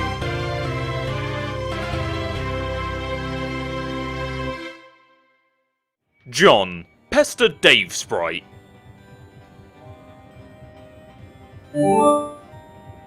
So, what's this? The thing the code made. Really powerful hammer. How do you know? I thought you couldn't use hammers. I can't. Better be, though. Got it from Hephaestus. Who's that? Really tough to kill dude. You killed him for it? Nope. How'd you get it then? Shenanigans. Okay. Rose, check out Dave's computer. It seems you have a visitor.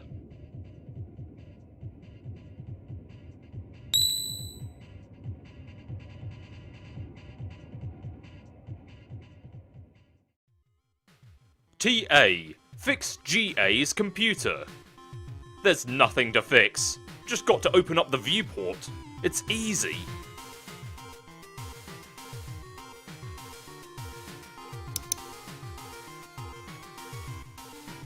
Rose, examine laptop. Someone has been using your PesterChum account, and you somehow doubt the culprit was this young, upright amphibian presently throwing a fit. Rose, go find John. You hurry to the door so that you can catch John before he goes gallivanting off somewhere.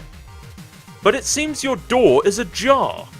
Funny, you don't remember leaving your door ajar, even though it's sort of absurd for you to take note of such a thing, considering John recently left your room. Oh well, it doesn't matter. You will now proceed through this door uneventfully. You get dumped on by a bucket full of hellacious blue phlegm aneurysm gushers as a thoughtful but mischievous thank you gesture from John. Your prankster's gambit plunges to an all-time low. You cannot hope to defeat Egbert in a prank-off. He's simply the best there is. John, equip trusty rocket. Rose obviously isn't waking up anytime soon. Might as well take some time to explore, and maybe stop by again later. Why, Dr. Meowgan, do you want to come along for the ride? It sure looks that way. Okay, hop aboard then. Adventure awaits!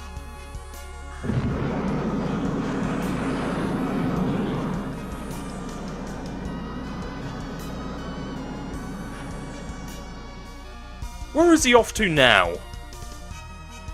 At least you have this little fellow here to keep you company. You will name him Viceroy Bubbles von Salamancer. Dave, be the puppet. You have no idea what the hell that means. But yeah, you can kiss that obnoxious puppet goodbye. Maybe now you can get a decent night's sleep.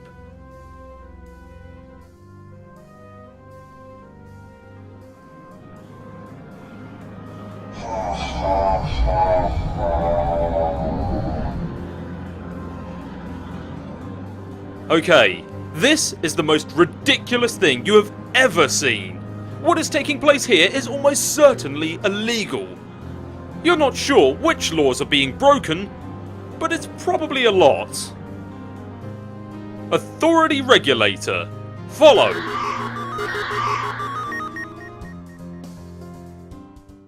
John, explore. You spy a boat on the shore of one of the islands below. You wonder who could be out here rowing in the middle of the ocean. John, investigate. Footprints in the sand. The mystery deepens. John, enter. There are many frightening and powerful monsters in here. John, aggress. You stun them with the cool time powers of your awesome new hammer, and then dispatch them swiftly. Now, it is suggested that you collect the spoils. The good Dr. Spengler helps you gather the riches. John, proceed. There's a platform over here. You'll guess you'll just go stand on it. Oh wow, it just made you disappear.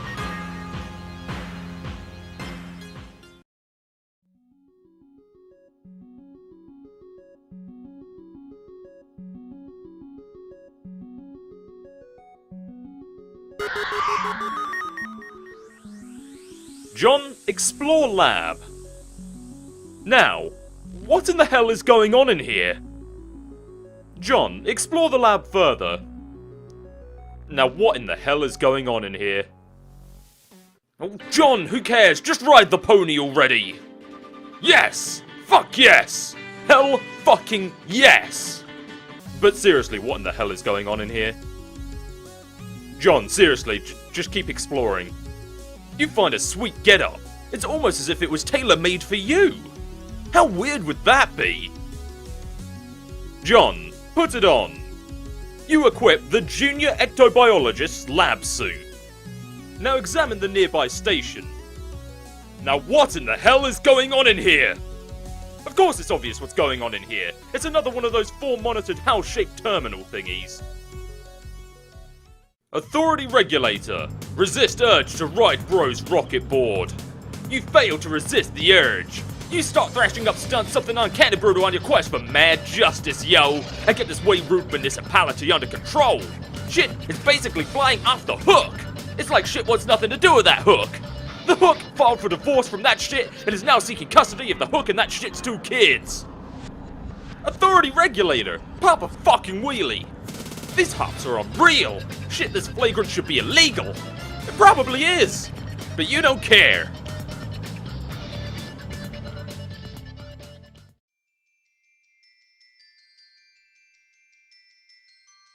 Parcel Mistress, prepare to depart for battlefield. You have travelled to Prospit's moon to board a shuttle headed for the battlefield. There, you will seek the counsel of the White King.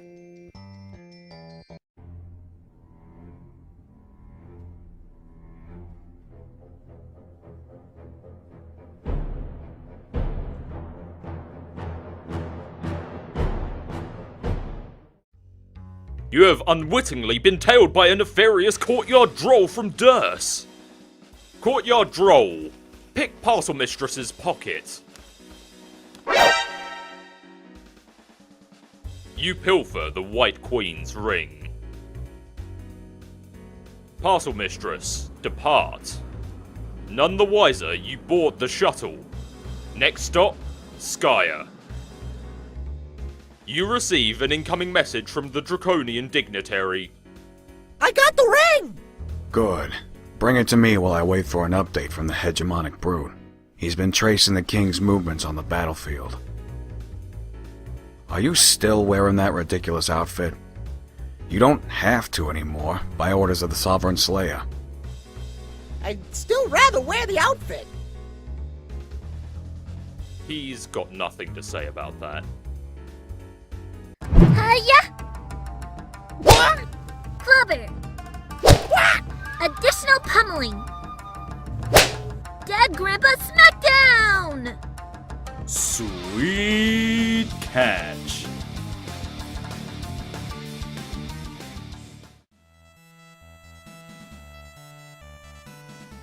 Oh, it's too late. She's gone.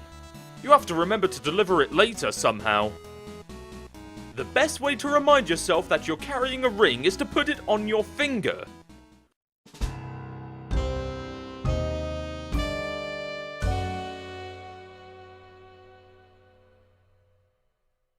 Of course, that was just an imaginary transformation, since the ring doesn't work like that on humans. It was fun to pretend, though. Meanwhile, in a timeless expanse, somewhere, a war-weary villain rues eternal struggle between feuding royalty. The battlefield holds little promise for the peaceful life of a simple farmer.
Rose, alchemize a whole bunch of cool stuff. Combine hub and laptop. You make the hub top. That one was pretty obvious. Combine bronzed vacuum and umbrella. You make the bronzed vacuum umbrella. Useless, but you're still getting warmed up. Combine salamander and eldritch plush. You make a huggable soft salamander plush. You award it to Viceroy on account of good behaviour. Combine ink bottles and gushers. You make a box of bodacious black liquid sorrow gushers. Another crocker nightmare rears its ugly head. The ink reverses the healing properties of the blue phlegm. These are pure poison. Combine hubtop and hairband. You make the hubtop band, a convenient hands-free computing device. Combine magnetic W and bottle of vodka. You make a bottle of magnetic vodka. In addition to having high alcohol content, the liquid inside appears to have magnetic properties. You guess this could be useful. Combine wizard statue with ball of yarn. You make a ball of silken wizard beard yarn with magical properties. It has magical properties because it is made of a wizard. Maybe you can make something with magical properties that is more useful than this. Combine wizard statue and knitting needles. You make a pair of needle wands. They crackle with the magic energies. It is time to make something cool to wear. Now, combine knittings and velvet pillow and squiddle shirt. You make a stylish velvet squiddle knit dress. Combine needle wands and grimoire. You make the Thorns of Oglogoth. These needles seem to shiver with the dark desires of the Deep One. Any sane adventurer would cast these instruments of the occult into the furthest ring, and forget they ever existed.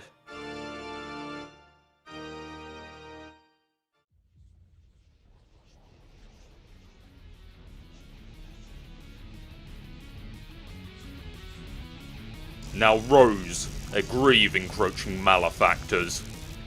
Welcome to the party, motherfuckers! Jade, build. You take advantage of Dave's nap to make some architectural headway on his building. You are really proud of your floor plan. It is... So cool! Speaking of naps, you have been asleep for some time yourself. You suppose you better wake up soon. But then, your neighbour in the other tower is supposed to be waking up soon too. And it sure would be a shame if you weren't around to greet him.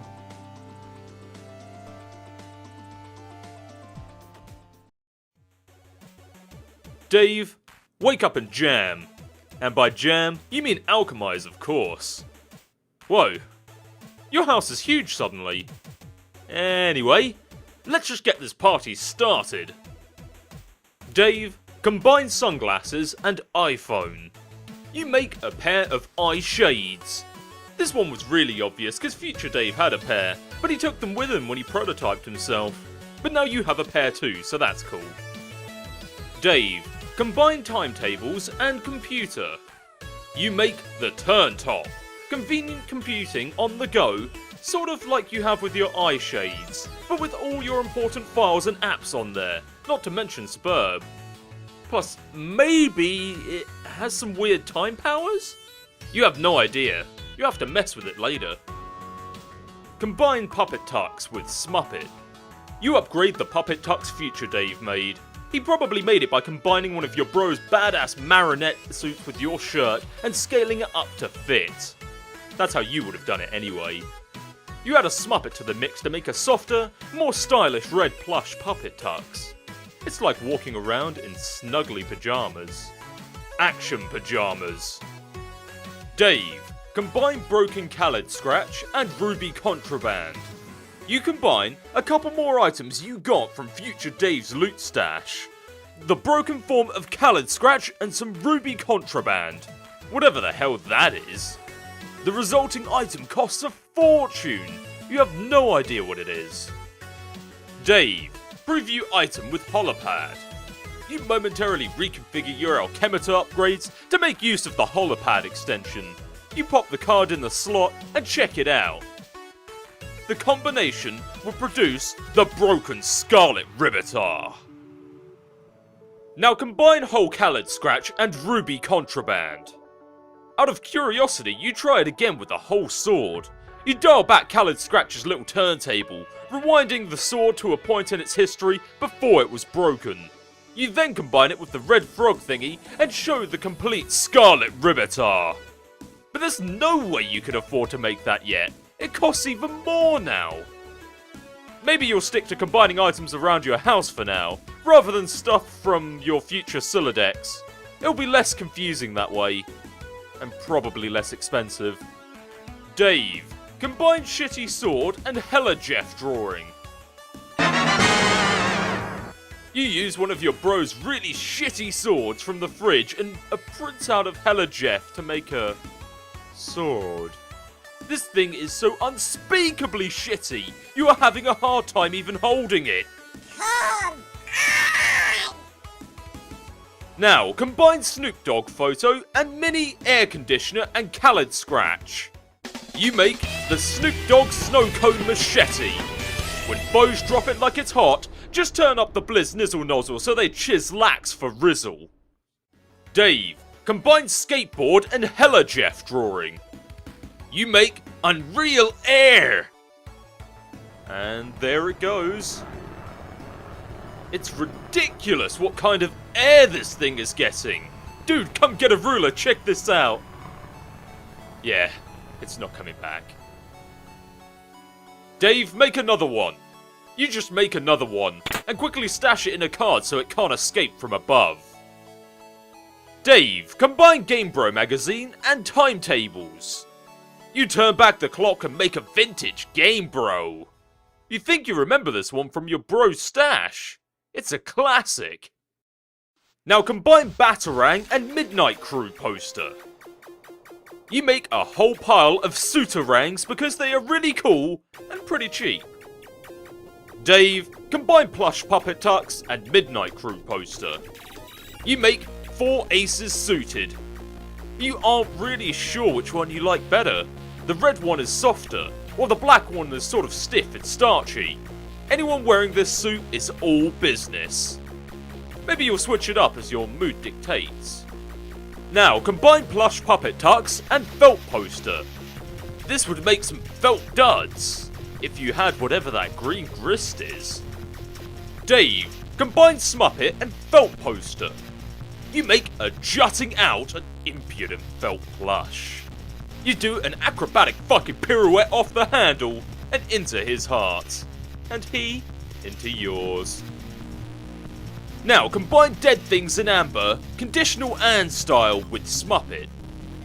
You make a Foam Mutant Smuppet encased in amber. Now we're getting somewhere.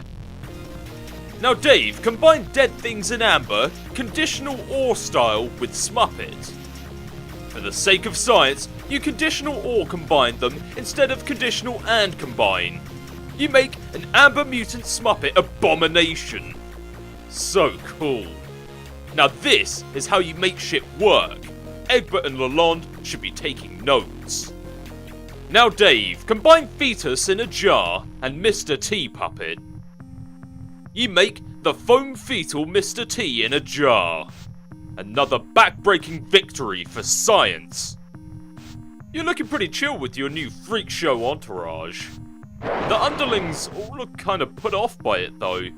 You're kind of weirding them out. Dave, combine camera and capture log card. You make the Capturoid camera.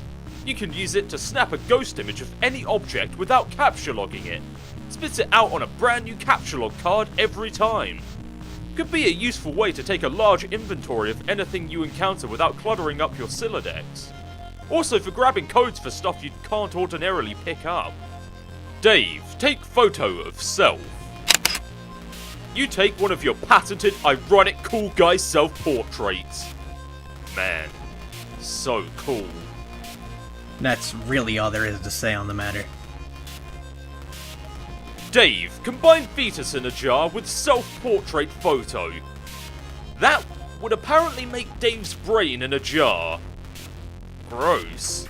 It costs a king's ransom though, because of course, the organ is virtually inimitable. Doesn't stop you from capturoiding its hologram though. Dave, capturoid the hologram of your own brain. Okay, that's probably the weirdest thing you've ever done. But okay. Dave, combine brain and Sweet Bro and Hella Jeff drawing and capturoid camera. You make the Sabagifier. Finally, something useful. It costs you minus 1,000 units of artifact grist. Dave, try it out.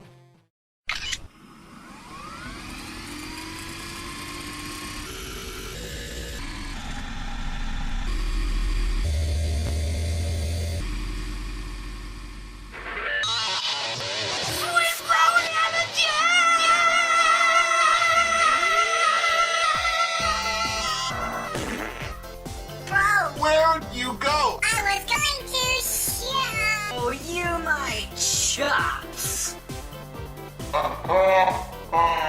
Dude, are those weird? Sing, sing. Joe. To fly up way to the sun. You fucking piece of garbage. Oh.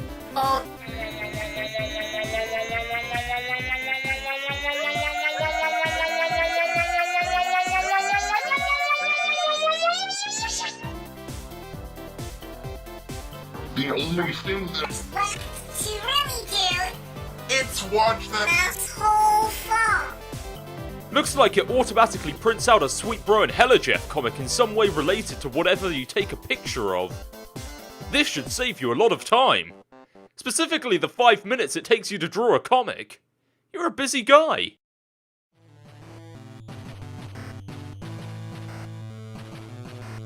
Now Dave, make copies of Rose's journals. Can't forget the most important thing you came up here to make. Gotta be getting your snoop on. Dave, take a look.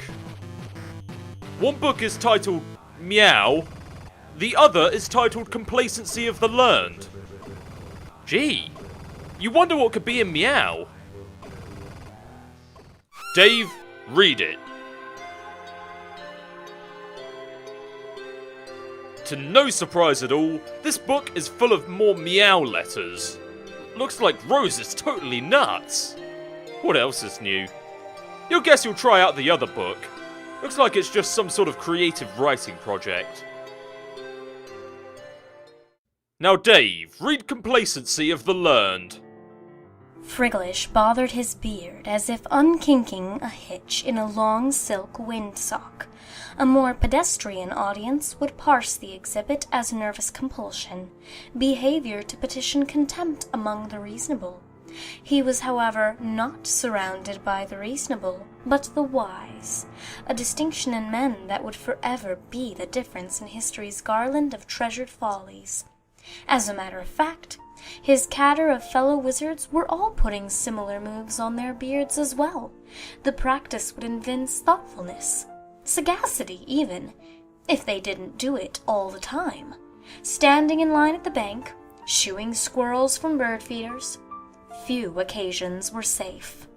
Zasarpan inspected the clue, a single piece of evidence cradled in his coriaceous old man palms.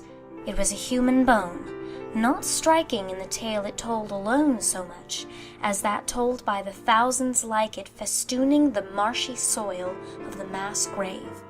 The grisly expanse bore the texture of a decadent dessert, like one of Smarnie's formidable custard trifles wobbled out on wheels for the holidays, to the dismay of a small nation. "You're certain of this?" asked Friglish. Despite what he was doing with his beard, he was, in fact, immersed in meaningful contemplation. "I am afraid I am becoming more so with each terrible tick groused by that gaudy timepiece slung around your neck." In case it wasn't clear, Friglish wore a clock Zasarpan didn't care for. It was magic. The massacre of Sir Skinelf was not as written. "What has you convinced in the hand of our disciples in this blackness?" Executus chimed in.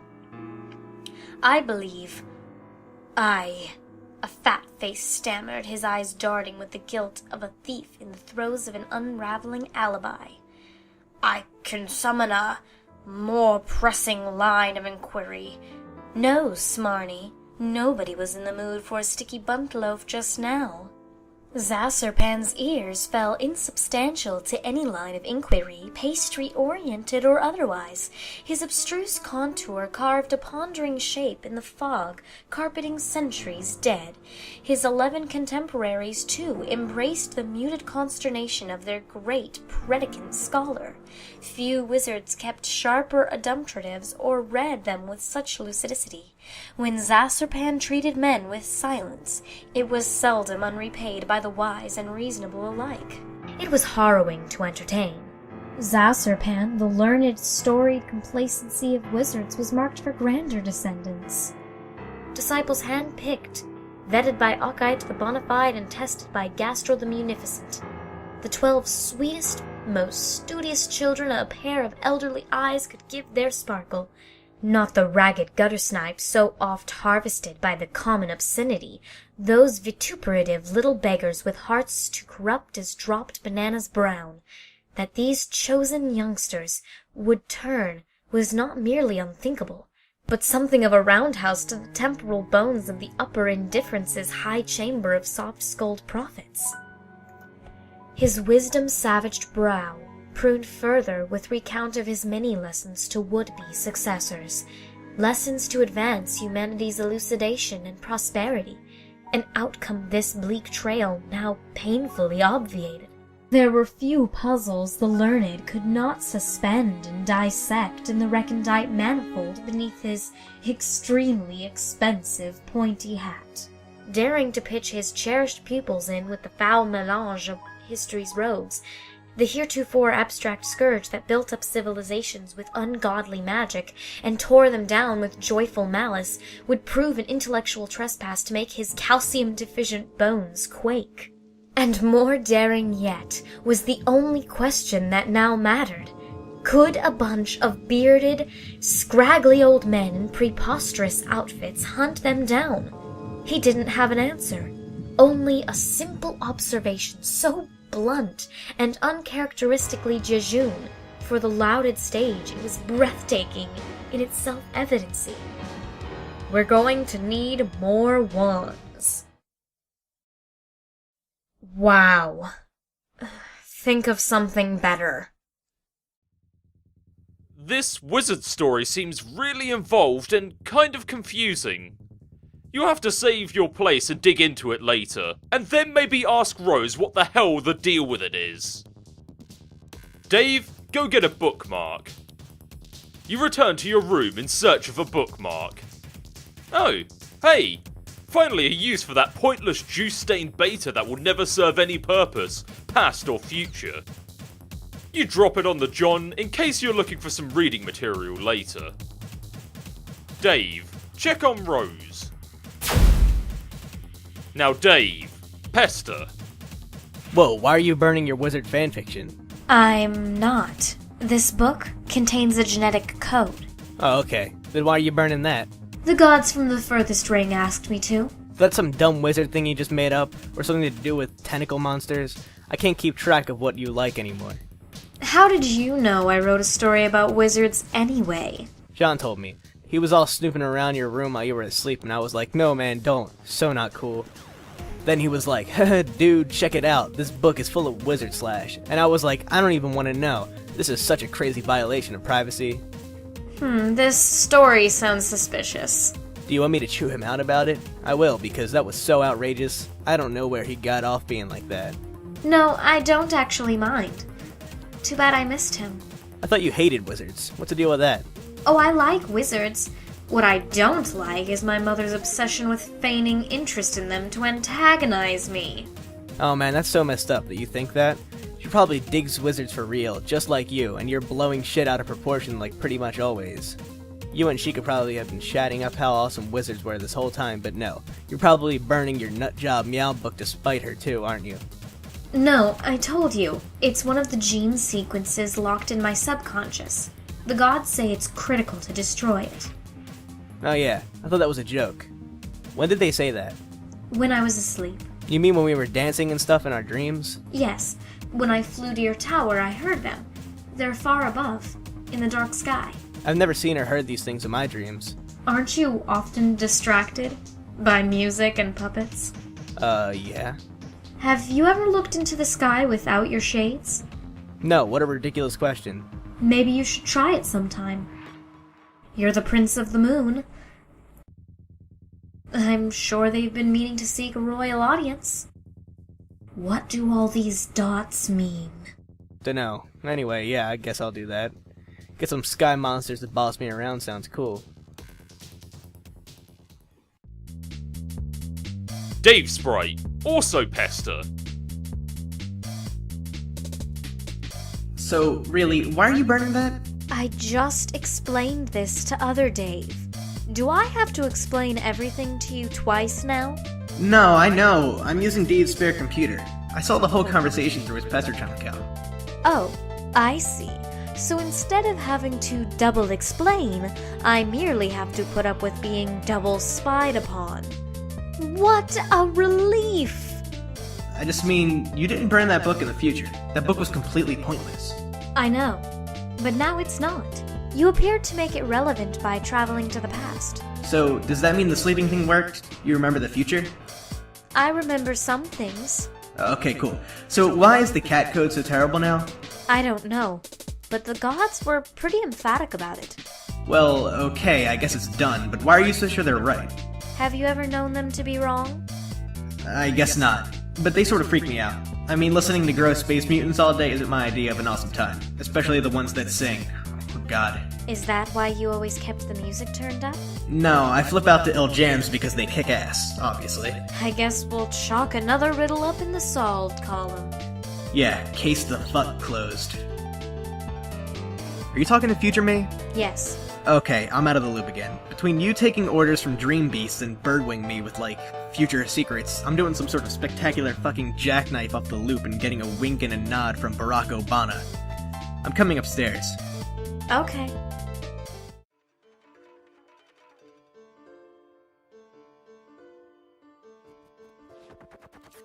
Dave, chill with Dave, Sprite. So, it was pretty funny how I made a copy of Rose's evil book right before she burned it, and now she doesn't know about it. I know, it's crazy what kind of foresight this guy has. I'm telling you, coincidences like that are unreal. They don't even happen. Most of the time. The best thing about how I did that is how it in no way will ever come back to bite us in the ass, ever. Dude, our shit is safe. So safe. Gonna sleep pretty sound tonight with that big fucking payload of safety you just got dropped on us. Gonna be all hugging my pillow and shit, grinning like a goddamn bear full of honey. Safer than some Flintstones vitamins in a bottle. Keep twisting, Junior. All you get is clicks. Asshole thinks it's candy, doesn't even know he just stepped on a security rake and got a face full of fucking safety. Yeah. Anyway, guess I'll go back down and burn that book. Yeah, alright. Dave, go back in time and stop the thief! It looks like you already tried that. Whoever took those books was a pretty cold-blooded dude. You'll figure you'll call it on the time travel for a while. Don't want to see Dave corpses just start to pile up, especially if one of them winds up being you. Dave, throw yourself out the window. You ditch the body before Jade sees it.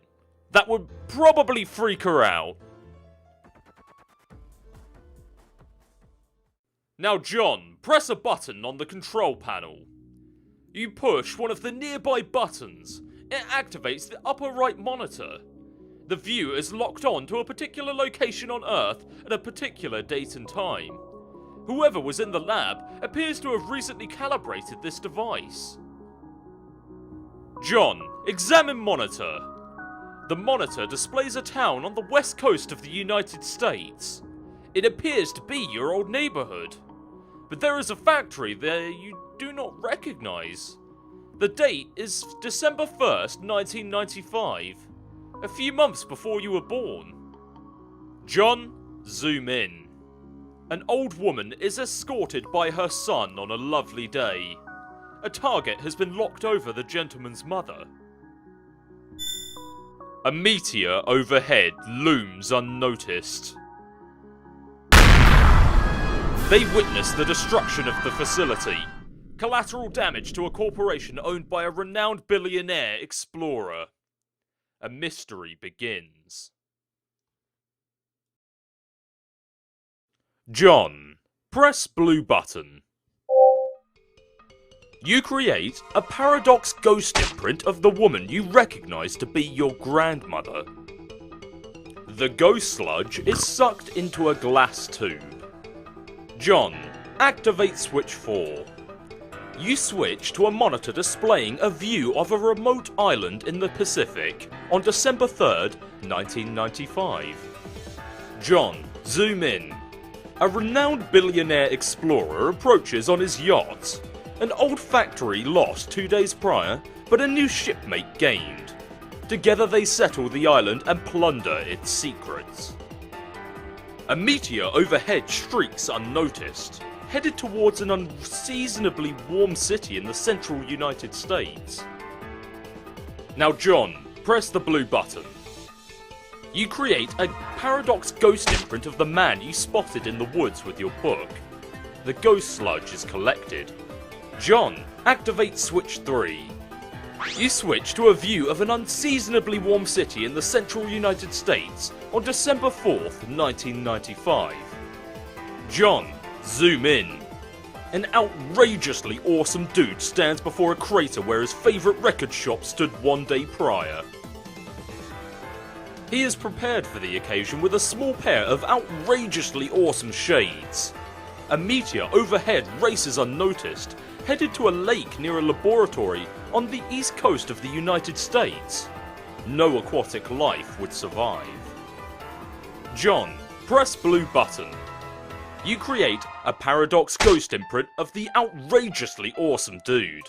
The sludge is allocated to one of another pair of tubes. John, activate switch 2. You switch again to a view of your neighbourhood on April 13th, 1996. It is the day of your birth. There is more real estate you do not recognise near the recently devastated baked goods facility. It is a shopping mall you have never seen before. John, zoom in. A professional lady and new mother has travelled from the opposite coast at the behest of a famous and wealthy scientist to study one of numerous recent celestial anomalies where he is on expedition. She notices a meteor overhead on collision course with a quaint family joke shop. A distinguished gentleman notices the lady and comes outside to greet her. Oblivious to the threat above, the gentleman's mother remains inside, busying herself with a tall bookshelf, a ladder, and a rather hefty unabridged joke book. An old mother lost today, but a new son gained. The gentleman discovers a clue. A powerful nose detects perfume. The lady has fled. The mystery deepens. But the monitor has not lost track of the lady. John, press blue button. You create a Paradox Ghost imprint of the professional lady. The sludge fills the final tube. Once all the tubes are filled, an automatic sequence begins to execute. 4 young Paradox clones are created. John, there's one more button to push. Ectobiology sure does involve a lot of button pushing. At least it does when you're a junior ectobiologist. Your loyal assistant, Dr. Meowgan, is all over this one. One pair of tubes empties the sludge into the chamber below. The other pair does as well. Another sequence is activated. John, scale Eschaladder. You storm up your Eschaladder to claim the coveted, if difficult to pronounce wrong, Ectobiolo babysitter. Your ladder is absolutely hemorrhaging the boon dollars. Just what your pork hollow's fat ass needs. You surpass 1 million boon dollars and trade them all in for a single whopping boon buck. This is of course going directly into the college fund for these youngsters. Sure is heavy. Into the hollow it goes.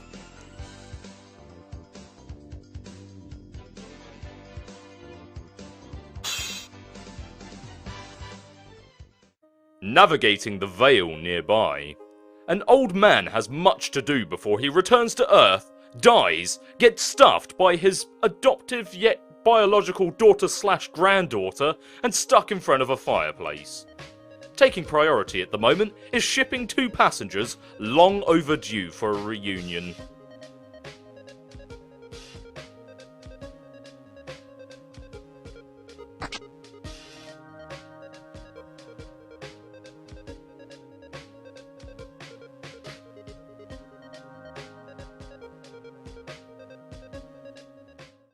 CG, Troll John. See, this is a case in point. What point? The point I was just making about the ultimate riddle? You blithering, feculent shithole? Okay, that's your cue to laugh at me some more, I guess? Because you seem to really get off whenever I flame you. Humans are deranged! Oh man, I must be getting closer to the conversation where you're trolling me harder. This is pretty exciting. I can't wait to see what you got up your sleeve. You see what I mean? Fuck you about that! Anyway, you weren't making a point about the ultimate riddle, dude. Yes, I was, and now I'm losing my train of thought, dipshit! Nope, we never talked about it. Yet. Oh, hell, that's right! Damn it, I guess this is going to be confusing. Oh, you're just starting to figure that out now?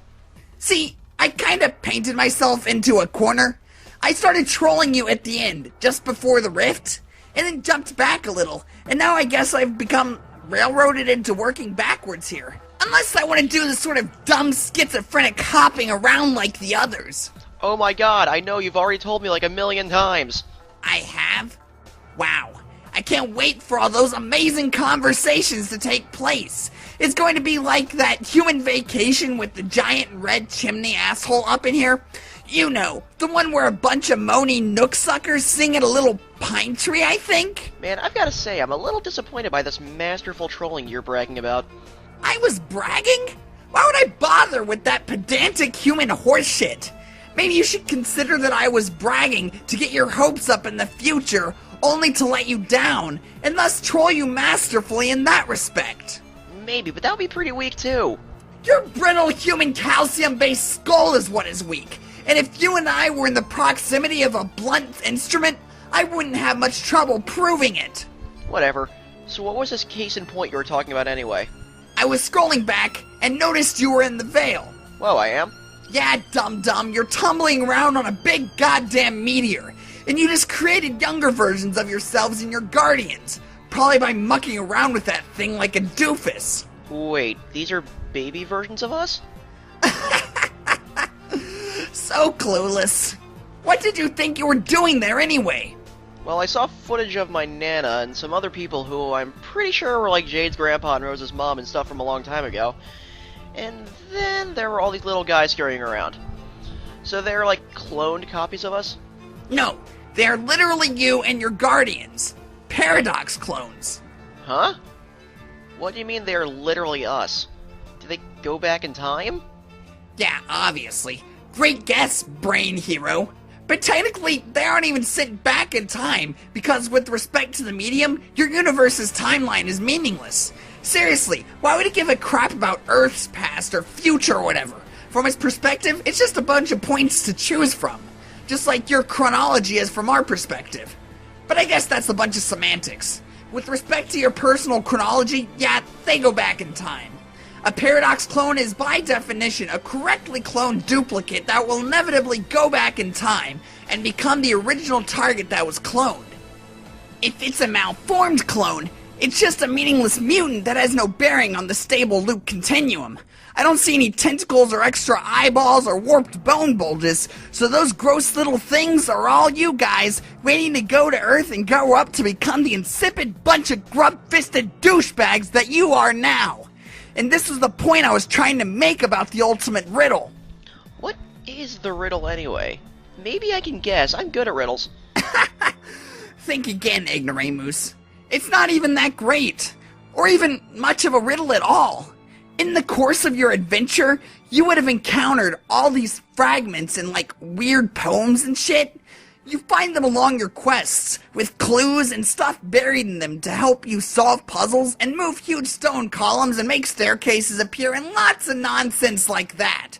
And it's all masked in this flowery sort of frothy poetic jackassery that nobody really cares about. And I sure as hell don't care about spoiling it for you. But what all these lofty symbolic allusions boil down to is some grander statement about what you see happening here. That you were always the key to seeding your own existence through this game. And any hope that it could have played out differently or that you could have avoided this whole mess was always just a ruse. A distraction, perhaps? What? Never mind. Because if it didn't go down this way, then how are you even born? Get it? Which is especially pathetic since Paradox Space apparently went through all this trouble just to make you have to fail and die. Really, there's nothing more tragic than these null sessions full of kids entering the game and fulfilling some cosmic destiny shit just to get wiped out and leave behind an empty, pointless insipisphere for all eternity. Actually, it's sort of hilarious, or it would be if it didn't affect me personally. But anyway, there's a lot more to the riddle than just that. Like what we were talking about last time we talked. But that's sort of the gist of the themes it deals with. Okay, well, if I run into some salamanders who tell me all about this riddle and get really excited about it, I will try to act surprised. So this is the same thing you went through, like being your own Paradox clones and creating your own parents and stuff? Yeah? How did that even work with 12 of you? It was really fucking complicated, and I'm not going to get into it. Our family structures are already way more complicated than yours, even without getting spooky time slime involved. Basically, we have nothing in common whatsoever. Except maybe this. I was the guy in your position, to make all these clones, and frankly, it all kind of freaked me the hell out. Huh? Yeah, I guess, but now that you mention it, I'm finding all this a little strange. Oh, only just now! Fuck, you are fast! I hope you got the mad boombucks to pay off those speeding tickets! No, I mean the ghost stuff and paradoxes are one thing, of course. It's something else, it's just... this is really weird. What's so weird about it? Well, normally humans hatch from, like, these slimy pods. Then we wriggle out as a little pink larva. Oh, really? Huh. Maybe we have more in common than I thought. Maybe those really are mutant clones, and they aren't going back to see their planet? Sure? Hell, I'm confused now. Not that I give a shit about you and your pointless, awful lives. Hey, I have an idea. Why don't you go back to me in a few minutes? And I mean, like, a few minutes of my time, not yours. All these little pink monkeys are getting way out of line, and I have to tend to them. If you message me in a couple minutes, we can continue conversing at the same linear fashion for a change. Okay? And then after that, you can keep going backwards and make fun of me riding my little red rocket. You can tell me I look like a silly little Paradox clone fresh out of the slime tube, and this is just all a big nursery time recess jamboree. That would burn me good! Okay, that is pretty good, but I can't use it because you said it. And then later, i.e. right now, you would get the satisfaction of knowing you were the one to come up with that burn. See, you are dealing with a pro. You can't out-troll me, so just forget it and stop trying. John, tend to the little pink monkeys. They're scrambling all over the place. They appear to be preoccupied by some of the objects littered around the lab. At least it's keeping them busy.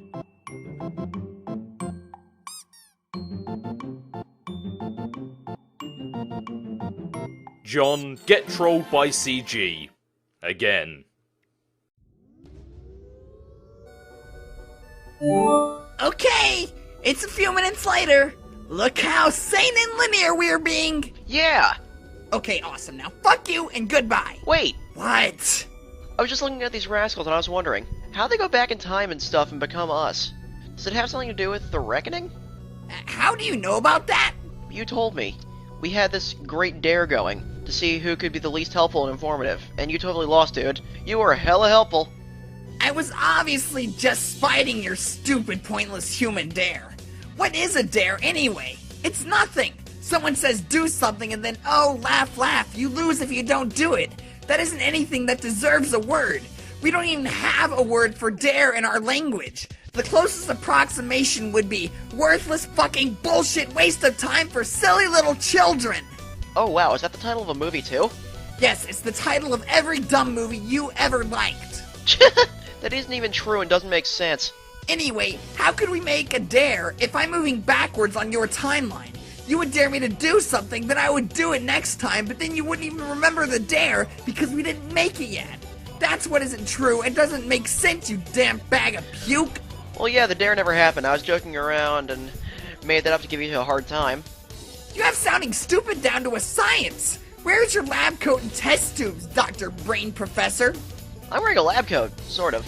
You look like an elf. That's bullshit. You look like you should be blowing in a funny little shell and limbering up for a silly cookie dance. Do you even have elves? Yes, let's compare which fantasy creatures that don't exist we both do or don't not have. What a great fucking idea, John! What? You asked about the Reckoning. Why don't we talk about that instead of all these pretty much terrible things? Okay. Yeah, so when the Reckoning starts happening, all these Paradox clones get shipped off to meteors, flung through sky and defense portals, and sent back to Earth. End of story, I guess. Bye. Wait, so that means we're all sort of like Superman? Yeah, I guess. Cool! You all trace the mythological footsteps of your beloved human Superman, who's really just a muscular Caucasian alien. It's hilarious how humans worship him as the pinnacle of human heroism and virtue, but he isn't even human. Actually, it's incredibly pathetic, but also in a way kind of admirable, because it means deep down, you must realize who your daddy is. We are, bitches. Yeah, Superman is pretty cool, I guess. Did you know Nicolas Cage was almost going to play Superman one time? Oh my throbbing phlegm lobe, who gives a barfing fuck about that? John Egbert, you have just assassinated my patience. Adios, loser. Wait! Get back to me in a couple minutes, okay? Fine.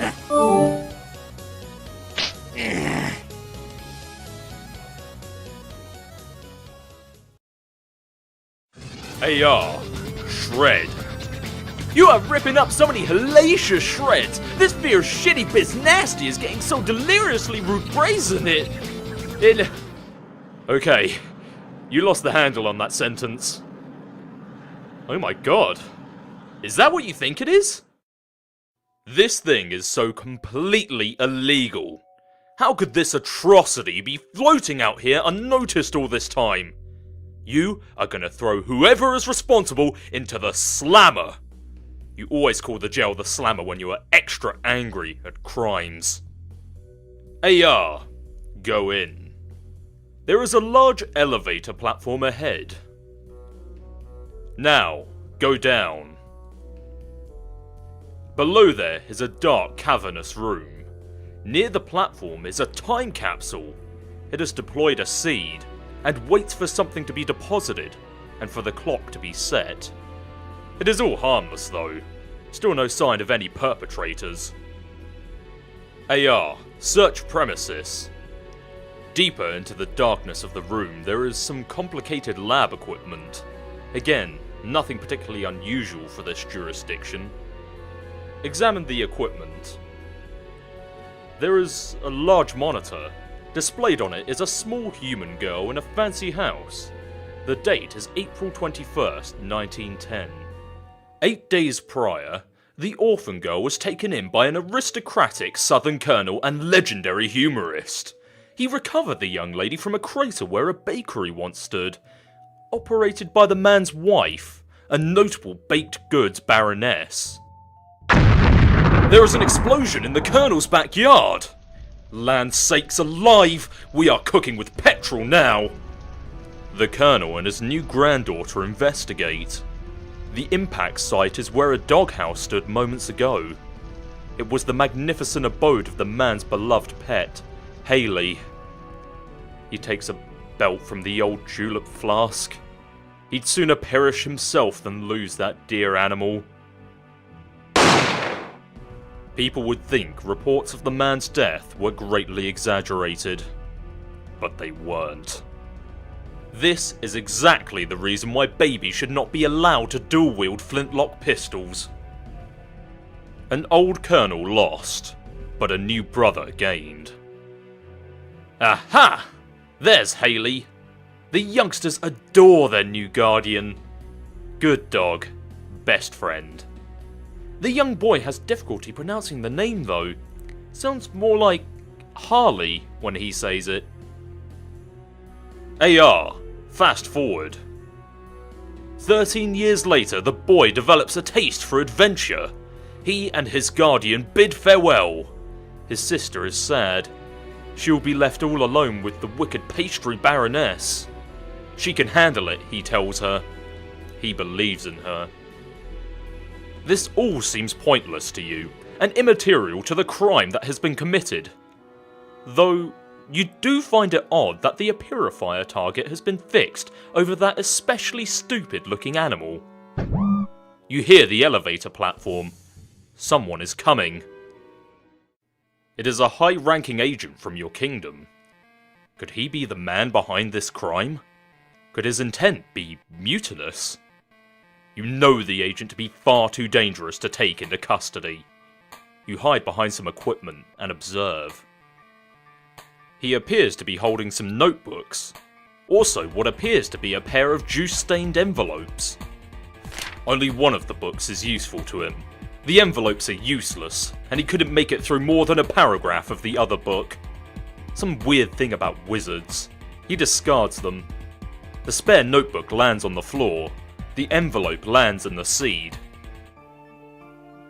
The time capsule stores the seed, and on account of some default setting, is programmed to bloom several 100 million years from now. The capsule then readies a new seed. The agent approaches another device near the large monitor. Now John, get trolled by CG in a sane and linear manner. Okay, I got back to you. Are you happy? Sure, I guess.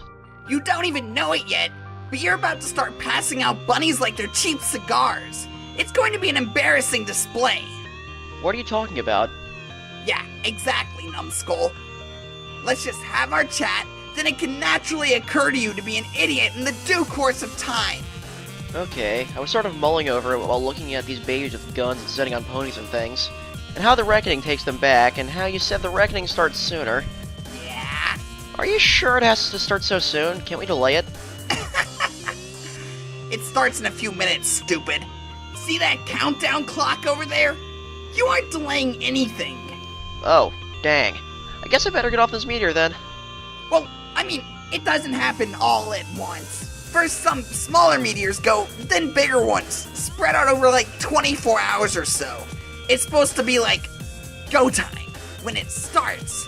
Like, it's time to hurry up and stop fucking around and kill the boss, get it? The rock you're on doesn't blast off right away. Too bad, because it would have spared you from making a fool of yourself in a couple of minutes, and more importantly, spared me from having to watch. Okay, well, you keep saying how doomed we are, and how all this bad stuff happens sooner, but you never say why. What happens in our game that's different from yours and makes everything go so badly? Jack Noir. Who is Jack Noir? An agent of Durst, who flipped out and rose to power. He killed your Black Queen and King, and now he's in charge. So you didn't have him in your game? No, we did, but he was harmless. Actually, he was an ally, sort of. He settled a grudge against the Queen by helping us dethrone and exile her. And then he wound up exiling himself, and sort of kept helping us through a command terminal on our old planet. He's kind of a huge asshole, though. But because he took the Queen out of the picture, when we got to Skya, we only had one monarch to deal with instead of two.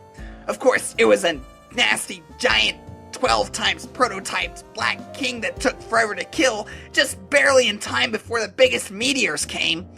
But still. I see, so after he got exiled and all that, he came here into our game and caused all this trouble? No. God. Egbert, you are thicker than that hideous joke book you waddle around with. Try to think more abstractly. Think about video games. What's an Earth game you like to play? Name one. Crash Bandicoot?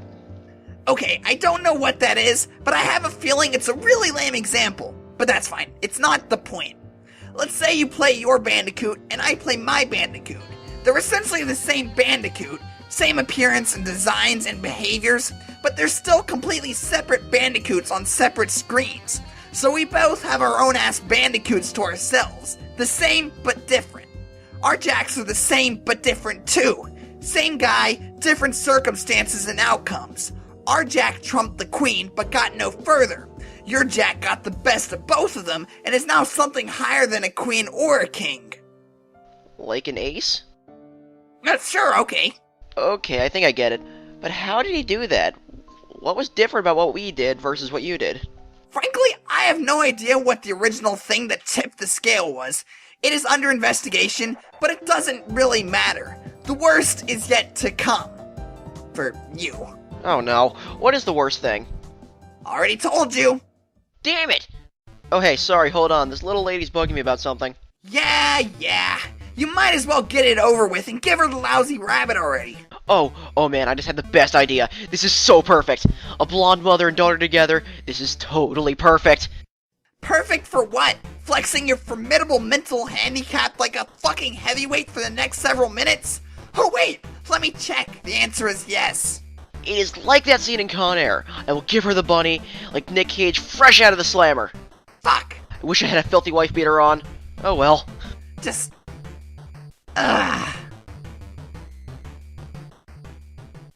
John, reunite with your loving wife and daughter.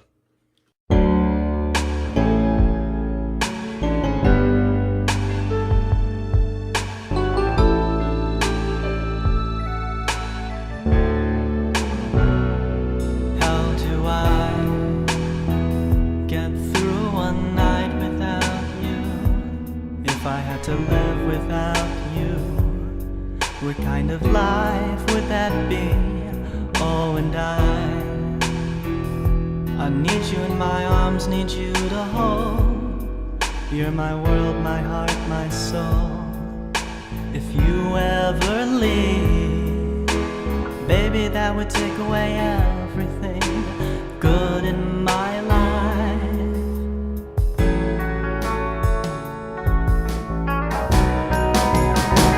Without you, there'd be no sun in my sky. There'd be no love in my life. There'd be no world left for me. Oh, and baby, I don't know what I would do. I'd be lost if I lost you. If you ever leave, baby, that would take away everything that's real in my life.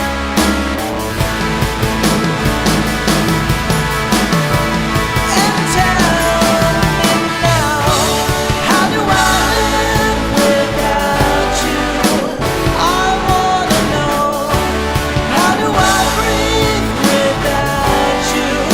If you ever go, how will I ever survive? Nick Smalley on guitar, ladies and gentlemen. Yeah! Play that shit! I hear you. I hear you in here. In my heart. So good on my eardrums. Yeah. You got that Telecaster twang. Twanging into my soul.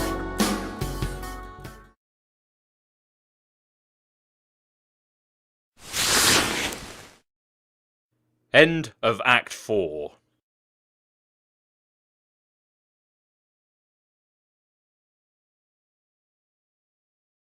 Psych! It'll be a few more pages.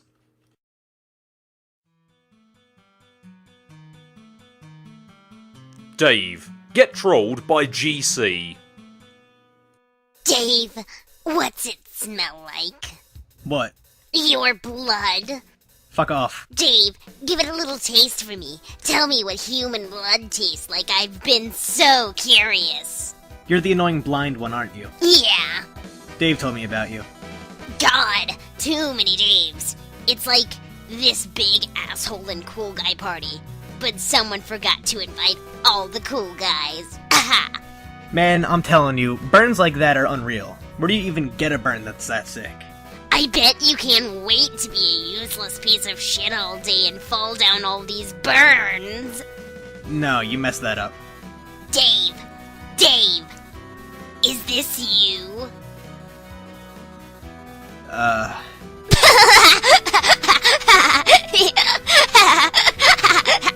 Did you try to draw shades on his face and miss? What's even the point? He's already wearing shades.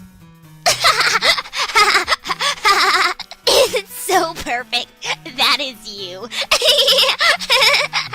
This is moronic. Dave, tell me what your blood smells like. Or I'll make another. And I know these hurt your feelings. I don't know what it smells like, or tastes like, but I sure as hell know what it looks like a fucking symphony on my retinas. Shit is beautiful, like a little vermilion picnic on my hands. Every day I open my eyes I find poetry in even the simplest things. Just one of those little joys in life you take for granted, you know? This miraculous gift of vision. Dave, check it out. I figured it out. This has to be you.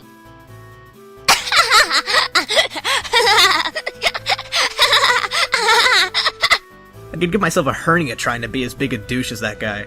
I could try, but it would wind up like a motorcycle stunt gone horribly wrong. My broken body would flop and tumble around like a rag doll. Oh god, I can't breathe. And yet as much as that guy's the tooliest dude I could ever hope to meet, he and I would still get along famously, because we can both see.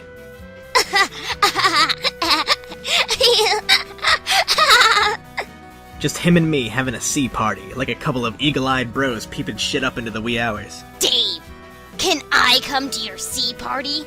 I guess, but you'll have to be careful not to stumble around bumping into all the gorgeous masterpieces hanging around everywhere. God, so beautiful to look at with my perfect eyesight. Can I lick the paintings? Yeah, that's fine.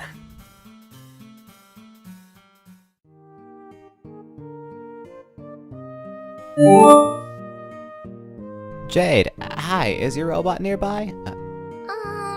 Where you can type because you're asleep. Oh, yes, it appears so.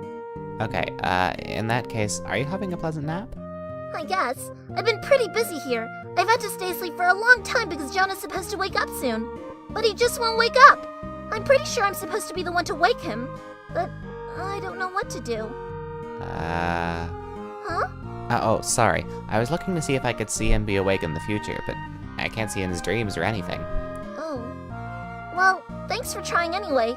But you'll wake up soon, it looks like, so maybe this means you have success. I hope so. What am I doing when I wake up? Oh goodness, there's so much going on and there's a lot of trouble that you're in. Oh no! But what it comes down to is that you don't have much time anyway. This is your last day before you make the rift, and then I can't see what happens after that anymore. Which is okay with me, because to be honest, seeing your whole big confusing future and past is kind of overwhelming. Yes, I know what you mean. It's so complicated and I don't even know what I should be accomplishing. I think using these gadgets and things and my timeline advantages to play pranks on you. That sounds like it would be fun. But you guys never even played pranks on me. You were always just kinda mean. Sorry.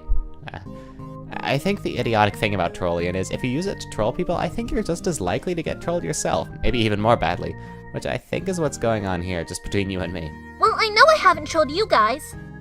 Or, not yet. No, but you sort of are. My friend is going crazy. He wants to talk to you. He left you a message a long time ago in your timeline to talk to him when your robot blows up. Oh yeah, I totally forgot about that. Does it really blow up, or was that another trick? I don't know. I can't see it blow up in your future. Not on screen, I mean. There are lots of explosions all the time anyway. Too many explosions. You could ask me in the future. Okay, I'll ask. Okay, you said yes, it did blow up, and you talked to him, and then you said he was actually a pretty nice guy, which I thought was weird. Is he not a nice guy? Not really. Well, maybe he's just been through some tough times. Maybe we should give him the benefit of the doubt. For whatever it's worth, I think you're a pretty nice guy too. Okay, thank you. Also, you seem to be the only one who ever thinks to talk to me while I'm asleep. Why is that? Oh, I guess that it makes sense because you have a robot to let you say things that happen on Prospit, and I'm curious because the only time I ever had fun playing this game was when I was asleep. But now all our dream cells are dead. Oh no! Dream selves can die?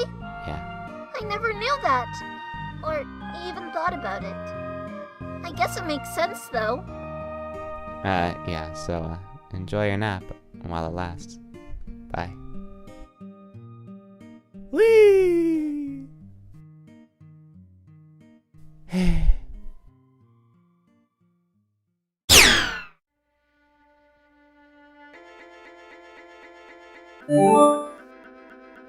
Hello again. Are we friends yet at this point in time? I would speculate that if we are not by now, then it is probably not to be. Pardon? Furthermore, which Rose have you chosen to be this time? The stupid Rose or the smart Rose? I'm a little busy. It sounds like you are attempting to be the smart Rose this time. Please take note of the subtle scorn underlying the selection of the word attempting. Smart Rose would get a kick out of that. Smart Rose is all about subtle scorn, isn't she? That sounds about right. Whereas Dumb Rose doesn't capitalize letters even when discussing the proper names of human monsters in Earth cinema. I think you should establish a greater commitment to a single role-playing scenario. Honestly, I was looking forward to playing along and reading your Dumb Rose script for our next conversation. But it turned out there was a perfectly logical explanation for it all. Imagine my disappointment, while I imagine yours once you finally catch on. I suddenly don't understand anything. What are you talking about? Oh, I'd love to explain in detail and cause some sort of time paradox, but you see, and this revelation may be as startling as any, I'm a little busy. I believe I understand. It was I who did something to provoke your scorn in a previous conversation, one which I have not had yet. Yes, that is definitely a conclusion you have just now drawn.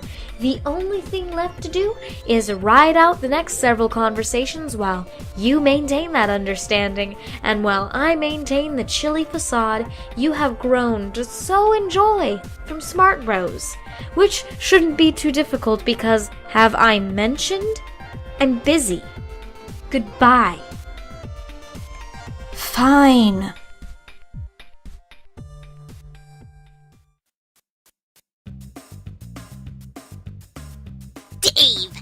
Dave, I finally got it. Oh, hell. I finally figured it out. Once and for all. This is you.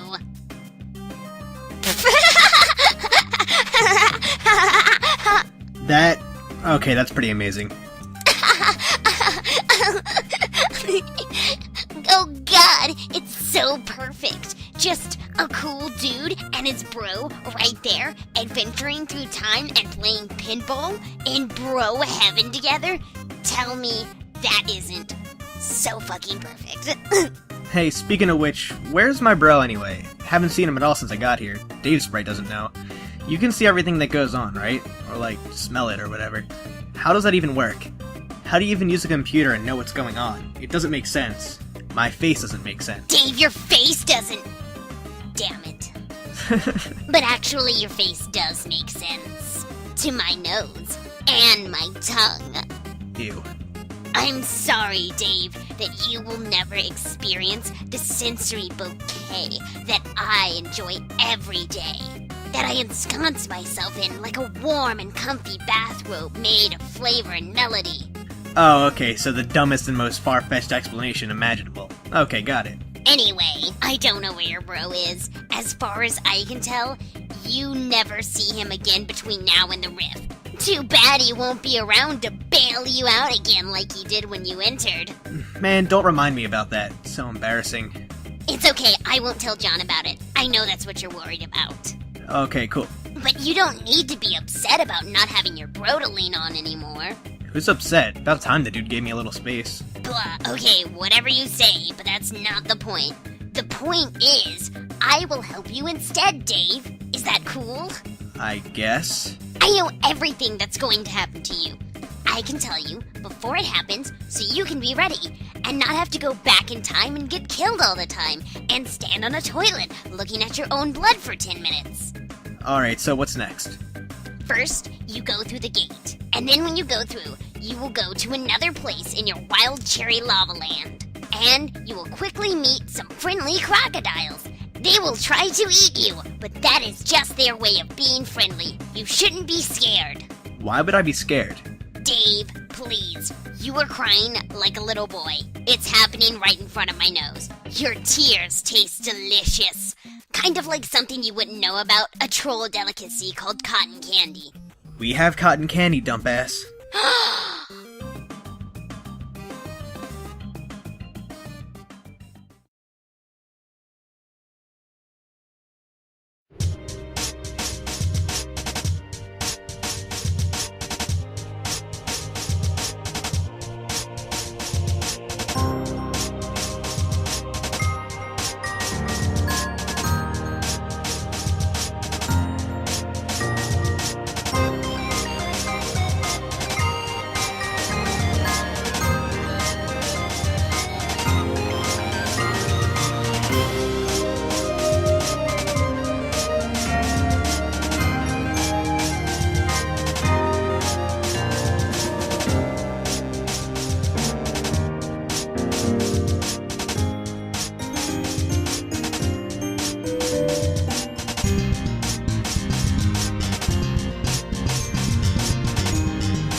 End of Act 4.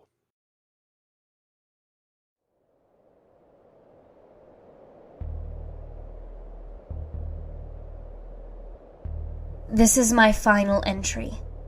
My co-players and I have made every earnest attempt, with occasional relapse, to play this game the right way. I have been meticulous in documenting the process to help our peers and successors through the trials should we fail.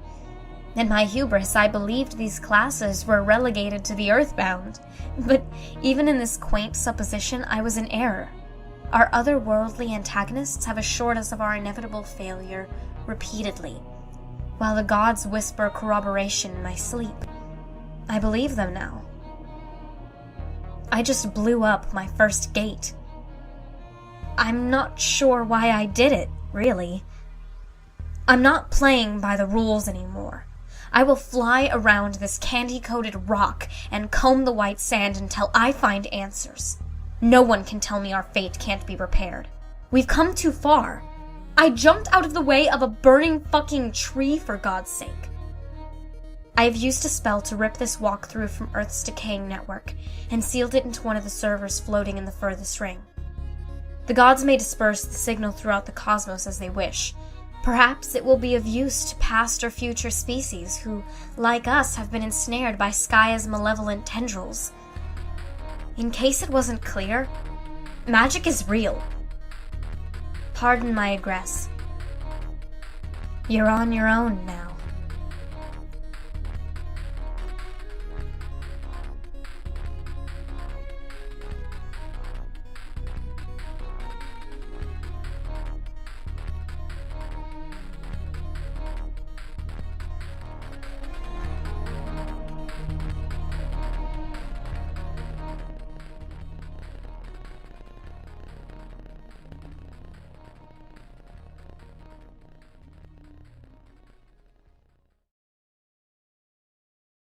Hours in the future. The war-weary calls another broken planet home. Another cloth his garb. Land and rags fit for the wayward. A villain becomes a vagabond. The recent past is recalled. An accursed mascot is located among fallen brethren, its visage reviled. A rag of souls drift from the heavens, its owner a mystery. A boy finds a dead friend. Her ring recovered. The boy sees himself in a cloud. His destination revealed. Hours in the future, a mistress becomes a mendicant. The recent past is recalled. A communication device is borrowed. A rendezvous is arranged. The Slayer is summoned. The collateral presented. The droll is beckoned. The bargain honoured. The boy finds the castle. His courier's path crossed. The mail is delivered. An obligation satisfied. The package is opened. Letters read. John, from what I hear tell, you've been through a bit of an adventure by the time you're reading this. That's so great. I love adventure, and I would bet my bottom boombuck you do too. I think we are birds of a feather, John. I am pretty eager to meet you. Oh yeah, I should have mentioned we are going to meet someday. I hear you like movies, is that right, John? I love movies too. Have you ever seen Weekend at Bernie's? So friggin' hilarious. It's hard to talk to Jade about movies because she doesn't really know about movies, but I'm sure you know that. Boring. Just kidding. Jade, you know I love you and I think you're a blast. Okay, speaking of Jade, we spent quite a long time working on this present for you. It was a big team effort.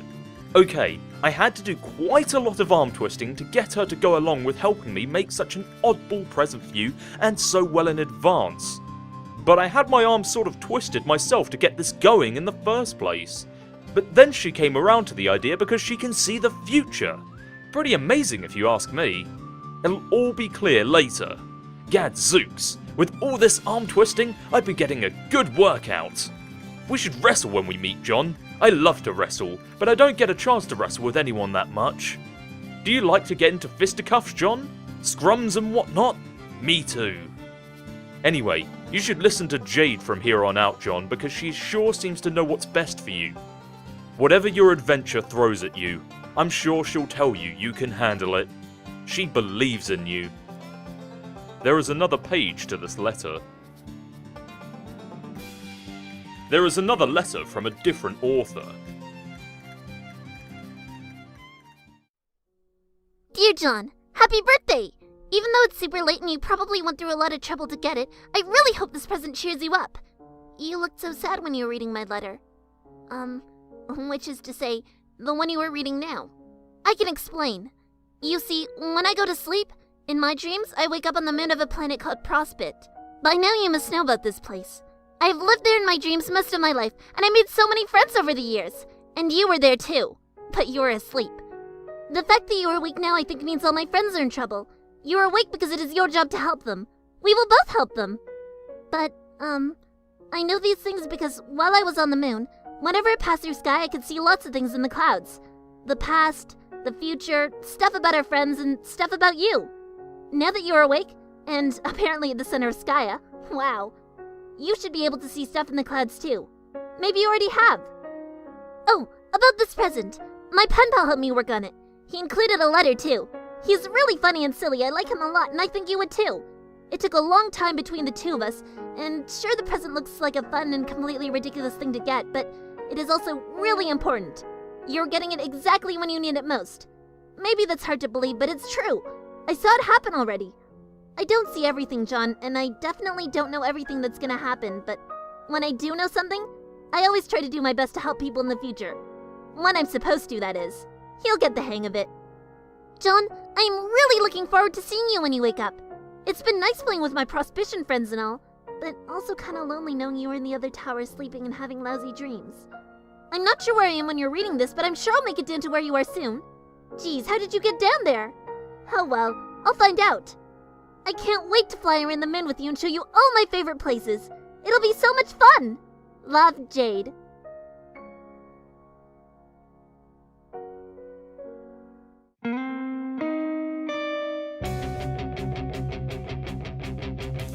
A boy's grief is interrupted, his ring sought. The toy has a new master, the tactician a misstep. Check.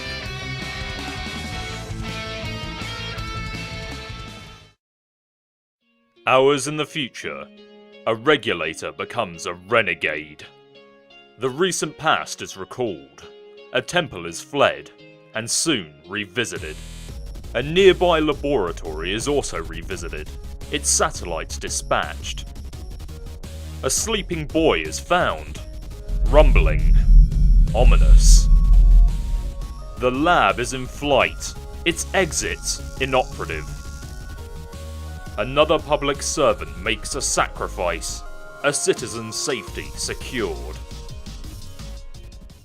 A tyrant is retreating, a battleship landing.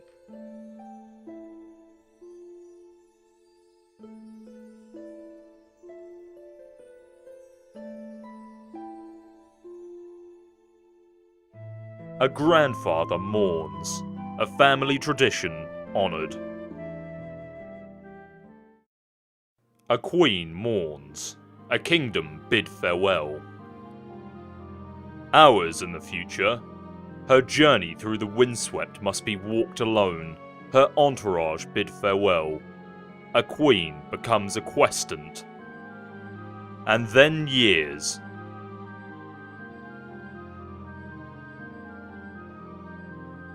A key is employed. A command station repaired.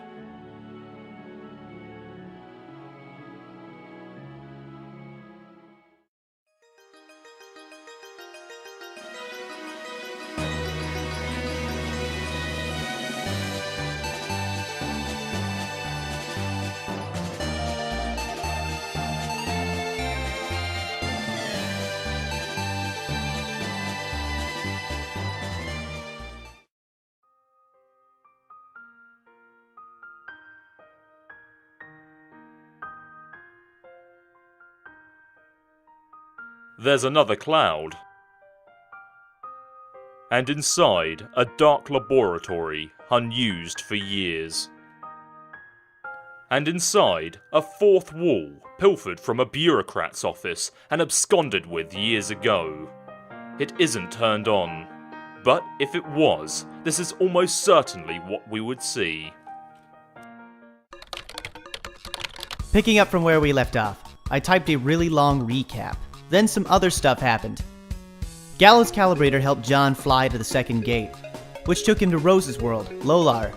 He crashed into Rose's room where he found her asleep. He snooped through her room and Dave tricked him into giving him the code to duplicate Rose's writing journals. John opened the package Rose made for his birthday. It contained the bunny from Con Air, the same one John got from Dave, but older and dirtier, and modified with Rose's knitting. She'd had the bunny since she was very young. Oh, come on, Andrew. We're not in the mood for this. Fine. And then I started working on Act 5.